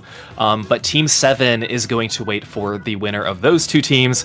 The winner of those matches will be facing the winner of this set. So kind of a lot of different spots that we're in the alpha bracket, but we're happy that we can bring you all of the action as soon as they come up. Well, both Ikaryoku and Aquatic Vanguard have swept their 2 matches leading into this one, where Cosmic Cherries has been pushed to a Game 5. Team 7 had to play back-to-back 4 sets, best of 4 sets, or I guess they played 4 games in both their sets. So the bottom side of the bracket has been much more unforgiving for the teams that have been advancing so far. But yeah, we might be able to naturally fit in both of those sets if we get to it. Depends on how things go here. Game 3, Rainmaker at the Undertow Spillway. Same exact comp from Ikaryoku from Game 2 into Game 3. Nothing really changing on the side of Aquatic Vanguard either, although I believe Matt did submit for Juice Knox, so no more Junior. Instead, it's going to be the Splash Neo. Yeah, and we're going to have the Wiper Deco come out from Ikaryoku rather than the regular Wiper, so no more stamps. Oh, you're right. We're going to have beacons and missiles, too. Especially missiles definitely going to come in handy in this situation where a lot of players tend to push left and maybe want to go up that slick side, so that's going to be some additional support for Ikaryoku. But Aquatic Vanguard seems to be having a little bit more control of mid. Spoke too soon. 2 of their members are going to be going down as Ikaryoku's still trying to capitalize on this, picking up the Rainmaker and pushing to the left side. And this is a great opportunity for them to get that first checkpoint. Only Ike there to try to defend things, and somehow does, unless Twig was able to get a little bit of fall off with their brush as well. Those 2 players combining to save the checkpoint for now, and they still hold on to that checkpoint. Being very stingy is Aquatic Vanguard, as finally Ikaryoku dunks it and gets the checkpoint into their favor just 1 minute into the game. Yeah, and once again, keeping all this map control, and Sinnoh, they're going to have to watch out for some beacons, and the rest of the members of Aquatic Vanguard as well, but pushing up now, Ikaryoku still trying. We're going to see the Wiper come up once again, but members are jumping here on the corner to try and push up, but that's going to be the wipeout. Getting to 42, pretty good first push, especially since Aquatic Vanguard hasn't really had an opportunity to make a push of their own. Yeah, but still just 1:30 into the game. That's a pretty decent score to get for your opening push, but now we get to see Aquatic Vanguard try to get something. And as soon as I say that, the Rainmaker's just a sitting duck right now. There's nobody alive to defend it. Instead, they back up a little bit, stall, arouse some players for Aquatic Vanguard to respawn back into the game, but that surrounds Ikaryoku to build up the specials they need to shut it down. Look, the Rainmaker dies on their own side of the map. That's a dangerous spot for them to go down. Yeah, and I think it was that crab that just had one lingering shot that was able to get them. So very good job there for Ikaryoku as they're not letting Aquatic Vanguard push forward at all. Aquatic Vanguard going to be picking up this Rainmaker once again. Killer Whale coming out from the Gal as they are pushed up. Vanta going to go down. Sinnoh going to be painting a path towards this left podium. 2 members down now on Ikaryoku, but Lemon here trying to get one of the players. They are going to get one. Going to go down themselves, but Sinnoh now rounding the corner. Pressure coming out from Ike as well, so this is going to be an opportunity for the Zipcaster to stay alive, number 1. Lead and Aquatic Vanguard does just that. That's not fair. Oh, man. Able to just they might have forgot they're right there, and Matt picking up the Rainmaker sees an opportunity to get a huge lead there. Basically gets to the end of the uninkable. That is a very solid lead for Aquatic Vanguard, and Ikaryoku's going to have a huge mountain to come back from. 2 minutes left into the game as Vanta's trying to make something happen. Just nothing there with that Zipcaster. Yeah, that was a very good push there for Aquatic Vanguard, just taking advantage of the opportunities presented in front of you. And again, anytime you can just slowly move it up slick, you know you're not going to probably make the dunk, but you just need to progress every inch forward to make it that much more difficult for Ikaryoku. We see some specials coming out now from both teams, and it looks like Ikaryoku going to be picking up this Rainmaker, opting towards the left side once again. 3v3 now, specials coming out on the line, but the brush going to be coming in. But the Rainmaker still alive somehow, finally going to go down, but Ikaryoku still not letting go of this push. The Stamper's trying to make something happen, and just the Zipcasters aren't getting the value that they need to get the rest of the teammates moving. Instead, Aquatic Vanguard's able to hold control of the objective for now. 1 minute left to go. Still no checkpoint in the way for Ikaryoku, though. Just one wipeout might be the position that they need to get into if they want to get back into this one. But Aquatic Vanguard being very aggressive. Twig with the Spider Squid gets a nice double on top of that. And it's now Ikaryoku, the team that is losing as far as the scoreboard is concerned, is stuck playing defense. Yeah, and again, with just 40 seconds left, Aquatic Vanguard, once again, they don't need the knockout, but as much pain, as much pressure you can apply towards the side of Ikaryoku, it's just going to benefit you. 30 seconds left, Ike being very careful with this push, allowing some of their teammates to push forward, and I believe that's going to be Matt who's going to be pushing forward for the side of Aquatic Vanguard, but is going to go down. But now two members going to be down. Ike in a little bit of trouble. Last 15 seconds, it's going to be the last push for Ikaryoku. And look how orange that map is. There's a lot. Oh, Sano still kind of sharking around up top there as well. Recognized by Ikaryoku as they pick them off and get one more opportunity to try to win game 3 here. A huge mountain to climb. They're opting to go to the left side. Ike guarding it on this side, so they might be trying to figure out a way to clear it out. You see Navy trying to lead the way with the Rainmaker. And JPEG, make sure we get in a good position. This right here, we can see it. Now, what are they going to do offensively? They're running out of time. They're already halfway through overtime. Yeah, the Rainmaker's safe, but at some point you've got to go up in there and try to make a play. And now they're kind of going in there without getting splat. But 2 players instantly go down without losing anything. That's 3. That's just like the Ike. That's the last player left alive. The Zipcasters far away. They have to get all the way through to the end of the Uninkable as Twigs jumping back in. Lemon's leading the way. Can they get the Rainmaker up top there to throw the ink wall? They slip through it. Ikaryoku wins game 3 and keeps the set going. Wow. Oh my gosh. What a set. The patience from Ikaryoku in those moments. We saw that they had to take their time. Ikaryoku knew this was the last push that they could make, allowing their teammates to push up and get some splats. I mean, Aquatic Vanguard, we saw there in the last 10 seconds that they were dropping through. They're like, you know what? We're going to shut this down right here, right now with some of these specials. But no, it just didn't work. So, oh my goodness. A crazy ending there, but Ikaryoku just still able to sneak through. And we even saw that splash wall there that I thought was going to stop them, but no, it came in just too late. Yeah, they knew. They knew they had to get just 1 foot off of the Uninkable to get lead. And that's why they threw that ink wall right there, and it was forcing them into this situation to where they had to just like slip past right there. What a great use of this replay right now, because, yeah, Lemon going down there, able to get so many splats. Lemon's really the MVP of that final push right there. Staying alive and just dominating everybody as they're able to slip through. I don't know how they got through that ink wall, but what a finish. What a set. These two teams are putting on a doggone show so far, and we're heading into game 4. The only thing off the board for Aquatic Vanguard's counter picks, they can't do Clan Blitz and they can't do anything Scorch Gorge related.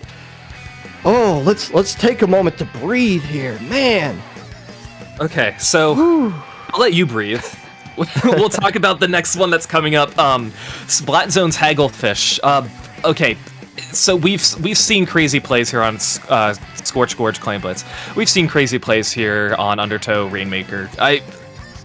Okay, we know that Hagglefish zones it can be pretty, you stand back a little bit, throw off your specials, then you find an opportunity to push forward. But talk about the flanks and how important this is going to be for this stage in particular. I'm thinking of players like Lemon, players like Ike, who are just showing so much aggression that it's going to be so hard to just spot all of these players coming from any angle of this map. But this is gonna be a wild set, and especially for Aquatic Vanguard if they want to win this to stay alive. But Ikaryoku just counting on this one to be the last game to move on to their grand finals. Including Vanta, who's going to be using that stamper with Zipcaster things. I think you're going to see the ballpoint come back out here. Inkjet's just so strong on this map. So I think we're going to see the machine get dropped in favor of the ballpoint from Ikaryoku. Matt is being subbed out for Aquatic Vanguard. Juice Knox is being subbed back in, so we're probably going to see some junior play coming out here. Sinnoh, Twig, and Ike rounds out the roster for Aquatic Vanguard. The question is, what is Ike and Twig going to do? Why did they pick this map in particular? It's probably because they want those two to use specific weapons. What's it going to be? I don't know. I don't know if they want to do E-Leader on something like this, knowing that they can try to kind of knock those Inkjets out of the air that they should assume is coming. And maybe get Ike back onto the splash. Maybe that's my thought with that. To go along with the gal that Sinel's using there. Yeah, this Aquatic Vanguard, with whatever they picked this map for, after losing on game 1, which was Splat Zones as well, they obviously picked it, I think, just to use something different comp-wise with what they're going to do. Yeah, and especially with having game 1, I'll say, be the most convincing win that any of these teams have had in this set, with Ikaryoku seem to just be dominating too in that one. We'll see what Aquatic Vanguard has up their sleeves. Let's take a look at these comps. First, we'll take a look here at the side of Ikaryoku. The Nautilus is coming out, and then we see the Paintbrush come out from Twig. What? I didn't even know that was in the... What's the kit on that thing? Oh, Curling Bomb and Wave Breaker. I've honestly have never seen the Paintbrush. Oh, that's a double junior? What the hell's going on here? Welcome to Low Ink. What are both teams doing? We've got tons of bubbles. We've got tons of splat bombs. Just a lot of paint power. And I mean, the Paintbrush, you know, it's a weapon. It kind of feels a little bit like a wiper, feels a little bit like a roller, but it's a brush. It's got a little bit of everything from something that is not a shooter. Aquatic Vanguard going to be capping the zone, getting 2 players down on the side of Ikaryoku, and finding an opportunity to push forward. This is really where the juniors are going to thrive and just splat everywhere around the zone and chuck some bombs up into Ikaryoku's side too.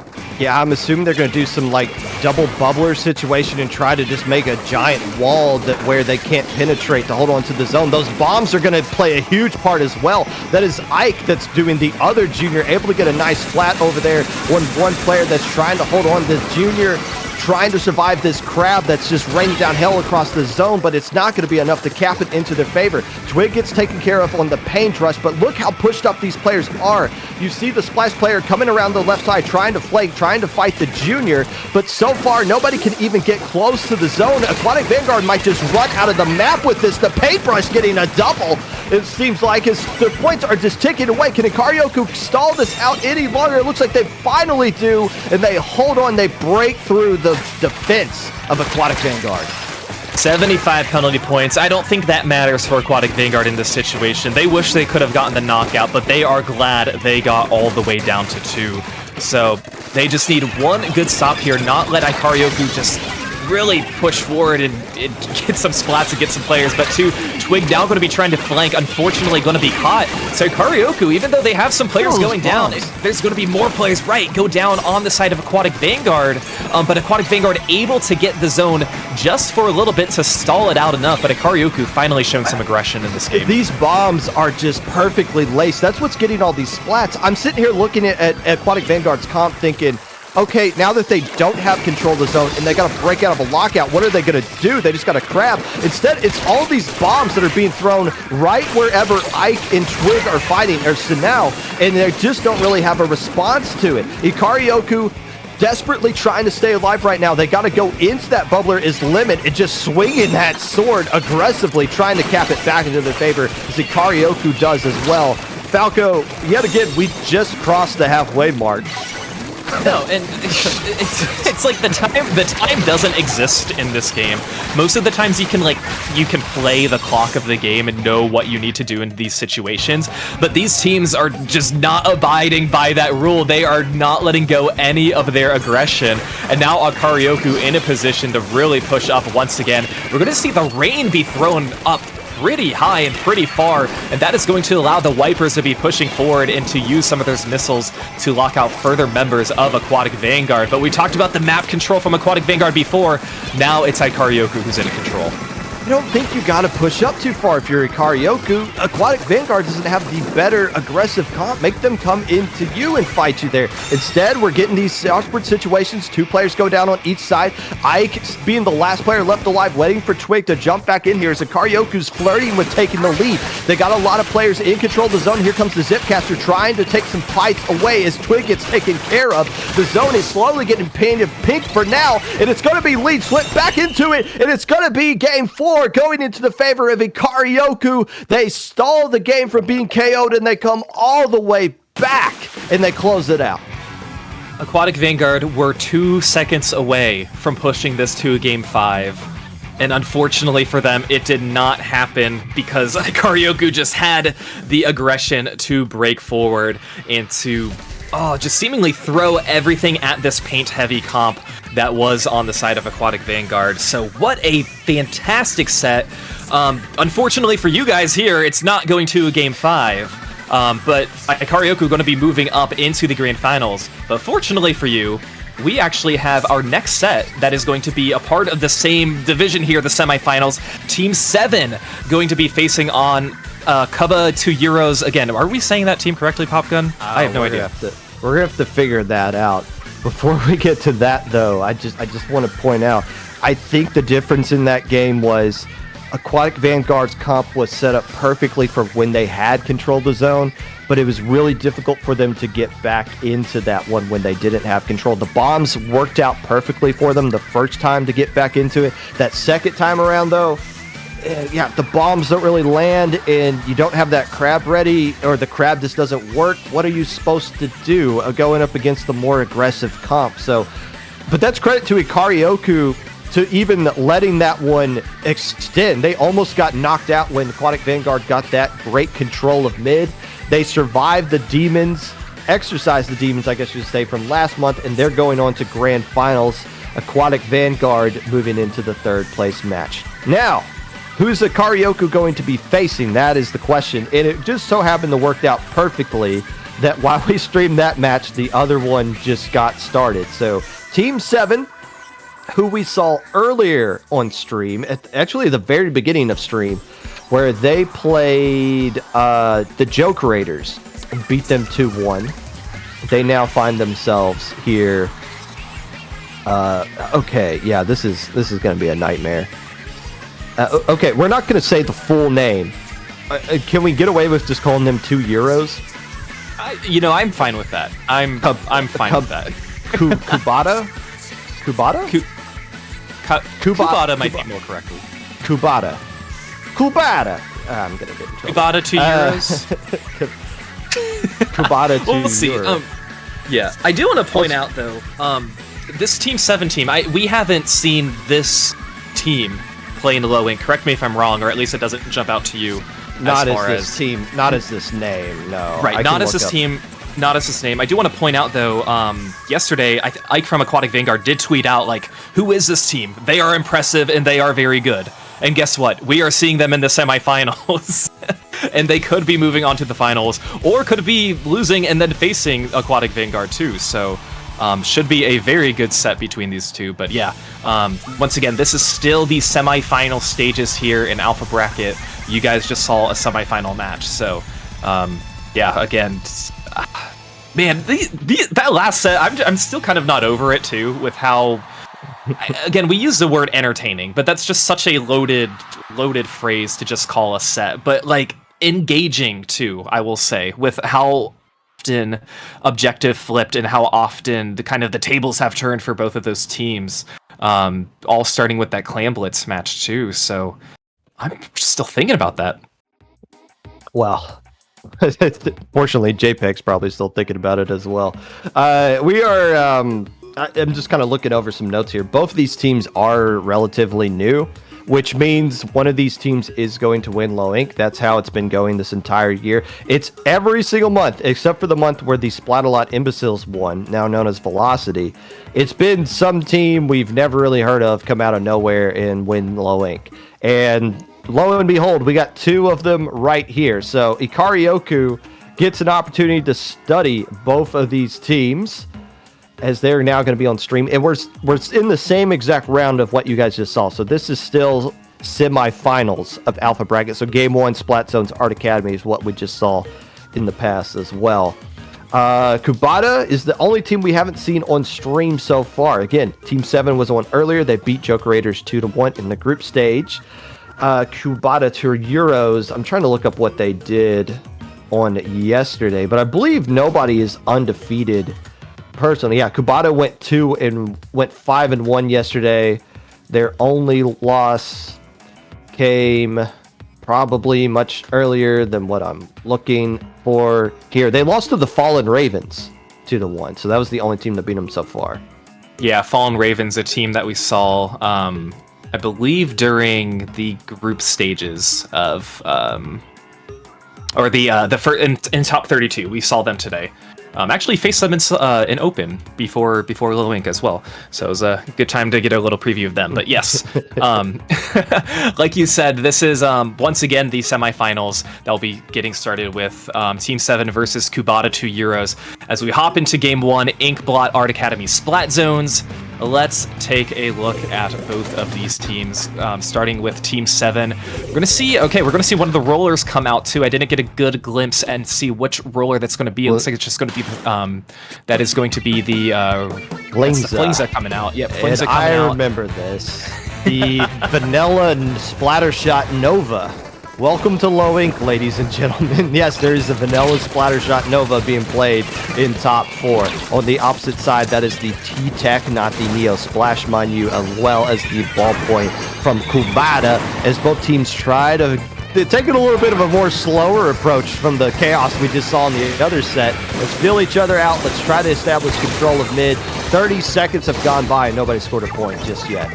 Yeah, and it looks like Team 7 here should be able to get on the board, as one member is just going to be the ballpoint on Kubata, who is alive. So teams from Team 7 now jumping into the zone and trying to set themselves up. I believe, yeah, we will also have, oh no, we won't have double ink mine. I was thinking of the Anarchy Nova, but there's just going to be a lot of point sensor assist action going on, a lot of chip damage, I think, on the side of Team 7, between those missiles, between the Nova, so that's in between the Mist as well too, so that's going to be an opportunity for Team 7 to really work together and get some picks. But now Kubata's going to be taking the zone, holding onto this lockout. We'll see how far they can push up.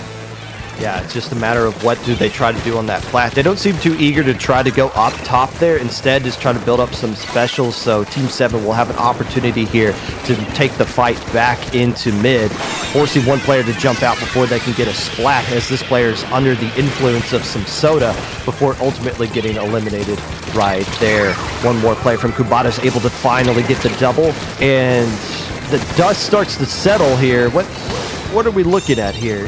Finally, Kubata gets control of the zone. They had it before. Yeah, that was just kind of a little bit of, I don't want to say scrappy play, but more of like, okay, everybody's in their own 1v1. They just kind of need to take care of business. So not a lot of, I'll say, coordinated pushes going on at that moment, just seeing who can get the upper edge. But speaking of upper edge right now, Team 7 still able to hold on to the zone a little bit more, but now Kubata able to take control while having a player advantage. We are going to see some players, it's going to be Space here, who's trying to push over towards the side and get back into the action here. It's going to be enough for Kubata to take the lead, but now Specials coming out from Team 7.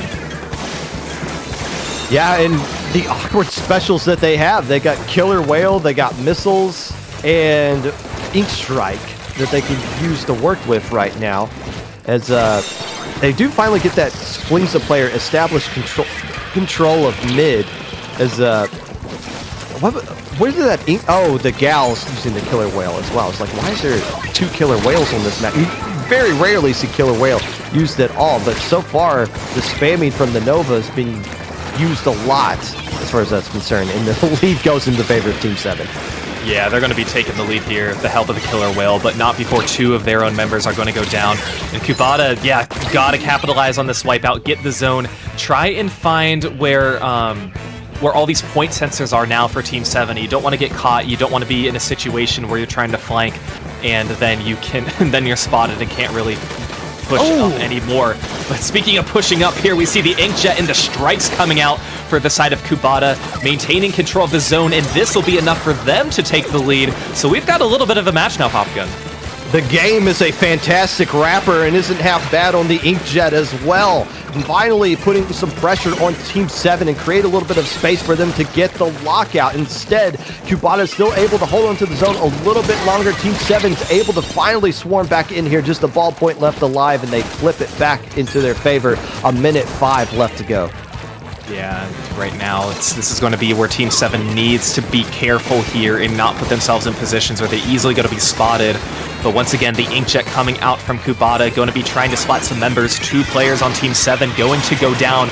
More specials coming out on the side of Kubota, and that's going to be enough for them to hold onto the zone and get the zone as we have about 40 seconds left. So Team 7 going to want to try and not feed in one by one here and build some of these specials. Cooler's going to be coming out to help them push up a little bit more in case they do get splatted, saving those specials, but they have about 30 seconds left remaining. Great use of those specials with the Tenta missiles coming out there in conjunction with some sub-weapons. You can't just fire missiles and hope they work. You got to combine them with something. The Fizzy able to get the nice splatted players are running, but Team 7 can't follow up with it as they lose a lot of players. The zone going right back into the favor of Kubota, and now Team 7 has to find a way to flip the zone back into the favor. In the next 4 seconds, they got a lot of paint onto the ground. They finally do. This has to be the push that they get to get the lead. Yeah, they're going to have some of their members jump in, but we're going to see the strikes come out on the zone. 1 player down now on Kubota as Team 7 trying to hold onto the zone. We see the Trizuka come out as well, but more pressure being applied towards the zone, and Team 7 able to save it, but 2 of their members are now going to go down. 3 members going to go down. This should give enough time for Kubota to cap, and it does, giving them the win on Game 1. And all of the Splattershot Nova fans in chat are molding right now, as they can't get a win in low extreme with that weapon. Hey, still a good opportunity for Team 7 to get a counter pick going right here. Try to get back into this one as we get pointed at by Kubota. By the way, shout out to the person who asked if the numbers next to players' names on the icons is their ping. Hey, with the net code for this game, it might as well be, but no, it's for the special count that's going on there. Counter pick incoming here for Team 7. You mentioned the Nova Shot fans, all 3 of them who are watching probably. I like that weapon too. Nobody ever plays it. But yes, like you said, counter pick coming out from Team 7 here, as they seem to be. They were in contention pretty much this entire time with this specific map in Mode 2. So, really based on their comp, and I don't know what's going to be a good move for them in this situation, but we do know that there are going to be some player swaps who will be coming in and out for both of these teams. It looks like Imagiro is going to be coming in for the side of Team 7, and I think that might be it, as they're going to be waiting for somebody to leave. Yeah, this is the 3rd team we've had on stream since you and me have been commentating where teams are rolling at least 5 players deep. That's great to see that, especially when you make counter picks, that you can kind of make a counter pick based off of what comp that you want to use and what players that you want to bring in. Again, that was Team 7 that was making the pick here, and it looks like we're going to Glam Blitz at Mako Marts. And just to remind you guys in chat, we're counting how many times JPEG goes to the wrong basket whenever something happens here. The count is currently at 6. Maybe we get a poll going. Is it going to be over or under 6 for this game? But I'm going to guess on this. I'm going to guess it's going to be less. And with all due respect to JPEG, it's not because he's getting better at Spec Cam, but more of we don't have Aquatic, Vanguard, and Ikaryoku doing their thing that they did in the last set, which made it very difficult for JPEG. It's only honestly, 5. Yeah. It's only 5 apparently. But that's coming from JPEG, so who knows if that's correct or not. So The poll will it be more or less or more than 5 times? Put your predictions in. Kubata, €2, currently up 1-0. This is Team 7's counter pick, trying to get back into this set. By the way, I looked it up. Both teams have taken 1 loss yesterday and 1 loss today. So whoever wins this tournament is not going to do it undefeated. It's been a very bloody low ink across the first 2. What in the world? That is a sploosh. Wait, is this Squid Strikes now? What's going? When did? Okay, somebody won with Sploosh a couple of months ago, but they didn't have a vanilla Splattershot Nova to pair it with, and Dapples as well. That's what I was gonna say. It's like it's fine to be surprised by one weapon, but I think it's more the combination of the comp that makes this a little more. I'm gonna say intriguing. I'm gonna say intriguing, as it looks like they are able to get some two splats pretty quickly, trying to get some more control. But the Inkjet is going to take down one of the Dapple members. So I think Team 7 trying to go for a quick push. They do. Basket is on now on the correct camera too. So start your count at 1 as Team 7 making their first push. If you were an X-ranked player and you loaded up with the comp Team 7 had right here, you would turn off your game and rage, but it's working for them so far right now, getting to 65 points remaining as you got the Sploosh player just having a party right now, just dancing all over the base of Chubata as they're able to get below 60 in their opening push. That is ideal, but what is not ideal on this map is losing a lot of players in the process. This map's going to turn orange very quickly, but just as soon as I say that, the T-Tech instantly goes down. Yeah, T-Tex is going to go down, and that's going to allow Team 7 to really navigate this map a little bit better. But now Kubata pushing forward, getting 2 splats on the side of Team 7. But again, we have a lot of paint output on the side of Team 7, and apparently some lethal plays too, as they are able to get some picks. Is going to be jumped in, going to be breaking that basket. 2 players alive. Now it looks like it's Ruben there on the side trying to score, able to get a few clams in the game, still alive behind and below the basket. Going to get some more clams. That is going to be the T-Tech, and that's going to give Kubata the lead. Yes, and they're probably going to find a way to get a little bit more. Both players left alive have some clams ready to go. Nice splat there by the Tri-Slosher, and that is a wipeout. I don't know if you're the ballpoint. You already got the lead. I don't know if you want to get those 6 more points getting wiped out on a map like this. Team 7, they do have a pretty fast, paint-heavy comp, to be honest with you. They have an opportunity to move way up right here as this Inkjet's trying to get some splats. Ultimately gets taken care of, and the counter push from Team 7 just wasn't there. No, and I don't know if this is an opportunity for Team 7 to really score in this situation. Able to break the basket, but no follow-up. So that's just going to put them down just a few more points. And we see here Imajiro trying to find an opportunity to maybe flank a little bit. They have 6 claims, going to be placing some beacons, going to give them a very good jump. They have a 2-player advantage right now, but now 2 players are down on their side. 7 claims trying to stay alive, but it looks like the ballpoint able to get some good paint there in mid, as they do have the lead, but I don't know how Team 7 can really find an opportunity to push in without being super sneaky. Yeah, it just comes down to them finding a way to take care of that ballpoint first. Kubata's ballpoint's probably looking at the enemy comp and saying, yes, please. All I got to do is play safe. I don't got to be too risky. So if they can take care of that ballpoint first, that could open up the door for them to do something here. But right now they're stuck playing defense. It looks like Ruben came around the backside, able to score the basket. Not add any points to their lead, though, and they lose a lot of players in the process, but more importantly, they keep the ballpoint alive. But look how quickly they're going right in. Yeah, this is a really good counter here by Team 7, but unfortunately, like we said, a few players going down, but look at this, Dapple's coming up on this. No!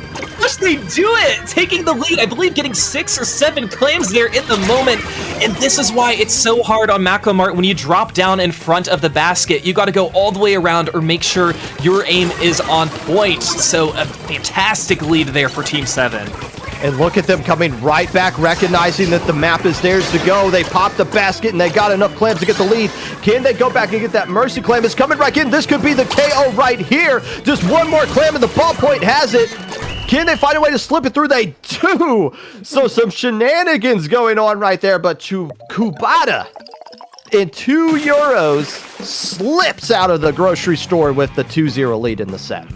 And at the very end of that match, we were on Space's POV, I believe, and we were watching them, just waiting for an opportunity. Do I need to drop down to get one more clam in, or will my teammate do it? And that's the perfect play you want to do. You don't need to try and splat them at that moment. You're just going to wait because you know you just need one clam. They were probably going to just like drop a bomb there and then hope for the best just to get one clam in. So fantastic coordination there. Oh my goodness. What a clam. We're loving Clam Blitz today, Popgun. We definitely are. The reason we were on Space's point of view was because JPEG didn't want to go to the wrong basket and miss the game-winning play. I bet you anything. So, game 3, Team 7 trying to stay alive into this one. The cooking they were doing in that last game almost worked out into their favor until it didn't. Now, I do want to keep in mind that you do see a lot of off-meta comps in low ink. And our job is to try to make sense of it, try to explain what we think works with that. In certain weapons in right players' hands, especially in low ink, you get a lot of players that are one-tricks, that have mastered lower-tiered weapons and have overcome the weaknesses that they have and could get a lot more value out of them than somebody who's just picking it up. So that could be the case right there. But also, Team 7's using a lot of different weapons across both games. So their counter pick brings a lot more weight behind them as far as what they want to do with this one. It looks like they're going Rainmaker and Humpback Pump Track. I'm assuming they're going to keep the Tri-Slosher here. The rest of their comp, who knows? You just roll the dice and see what comes out. But they will be subbing out a player, it looks like, as we got to... Can we back up here? We need to back up. Yeah, look at that. Nice backup feature. You guys didn't get to see how awesome that was. Love the new user interface for Splatoon 3 in private battles. But yeah, kind of what you mentioned about, like, you can't predict the comp from Team 7 at this point. You don't know what they're going to run, or what Kubatas is going to run. So if you're Team 7, in this moment, you have to go with what you think your strongest map and mode is, because you can't play the game of, okay, they've done this and this and this. I don't know. Are you expecting, and I'm trying to think if you're Team 7, are you expecting even more weapons that you haven't brought to the table, or a combination of weapons from those first two sets? So, and it's weird because you're thinking now kind of in a way, okay, what could we do against a Sploosh? What can we do against a Splattershot Nova? Kind of like things like that too. So kind of brings a whole different game to counter picks at this time.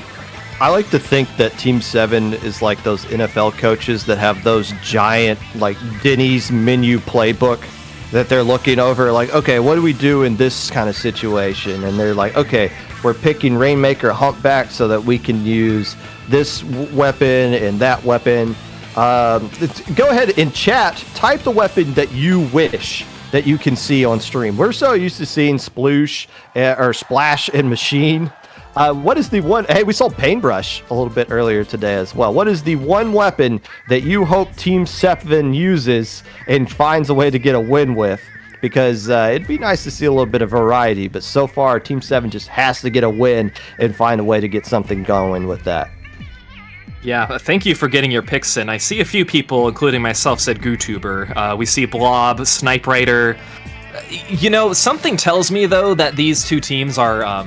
I hope they're not paying attention to these choices, but who knows, they could. Hey, by the way, you and I commentated a set at the Big House, a top 16 set that had a GooTuber. Remember, Power used it? Yes. Lost, but still used it. Regardless. That was when we were still in the Tentamissile Splatoon 2 glory days of figuring out that transition from Splatoon 2 to Splatoon 3. But here we have the comps, a little more traditional, I'll say, but we are going to have the Blaster. That's going to be the Vanilla Blaster coming out on the side of Team 7, paired with, I believe that is also the Dynamo that's coming out. So that's going to give them, it's going to give them a Tactifueler. Again, Dynamo, people haven't really been thrilled with the kit, not commonly used, but look at this, 2 players down now in Kubata.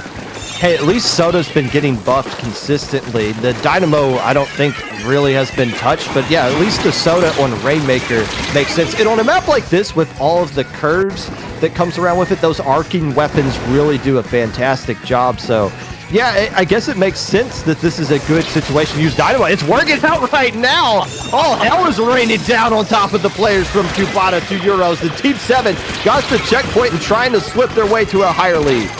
Yeah, one of the only weapons in this in this comp here that is going to get a lot of paint over the walls. You know, you can do that with the Tri-Slosher too, but it's a little more tricky. So yeah, this is really where the Dynamo is going to thrive as Team 7 not done with this push. How are they still alive just standing in enemy ink? Cubata a little slow on taking down members of Team 7. Just going to be the Tri-Slosher, but who's by the podium at the very end. But not before Cubata able to take the rail and bring the Rainmaker back to, oh, look at this, back to the side of Team 7's podium. So they were trying to kill the rail while the player was in the ink rail so that they couldn't make it all the way across and so they could try to catch up to him. Still, Cubata able to get back control of the zone. But look how yellow, what am I talking about? Look how teal the map is right now for Team 7. Yeah, they give up the checkpoint, but they don't lose any control of the mid on top of it. But this Inkjet's got something else to say about it. Yeah, and that's going to be 3 players down now on the side of Team 7. Cubata trying to find sense of this, but immediately when they pick it up, taken down by the Trizuka. So a good stall there for members of Team 7 as Pika able to get a nice pick on the game. And it looks like they might be in a position to try and push this Rainmaker a little more as some of their players are trying to jump back. We're trying to keep an eye on the Rainmaker ourselves, and there they go. Finally picked it up. This is Team 7, the team with the lead and the man advantage, but the 2 players on defense are in the perfect position to shut this push down as we approach the halfway mark.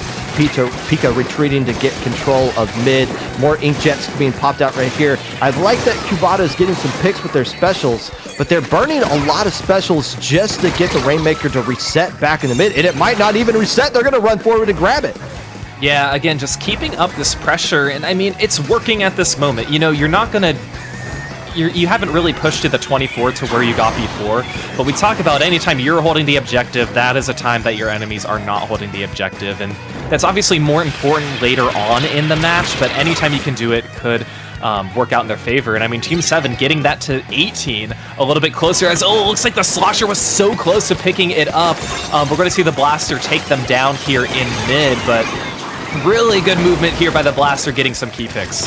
That's the second time. Oh, have a seat, says Olivia. But that's the second time the Tri-Slosher for Team 7 has just set up shop at that podium. And when they keep trying to chase the Rainmaker away, they're ultimately just being chased by that Tri-Slosher that's still there. They got to clear out everybody first before they can move forward. They're having a lot of difficulty locating all these players from Team 7, and it has to come down to the fact that there's just no map control. There's no pink ink on the map to work with.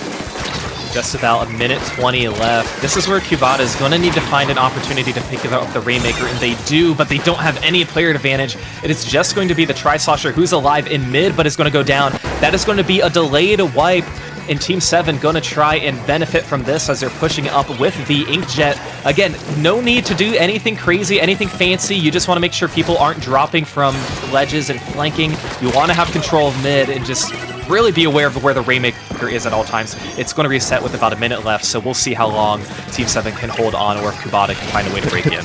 JPEG, hold on as well. We're going to get through this one. Now, Cubata has not really done anything this entire... It's been all Team 7 so far this game, but Rainmaker coming down to the last 30 seconds, and finally the man advantage falling into their favor as we're trying to get a look over here. They can't even around that corner as the defense for Team 7 is already set up. Just one Tri-Slosher left to go. I don't know. I don't know how they can get back into this one, Falco, but what kind of defense is Team 7 going to do to stall it out? Yeah, I was going to say, especially with some of their players just riding the rail and making sure that no members of Cubata is going to flank. So we do see specials coming out, but 2 members are going to go down. But look at this, Cubata has one last go at it, and they are going to go down. So that's going to put Team 7 on the board for the first time in this set, and keeping this set alive for them as, man, these are some head-to-head battles. But yeah, an impressive win there. Impressive defense, too, I'll say, for Team 7. Dynamo officially confirmed to be better than Splattershot Nova. Let it be heard once and for all for here. Now, that good good counter pick, and the weapon choices obviously worked out. That Dynamo played a huge factor, put a lot of paint down, got a lot of key splats, and constantly producing soda for those teammates to work with. But the positioning of Team 7 across that entire game was a huge issue for Kubota. Clearly that counter pick working out into their favor. The problem is, though, Kubota has 2 picks that they have to figure out how they're going to close out this set and punch their tickets to grand finals. They can't go to Splat Zones. They can't go to Clam Blitz. They can't do Art Academy, and they can't do Mako Mart. So they're either going to have to do Rainmaker yet again or Tower Control, which it's very bizarre that we've gone all 3 modes and not done Tower Control yet, and there it is. Yep, we are finally going to have it on Manta Maria. So, again, we talk about kind of flanking opportunities, which, again, both teams, I think, have kind of taken advantage of at this point, especially in Humpback. We saw that happen on Mako Mart too. So, again, we also talk about the unpredictability of the comp coming out from Team 7, but now Kubota learning more and more about their opponents as Team 7 were able to get a win there on Game 3. So definitely something to chew on at that time, like going into this set.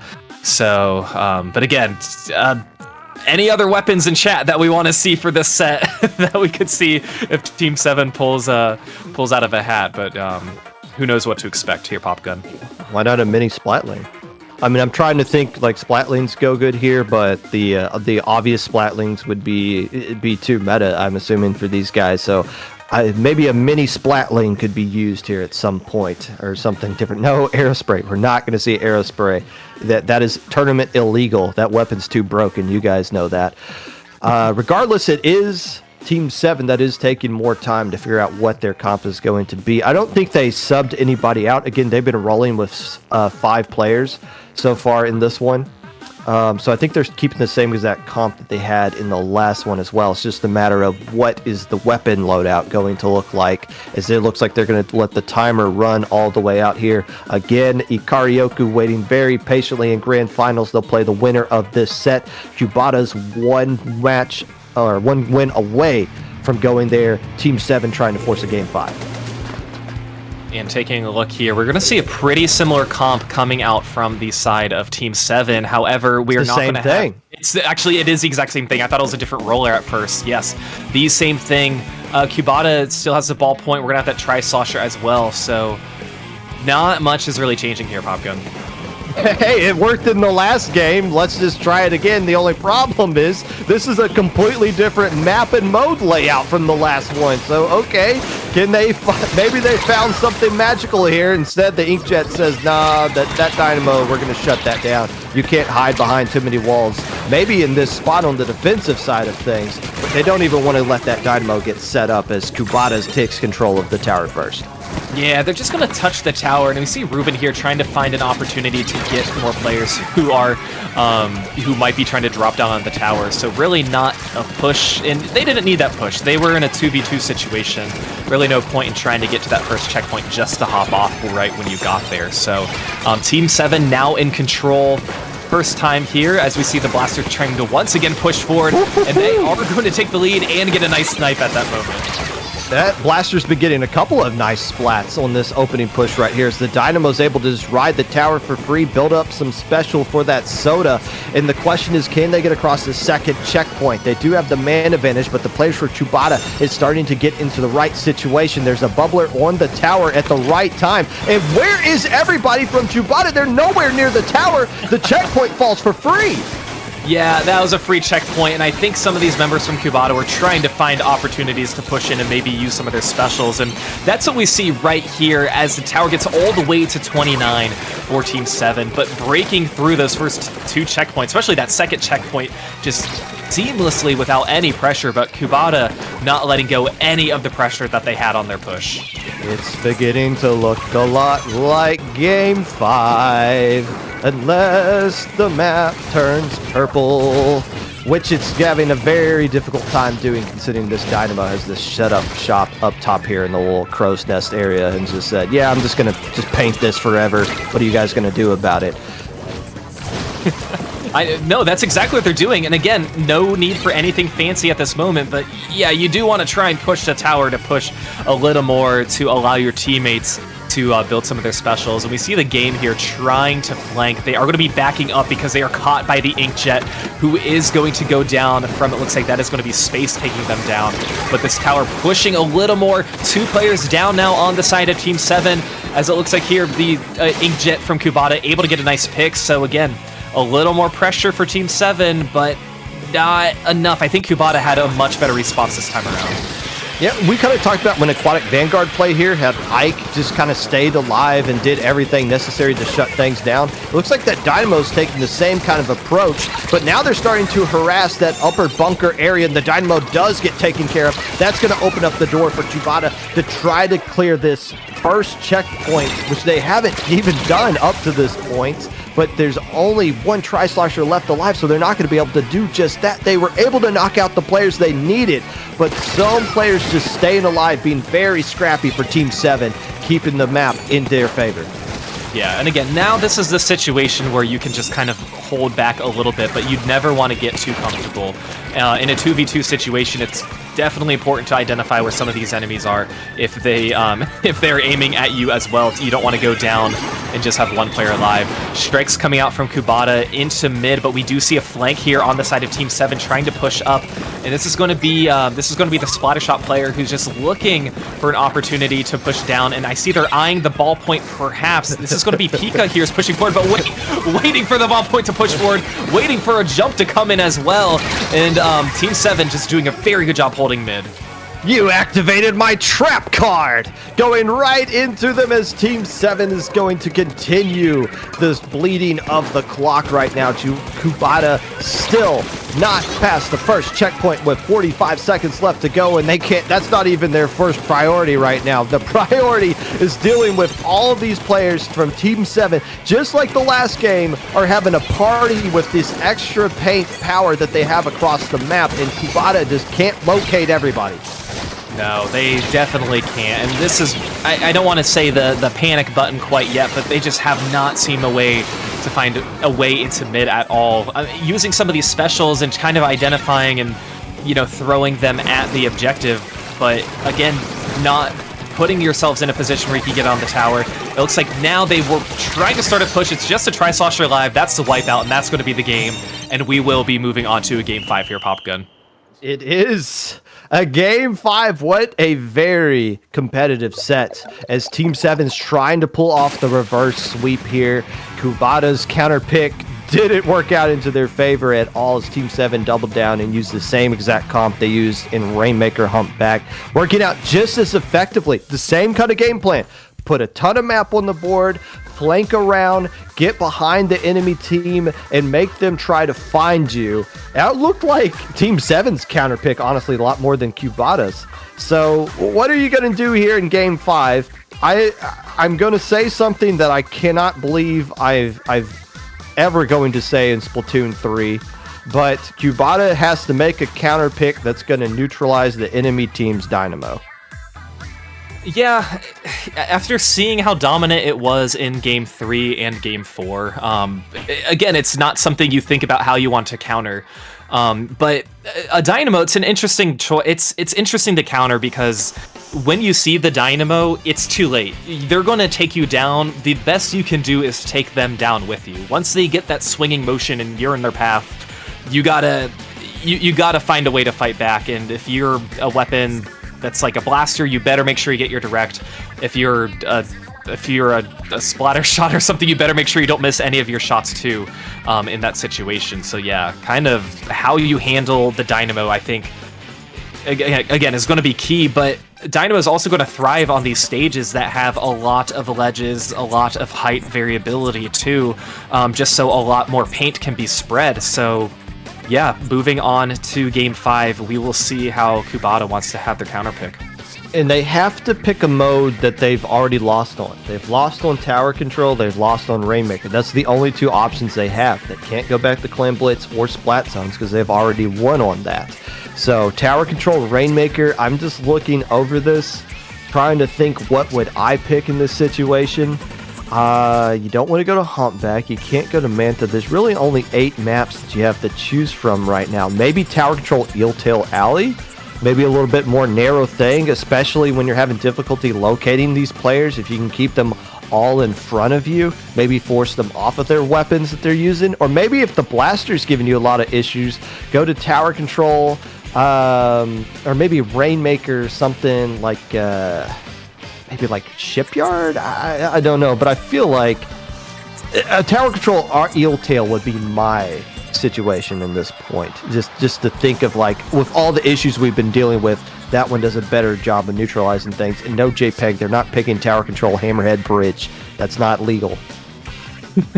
That's one of the that's what we see here in our private battle. But yeah, I kind of like what you said about, Tower Control Eeltail, because less opportunities to flank, much more narrow in that situation, and not a ton of paint on the sides either. So kind of going up slick, a lot of times you are identified kind of going up on those ramps, and you still have the height advantage if you're sticking with the Dynamo, but less places to hide. So yeah, we'll see, as I believe we're just waiting on one player to sub in and swap out, but Oh, they made a illegal counter pick. I'm not even going to mention what they picked, because it is so far illegal that it is insane. Now, to their credit, they're probably not used to making counter picks because they've been winning most of the day. But they do need to make a counter pick right now. We're gonna put like a time limit on them. So, in case you're wondering, Popgun is getting notified of this, I'm assuming through the Battle Fight chat, since you're a TO, but... and that's how we figure out how these counter picks are made. But yeah, that's kind of the charm a little bit, I'll say, if you typically don't make it up this far in the bracket. I'll say it's not really a charm if you don't really read the counter pick rules, but sometimes when you're not in this situation to to make those counter picks, it's less that you're prepared for and more that you really have to think about. And sometimes there are things that you don't really think about until they happen. And for a lot of these teams, that happens to be counter picks. So yeah. Yeah, and at some point we want to go home, so we can't just sit here and spend all day making a counter pick. And the pick is in, and it is an actual map that is used in competitive. It is Rainmaker's Shipyard. That was my... Okay, so now, is this the map they actually wanted to, or is it they were just putting pressure on them, so they just kind of threw this one out? But Rainmaker's Shipyard is the one they want to go with. That might work back in the teams. I don't think Team 7 is going to change their comp here. No, again, I don't think they are either. I mean, but they had like 4 minutes to come up with something, That's true. But the thing is, they didn't know what the map and mode was going to be either until, I guess, now. So you always want to kind of adapt to that too. But, once again, talked about how the Dynamo really has been working for Team 7. But, I mean, in this position too, do you think it's going to work as well as it did the last 2 games? Yes. I definitely think it's going to work out. I think this is this is a fantastic Tri-Slosher map as well, which I believe both teams have been using. But still, this is all the issues that you've been facing the last couple of maps are going to be highlighted here. So I think it just comes down to... No, they're not going to use the Dynamo. They're going to keep the Blaster and the Tri-Slosher, but instead they're going to use the Junior over it. Yeah, gonna get a little more paint. Gonna have double bubble too for Team 7. No bubbles on the side of Cubata, but I believe they do have 2 inkjets coming from the Tri-Slosher and the ballpoint. So a slightly different game for both of these teams, as it looks like the Tri-Slosher already getting an early push up on Cubata's snipe here and staying alive, getting a few picks, as it looks like Team 7 now picking up the Rainmaker and getting to that check, but unfortunately going to be falling through. I wonder if they're going to clear if they didn't fall. Well, they might just clear it anyways because there's a bubble, but there's a bomb inside that bubble, shutting everything down, at least stalling it temporarily. And some Ink Strikes just trying to buy a little bit more time, but Team 7, it just needs to put some paint down, picks it up, and they are going to dunk it. And just as I say that, they actually don't dunk it. It's the ballpoint that stalls things out. Wow. Wow, how do they held on to this checkpoint? And I don't know if they're going to keep up any more pressure because right when they pop it, they're probably going to drop it down unless they have people just watching the Rainmaker, but that's not a situation where I just want to ignore the Rainmaker's position and make sure it can be reset. But we see the Inkjet doing a pretty good job guarding it as well, so that's going to be enough to reset the Rainmaker and stop this push. But like you said, Team 7 came so close to getting that checkpoint, but just couldn't pull it through. Yeah, so basically a tied game at this point since nobody has cleared the checkpoint, but a minute and a half bled off the clock on top of that. So we're running out of time to make some plays right here as we see Kubota able to swarm into the Rainmaker, but they don't get the picks. And now here comes Team 7 with their second attempt. Maybe with a more clear one. Here comes the game, trying to rush in. Those Ink Strikes aren't going to get there in time, and the Rainmaker is going to finally clear that pedestal, but Team 7 loses 2 players in the process. But that's Pika going behind everybody yet again, causing more issues as the Rainmaker's finally going to get picked up, and they're a clear legal 1v1 in the Fight Club. That is allowed. Kubota now has control of the Rainmaker, but look, pushed over here on the right side. This is a hard place to break through. You honestly might as well stay alive, number one, but maybe even just like drop down to reset this. You're gonna get all these bombs thrown at you, so we'll see how members of Kubota can support. But amazingly getting out and getting back into mid, but still hanging out that toxic miss there because Pika was able to just throw a really nice bomb, get some nice shots there, and get some good splats. So Team 7 still in control. Pika trying to push up and pave a way here on the left side, but not before the Tri-Slosher is going to bring them down. The game's still looking for members, but Team 7 opting to take it up this right side. Team 7 already cleared that first checkpoint, trying to do it yet again as they try to add to their lead along the right side, and Inkjet's going to slow them down a little bit, but there's one of the 2 bubblers that they have ready to go to try to get some lead there. The Rainmaker cancels the Inkjet and finds a little bit of a wall here, a little bit of a tricky path, but they haven't added anything to their lead just yet. They're just kind of dancing around this little block over here, trying to stay alive. Finally, they move up, and finally, after all of that, they add a single point to their lead. They do, but they did add a lot of paint on this side of Kubota's. It's basically Kubota's side, but I mean, that can quickly be reversed. But again, it's kind of just about controlling the objective with having the time run out. And of course, you're not in a very safe place pushing it all the way to now 45, but knowing that Kubota still has to have a checkpoint to get through, I think brings a little more comfort to Team 7, and it's kind of allowing them to play this type of aggressive game that they're playing.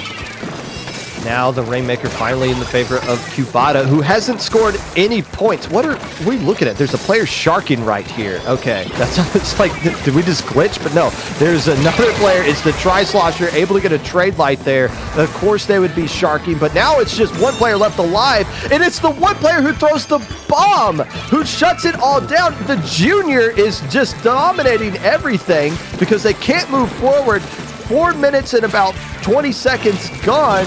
Kubota still hasn't scored a single point. Yeah, they really haven't, and this Junior is going to get bombed so quickly, and that's going to come in handy just to kind of chuck at the Rainmaker. 2 players alive on the side of Kubota. They have control of the Rainmaker. They have one more coming in, but look at this, the push from Team 7 here. Once again, the Tri-Slosher able to take them down, so Team 7 need to stay on their toes, as it looks like Kubota able to get some points for the first time, but we'll see how well they can set up this defense against the checkpoint with 10 seconds left. They got to clear the checkpoint and some change, and they don't have the man advantage to do it. The game trying to flick around that left side, but the space is not in a situation to where they can even stay alive. The Team 7 pulls off the reverse sweep, and yes, a team that used Dapples, Sploosh, and Splattershot Nova in a game won the set. It is going to Grand Finals of Lowing. That happened. That happened in a good Game 5 fashion, too. Exciting stuff, and they're going to be facing a very tough Ikaryoku team, while while Kubata is going to be waiting for Aquatic Vanguard. So such fantastic matches we've seen here in the late stages of this bracket. But we still have one more set coming up, Popgun. We do. It's going to be grand finals, best of 7. It's going to be exciting, unless it's not. But before we get that set up, we need to take a little bit of a break. You guys need to go grab your popcorn, use the bathroom, wish your father a happy Father's Day, and we will see you guys back here with the exciting conclusion of Low Ink here on IPL.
Hello, everybody, and welcome back to Low Ink June 2023. We are getting ready for grand finals. My name is Falco Flyer, joined here by Popgun, and this is quite an adventure we've been on so far. We saw both semifinal matches here on stream.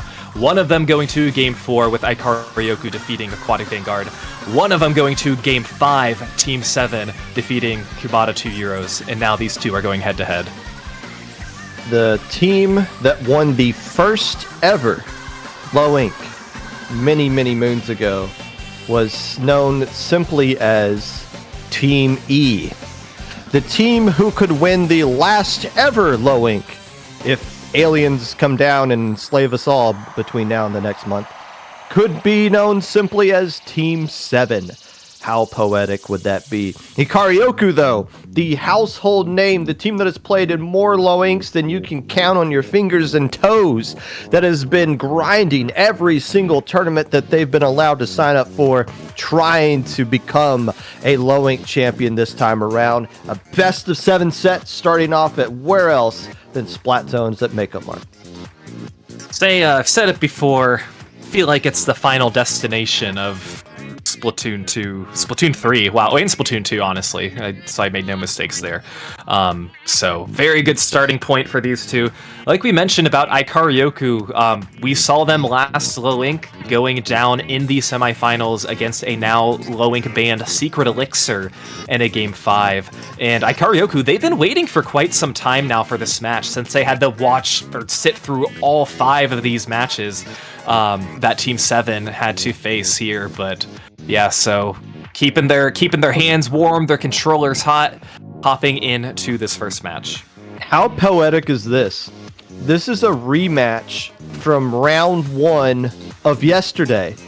One of the first matches of the entire tournament is now going to be the final match of the tournament. Team 7 getting a 2-1 win over Ikaryoku. Now, there's been a lot of matches played in between then, and now Team 7 has lost twice. That is the only team, I believe, in the entire tournament to defeat Ikaryoku, because they went undefeated since then. So technically, Ikaryoku, after starting the tournament 0-1, won 5, 8, 9, 10, 11 matches in a row across both days, trying to avenge their only loss here in a best of 7 against Team 7. Game 1, Splatzone's Mako Mark. Shouldn't be any surprises coming out with the Stamper Wiper comp, of course. But what is Team 7 going to use? That is I was just expecting it to be a big swig at this point. No, it's just a standard vanilla roller. Yeah, Vanilla Roller and Vanilla Slosher 2 coming out, so we're going to have double Slosher on the side of Team 7, as they're going to be battling out in mid. It looks like Ikaryoku might be in a good position to take the zone first, getting one good pick there on the roller. 2 players down now on the side of Team 7, as Ikaryoku making quick work of this, pushing forward, starting their lockout phases, and identifying all flanks coming from all sides. Yeah, any rust here, being a little bit of a wait for the other team to come back in. It's not showing for Ikaryoku. This Crab able to get the trade with that Tri-Slosher, and more players alive for them as they can complete their lockout stage right now. More players going down. Ikaryoku is feasting in the opening minute. Yeah, they're not letting go at all. Some of the zone is now being countered by members of Team 7, but no, Ikaryoku's still able to hold on. We're in a 3v3 situation. Ikaryoku wisely backing up towards the zone, using this Inkjet as some additional support as well, getting some picks, losing control, but 3 players down on Team 7. This is actually very, very nice for Ikaryoku, not letting Team 7 cap the zone at all, going to allow members from Ikaryoku to jump into their teammates as well, and this will be a difficult opportunity for Team 7, but we'll see if they can build some specials in time. Is Ikaryoku gonna go from 0 to 100 real quick? The answer is yes. We've been waiting for this game to get started, and we're not wasting any time. They take down Team 7 in Game 1. Did you blink? I certainly did not in that situation too. I mean, there were moments where Team 7 were able to contest just for a little bit, but like you guys saw on the score, no penalty points at all, and that would have been some hefty penalty points if Team 7 were to get any sort of cap in that moment. So Ikaryoku, again, it got pretty close a few times, but they just seem to always have the upper edge, and I think kind of having that 2v1 situation really benefited them, because you think about how many players are down on the enemy team. Well, it matters how many are down on your team too, and now knowing that you can have players to jump into mid, definitely going to help to continue that pressure. So Ikaryoku, like you said, absolutely no rust in that first game.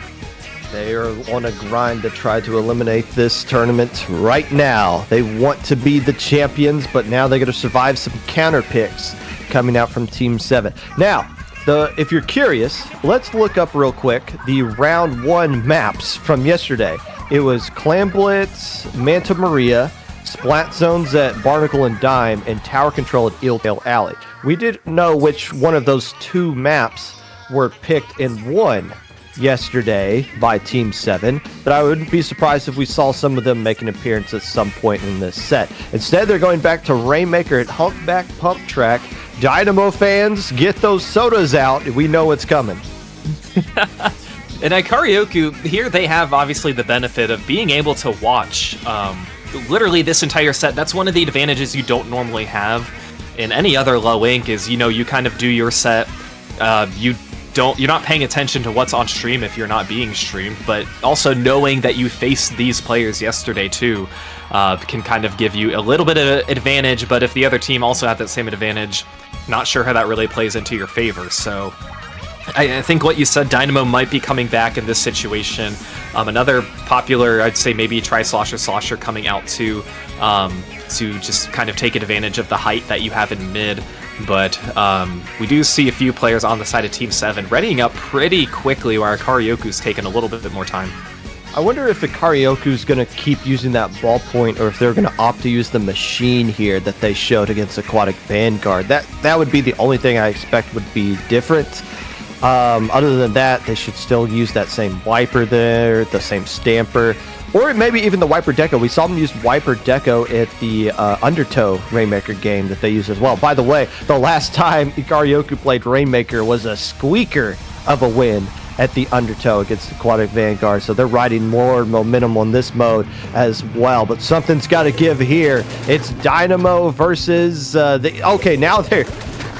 they're really going back to their last resort roots right here. There's the S Blaster to go with the wiper. Yeah, it's not the wiper deco that we had seen too, but where's the Dynamo? Yeah, Dynamo's not here. Dynamo's not being played. Yeah, Dapples are back. We see the Blaster again, but I mean, hey, a quick 2v2. That's a quick wipeout, I should say, too, as Team 7 capitalizing on this, as Ikaryoku couldn't seem to get any control of mid and get control of their picks. So Team 7 going to quickly get to that checkpoint and still continue to apply more pressure. They're unpredictable. Of course you should use Dapples instead of Dynamo on this map. The other one was just a ruse. But now they're going to put down more beacons and keep the soda at the same time. As Team 7's picking up where they left off. 2 players going down, and they got a clear shot to add to their lead right now. The Blaster can't find a connection on the shots. The Rainmaker is just bullying this Blaster player back into their own pedestal. 5 points remaining. The bleeding has stopped, but enough damage has been done. A minute gone by. 95 points taken off the board. Yeah, and the Rainmaker carrier was going to try and push against the front of the Rainmaker podium, not the closest part to where they were. They knew they would have gotten splatted, which they did anyway, so unfortunately it didn't work out for them. But the Rainmaker going to reset, but not before Team 7 getting all the way to 5 in a very good push. And we have more amazing shots here by the Vanilla Blaster on the side of Team 7. This Blaster player has just been phenomenal this entire, with the comps they've been working with as well. They're getting a lot of splats and not dying on top of it. Can they cancel the hammer right now? The hammer's just kind of going all the way around the world trying to find some way to get a splat, and they take care, get a little bit of a revenge against the Blaster, but not really getting much else on top of it. What is Ikaryoku going to do to get back into this point? They just got to take it one step at a time. 3 minutes is a long time, but getting out the Rainmaker. Team 7 does not allow teams to move anywhere with the Rainmaker. No, they really don't. They're doing such a good job just locking them out. As I mean, we could see Ikaryoku only getting to 92, kind of a pickup out of desperation type of moment that they had. And now Team 7 continuing to push once again, going to have the support of the Inkjet, but going to be taken down here. But this Crab's still doing a good job getting some more paint. 3 players down now on the side of Team 7 as Ikaryoku going to be, I would assume, pick up this Rainmaker or pop the barrier, number 1, but then continuing to push as you have 2 players down on the side of Team 7, with a few members seem to be pushing up into mid. You see Lemon like to do that whenever they know they have the man advantage and the push from the enemy team is done. They waste no time. They're so quick trying to push up and create space for their team to do a quick counter push, but this just nothing's been giving from Team 7 up to this point. And once again, another scenario where they slightly had the man advantage, but Team 7 sharking those players in the right spot that they need to get the picks on the back end. But 3 players instantly just go down all at the same time. It's just the Dapples that's left alive. And where are they? They're nowhere near the pedestal, so that one's going to fall. But here's the question: how far around this corner can they go? They basically have to touch that back pedestal to get lead. Yeah, and we see Toxic Mist on the side of Team 7, which can really make this difficult, but not unless your Wiper is going to be going up and getting some nice hits. 2 players down, 3 players down on Ikaryoku, as the Rainmaker is going to be splatted as well. So again, just stuck on this elbow part of the map. That is going to be the difficult part for Ikaryoku to try and push forward, but I think once they might be able to break through, it could be a better opportunity. But speaking of opportunities here, Team 7, we see Will being able to push pretty far, as look at this, the Rainmaker sneak. Ikaryoku, but not before the Dapples of all weapons spot them and take them down. Oh, that was scary for Team 7. Ikaryoku being a little bit slippery as finally Team 7 dunks it back down across, and they start to put the Rainmaker on the enemy side of the map. Maybe delivering the Rainmaker to the enemy at that point as they're losing some players, but it's just the S-Blaster that's left alive, and they're forced to retreat against the other Blaster. This time, S-Blast wins the day as Ikaryoku is still trying to clean up all these players as Team 7 bleeds more time off the clock. Yeah, they are bleeding more time off the clock, but having that advantage now for Ikaryoku is going to be pretty important. They don't have control of mid, but they seem to do right now as they're trying to contest the barrier, but 3 of their members are going to be going down. That is a delayed wipe for Ikaryoku as the Wiper is going to be jumping in and staying alive, and basically a 2v1 situation, still alive when all 4 members, they just pass all 4 of them. But Team 7 doing what they need to do now, controlling mid. They don't need to push the Rainmaker, they just need to identify where Ikaryoku members are and staying alive from this crab as well. So this will be Team 7's game to lose as we see some nice snipes coming in. Barrier's going to be popped, but not picked up in time. We are tied 1-1 in the set, Popgun. I love what you saw at Pika right there, and allowing them to pop the Rainmaker, realizing it didn't matter if they popped it or not. We just got to make sure they don't pick it up. So they were going for the players trying to go in to pick it up instead of trying to outpaint that crab, because they were never going to do that. But still, Team 7 said, nah, the Dynamo is just for fun. This is our tryhard comp. We're using the Dapples this time around to get us that win in Game 2 and tie up the set at 1 apiece. Now, the counter pick rules for best of 7. You can't pick the mode that you've most recently won on. So it's not going to be a scenario to where only one mode can be picked in like game 6 or 7 between all the teams. You can go back to modes as long as you win on a different one. Both teams have now won on a mode. Ikaryoku can't pick Splat Zones yet. The other 3 modes are still on the board for them. I don't know if you want to do Rainmaker, considering how Team 7's been playing in Rainmaker up to this point. And it just comes down to what are we kind of looking at here in chat? Might be some subbing situation going on. Yeah, let's take a look at this replay here. This is going to be kind of the opening push right when the match started, with 3 players in that wipeout that was going to be happening. And I mean, you obviously have to push it there. There's really no reason not to, obviously.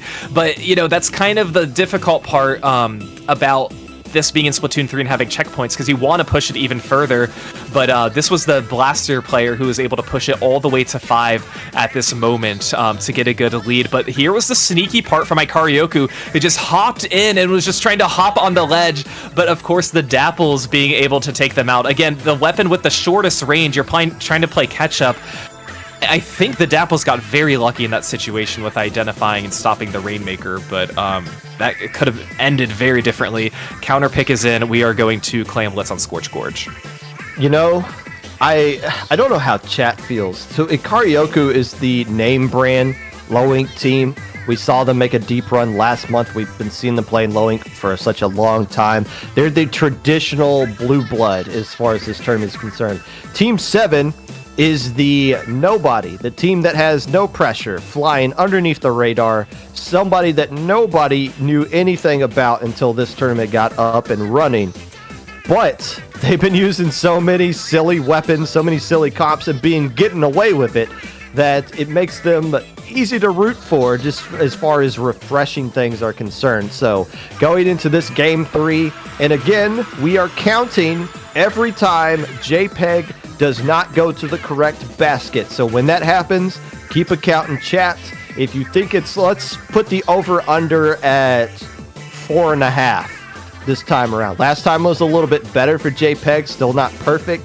I'm going to say 4.5 is going to be the betting odds for how many times we go to the wrong basket here on Clan Blitz Scorch Gorge. But it's going to come down to how many times can these teams score, is how often we're going to be an opportunity to see if we can even go to the right basket.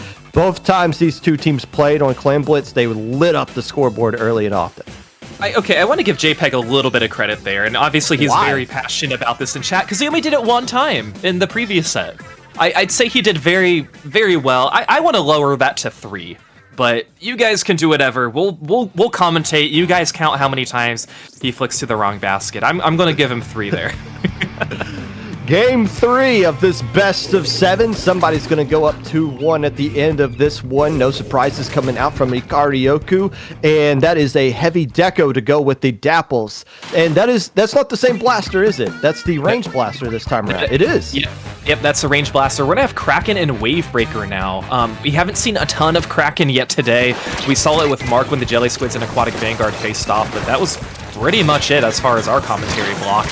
And the range trying to stay alive, but unfortunately going to get splatted. A lot of members from Ikaryoku were identified, but 2 players from Team 7, 3 from Team 7 going to go down. It is just going to be the heavy deco who is alive, but it looks like this is going to be a score. Count that counter at 1 for JPEG, but Ikaryoku on the board first.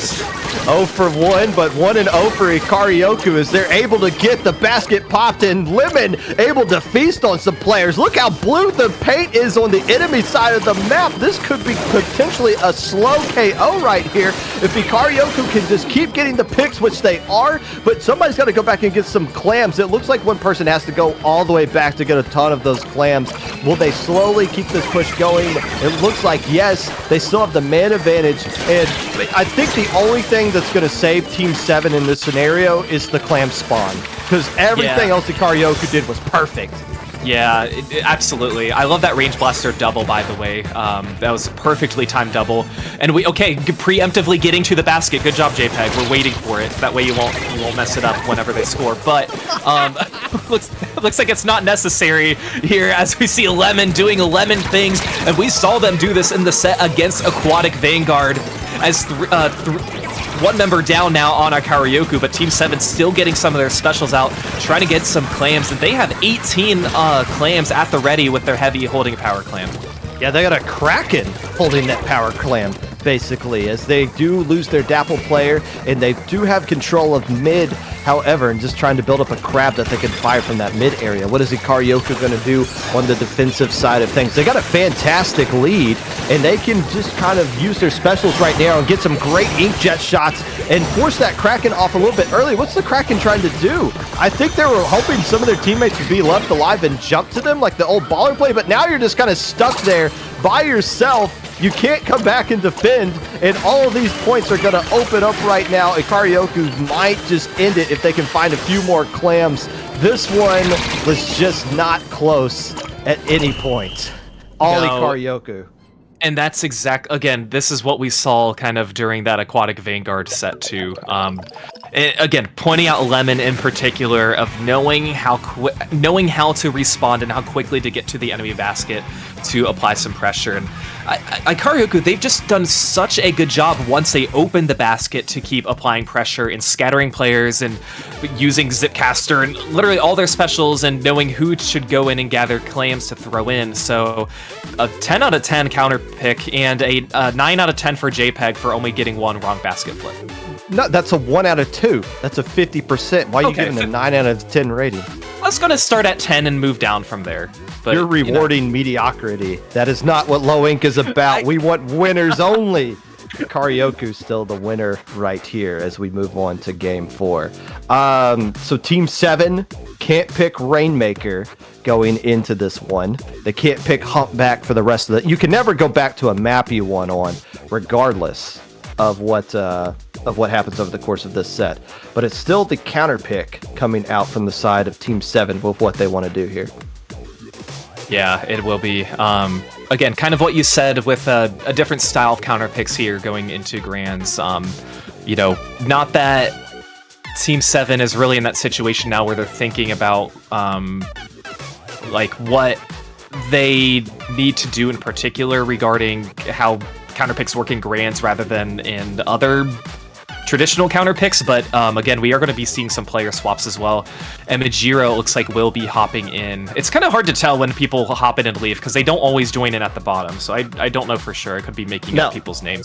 But that's how you do it, by the way. If you want to make sure you get your sub in, don't wait for the counter pick. Get 5 players in the lobby so that they can't start the game without your correct player that you want. They're waiting for... Well, actually, no, it's Team 7 making the counter pick, so they should know what their map is going to be.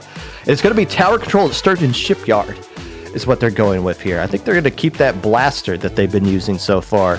I don't know about the range. They might go back to the bubble one. I'm feeling here. Yeah. Typically, when I think of tower control, I think of vanilla blaster, just so you have that safety of the bubble. But I believe this is a team that we've seen run double bubble too in some of their sets too. And, I'm thinking, that was the Hagglefish Zones set from the last set where they were able to do some good work there. So Ikaryoku, we saw this pop up. They readied up in literally no time. A team that is kind of has a comp that they're comfortable with, where Team 7 is kind of just playing. I don't want to say playing what they feel like, because it doesn't sound like it gives them enough credit for how serious this is, but playing what they feel most comfortable with. You dance with the girl you brought to the dance, and that's what Ikaryoku's going to do.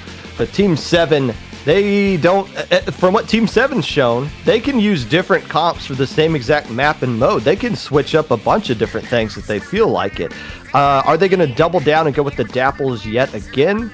I don't know, but anything's on the board. We haven't seen Nova in a while. Although I think every time we've seen them lose on stream, it was because of the Nova, honestly. Well, yeah, but they were undefeated with the Dynamo too, so it's hard to. There it is. There it is. We were expecting this. We were expecting this in the last time they went to Shipyard. Apparently, they just wanted tower control instead of Rainmaker to use it. Right, and they are going to be using the bubble blaster, the vanilla blaster too, which is kind of what we expected. So it's going to be very important to manage your paint here for Team 7, as they do go 2 players down now. Again, the same aggressive comp from Ikaryoku that we have seen, but them not quite in a position to take objective just yet. They have a bit of paint in front of the tower, which is what you really need, but still waiting for that perfect opportunity to strike. The Dynamo being paired with the blaster doesn't really provide the blaster itself is going to have to get a lot of picks so that they can find ways to be a little bit more aggressive right now. I want to point out Ikaryoku, who just lost 2 players, does have the Wiper Deco, so not Hammer, but missiles that they use to try to chase some players off the tower. They're not going to have those missiles ready to go as this first checkpoint does fall. The Dynamo dancing on the tower just long enough to claim it into the favor of Team 7. And they got a lot of other splats as well. Where's the Stamper? The Team 7's about to run free for the tower. The Stamper's nowhere near to shut things down. It does force the teammate to pop the Inkjet, but now everybody that's going to be attacking the tower has to come from the front. They know where it's coming from. Yeah, so the Stamper was down on the right side of mid using their Zipcaster, but the Zipcaster did get caught mid-air. So you're right, that allowed Team 7 to get a little bit more pressure, a little bit more of their push, getting all the way to 28 at that time. But it looks like Ikaryoku is doing a better job at this moment of identifying members of Team 7, as 3 of them going to go down, getting a delayed wipe. They need to push up to mid and get some more map control.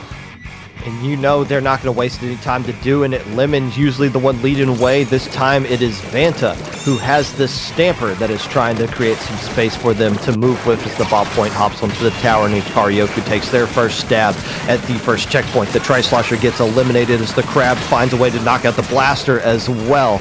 It just comes down to where's the Dynamo on the defensive side. Somebody's behind the action for Team 7 that's getting a lot of splats and eliminating even an opportunity to try to clear that checkpoint. The Dynamo takes care of one more player jumping in. There's nowhere for Ikaryoku to go.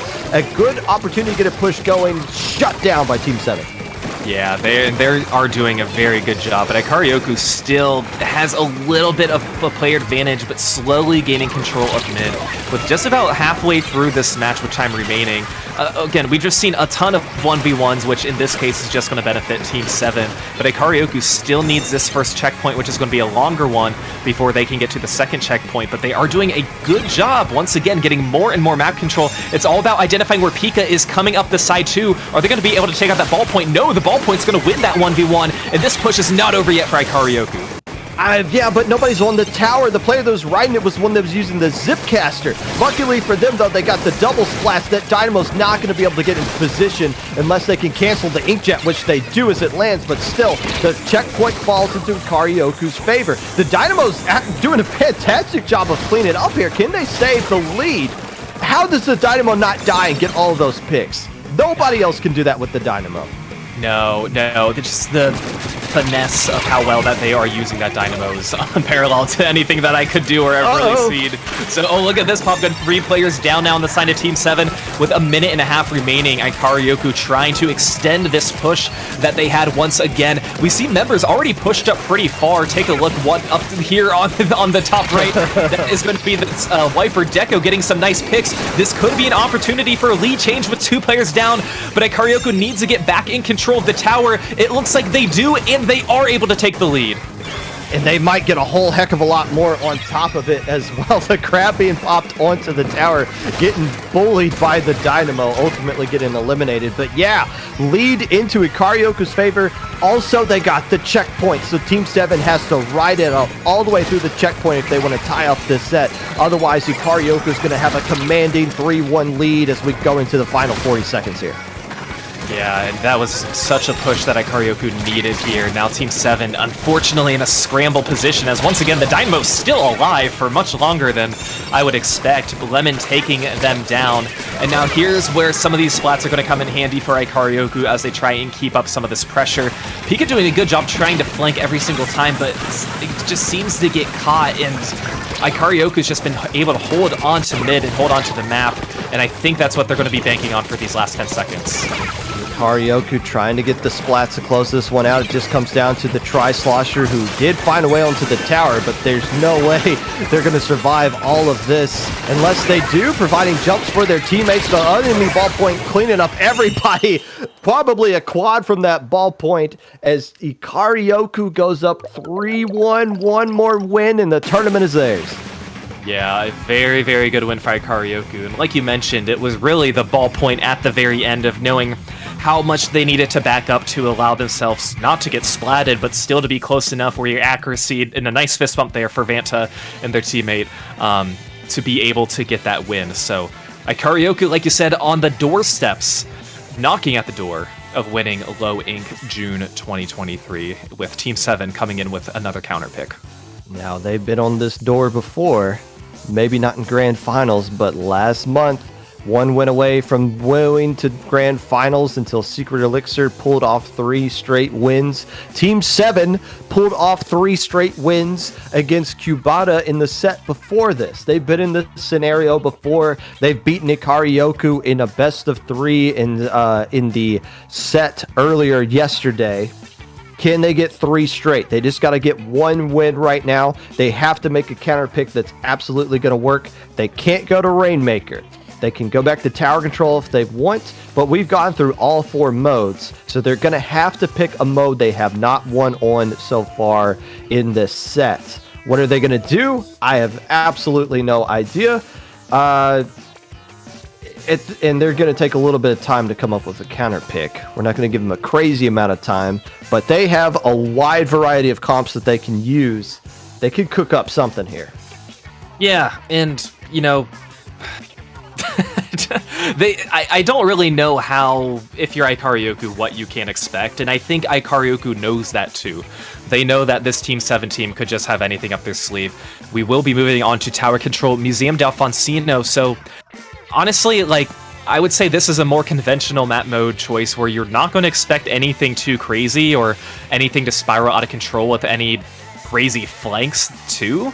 Unlike, you know, kind of that game 2 choice of Rainmaker Humpback. So maybe Slow and Steady could win the race for Team 7, but we know that they're not really known for that. So we'll see how well they can do, or if Ikaryoku can pull it off and win this one.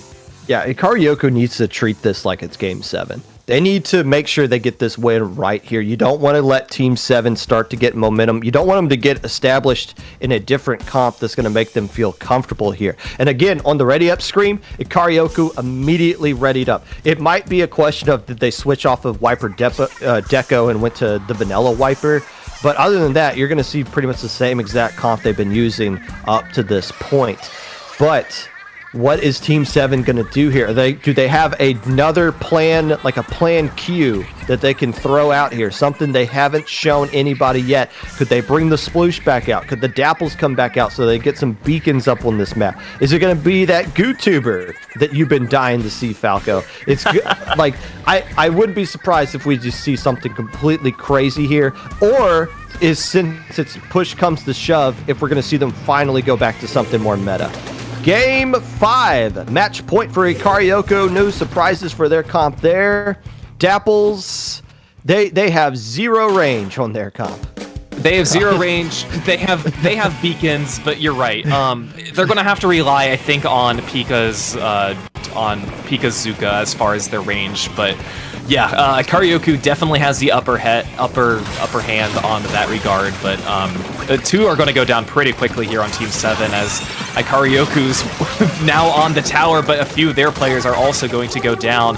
But I think they're still in a position to push as much as they can. But no, it looks like actually there's going to be a pretty aggressive and quick bubble here for Team 7. It's going to be the junior who just hops on, gets 1 pick from a bomb, and is staying alive. And that's actually going to get them a lead and get them past this checkpoint. And they got the man advantage to keep the pressure up. If you're Team 7, you have to win it on this push. You can't be drawing this out into a slower game. Your comp is so fast. You got to be aggressive, and you got to make sure Ikaryoku doesn't get anything established. Keep the chaos on them. Team 7 trying to hold on to this tower. They eliminate the Inkjet as it falls, and one more player. I think it's just the Stamper that's alive. The Splash trying to jump back in here, and that's 2 checkpoints falling into the favor of Team 7. They're trying to make it 3 for 3. No range, no problem for Team 7 as they are still pushing, getting to this 3rd checkpoint, but unfortunately not going to be able to push any further right now. But look at this, 2 players down. We are going to see the Splash trying to push and get rid of the bubble, but a suction bomb is going to displace them. Still on the tower. Yeah, that is. And Popgun, you called it right when it started for Team 7 of this is their push. They already got through this 1st checkpoint. They can't let go any of the pressure. They need to keep this up because if Ikaryoku gets comfortable, they're going to have a great push of their own, but Team 7 never allowed Ikaryoku into that position. 100%. If they didn't get the KO right there, Ikaryoku was going to win that one. They would have gotten set up. The thing is, when you got that short of a range, you got a lot of speed, you got a lot of pain and power. You need to be fast, you need to be aggressive, you need to make sure they never get set up. And Ikaryoku played perfectly into their hands. They did it like, okay, let's give them that checkpoint. Let's go in 4v4. Let's build up some specials. Instead, you just saw them flying their bodies over and over at the tower. And Team 7 just said, thank you. We'll take care of all of that. And as soon as I saw that Splash having nothing they could do except try to eliminate the bubble, that was it. So nicely done by Team 7. They pulled a rabbit out of their hat, and it worked perfectly there.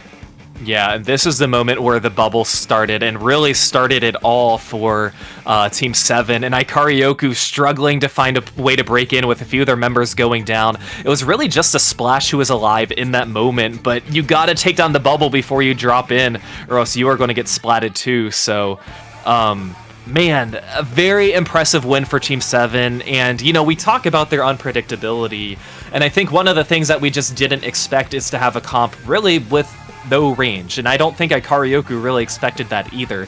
So a fantastic win for them. Ikaryoku now is going to make a counter pick, and that is going to be Splat Zone's Hagglefish, and this is going to be a doozy.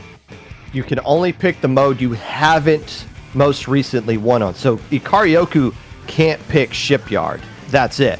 Everything else is still on the board for them. So that's why they're going back to Splat Zones, which is what they've won on already earlier in the set. They're going with Hagglefish, which is going to be the map that they beat Aquatic Vanguard in. Now, are they going to face Double Junior Paintbrush? It possibly, from what we've seen out of Team 7, there's a possibility they could see that, but their flanking opportunity, the aggression that they can show with their comp will be more evident here. I feel like this is a smart counter pick.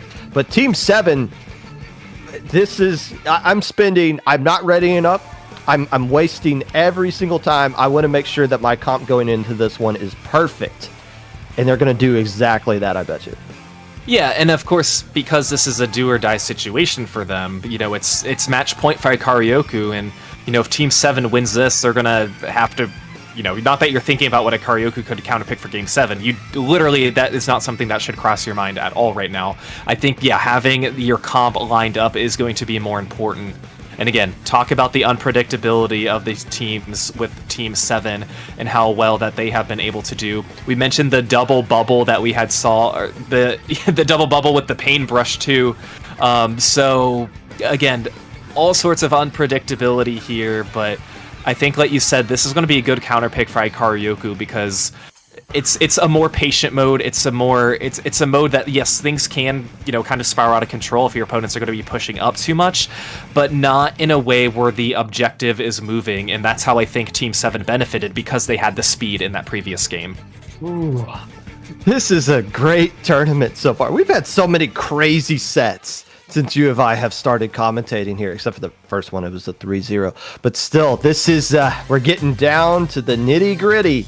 Game 6 here of this best of 7. Ikaryoku 1 game away from winning this one. And it is worth noting that Ikaryoku took about half of the time in the ready-up screen before they all readied up. We've seen them immediately pick all of their weapons instantly. Not the case this time around. We might see a little bit of a change as far as things come from their comp. We'll wait to see as teams start to load up right here.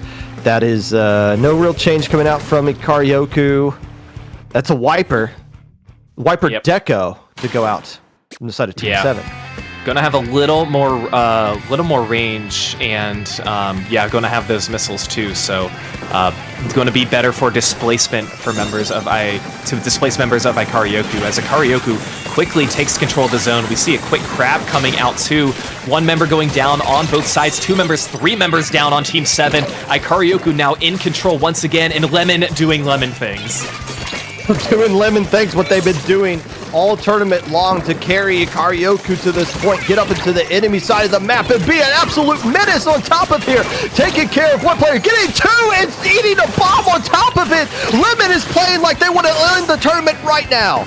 I think that's exactly what they want to do, as Ikaryoku already down past the 50 mark. We see the ballpoint on the top of the enemy canopy here on the left side, avoiding some of these strikes. 2 players are still down on the side of Team 7. Specials coming online. They're going to have the Trizukas that are coming out, and then also going to have the Crab coming out on their own 10. So this will be an opportunity for Team 7 to break in. They are going to contest. 2 players going to go down. Ikaryoku still holding on, but I think Team 7 needs to capitalize on this and needs to take over the zone.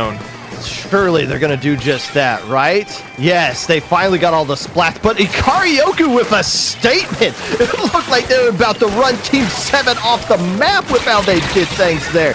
But now Team 7's starting to get established, and they got the man advantage. How are they going to create the lockout right here? Wasting these specials a little bit early. Actually, they're stalling them out now, waiting for their teammates to pop the other specials before they fire them in conjunction with those missiles. I thought they were doing it early. I think that's a little bit of a good stall, and that Zuka shot might have caught a player running from some missiles there. 50 points already gone off the board. Team 7's trying to hold on here.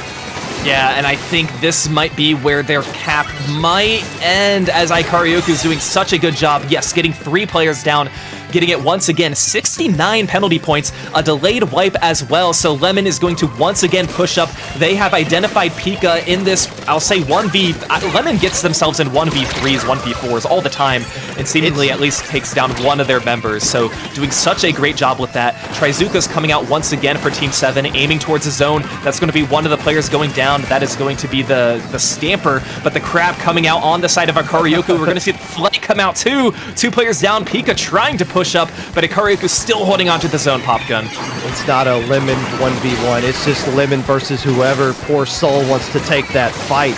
Right now, Ikaryoku's scrapping, and they're holding on to control of the zone. All the penalty points are gone. They got all the players. They got all the resources they need. That is going to do it. Ikaryoku beats Team 7 in Game 6 and finally escapes Low Ink as the champions. Such a poetic ending to making top 4 in May 2023, Low Ink, and getting your win in here, Grand Finals, Game 6. Congratulations to Ikaryoku on such a fantastic finish. What an exciting set between these 2 teams, and these 2 teams have had exciting runs all the way through this top 16. Oh my goodness, congratulations. What a tournament across the board there. Ikaryoku definitely looked like they were the team that was going to win that one. I would have been shocked if Team 7 came back from that one. They were like, screw Game 5. Forget about that. Yeah, we got curb stomped there, but we're going to destroy this tournament right here, right now. We were the favorites going into this one. We've seen teams come out of the nowhere and win low ink time and time and time again. But Ikaryoku, a team that's been going about this the right way, who's been grinding low ink for years, who started off at the bottom, getting poor records, going through gamma bracket, slowly climbing up through beta, getting to alpha bracket last time and making top 4. They play in a bunch of other tournaments outside of low ink, and look what happens. They finally stand alone. It's a good, feel-good story. Practice, dedication, all yields good things. Congratulations to Ikaryoku for this win. Aquatic Vanguard winning that third place match winning against Kubata 2 Euros 3-0 as well. So congratulations to them. Popgun, it's been a fun day. It was a fun day yesterday, and it has been a fun day too here at Low Ink. Tons of great matches during the group stage of day 2 in our top 32, and yes, having quite a few sets going on to games 4, game 5, game 6 as well. So always a pleasure commentating with you. Yes, it's oh man, another good one. Another good low ink for the books. I tweeted out that this would be the smoothest, bestest, most wonderful low ink of all time. And, well, it is today. Who knows where it'll go down in the history books. But, man, congratulations once again to Ikaryoku and Team 7, who probably just gained a whole lot of fans in chat with the comps they were doing. Could you imagine if Team 7 had won with all the things that they were using right there? Just absolutely incredible run by both teams, but Ikaryoku finally gets to celebrate as they are the champions of low ink, finally into their favor.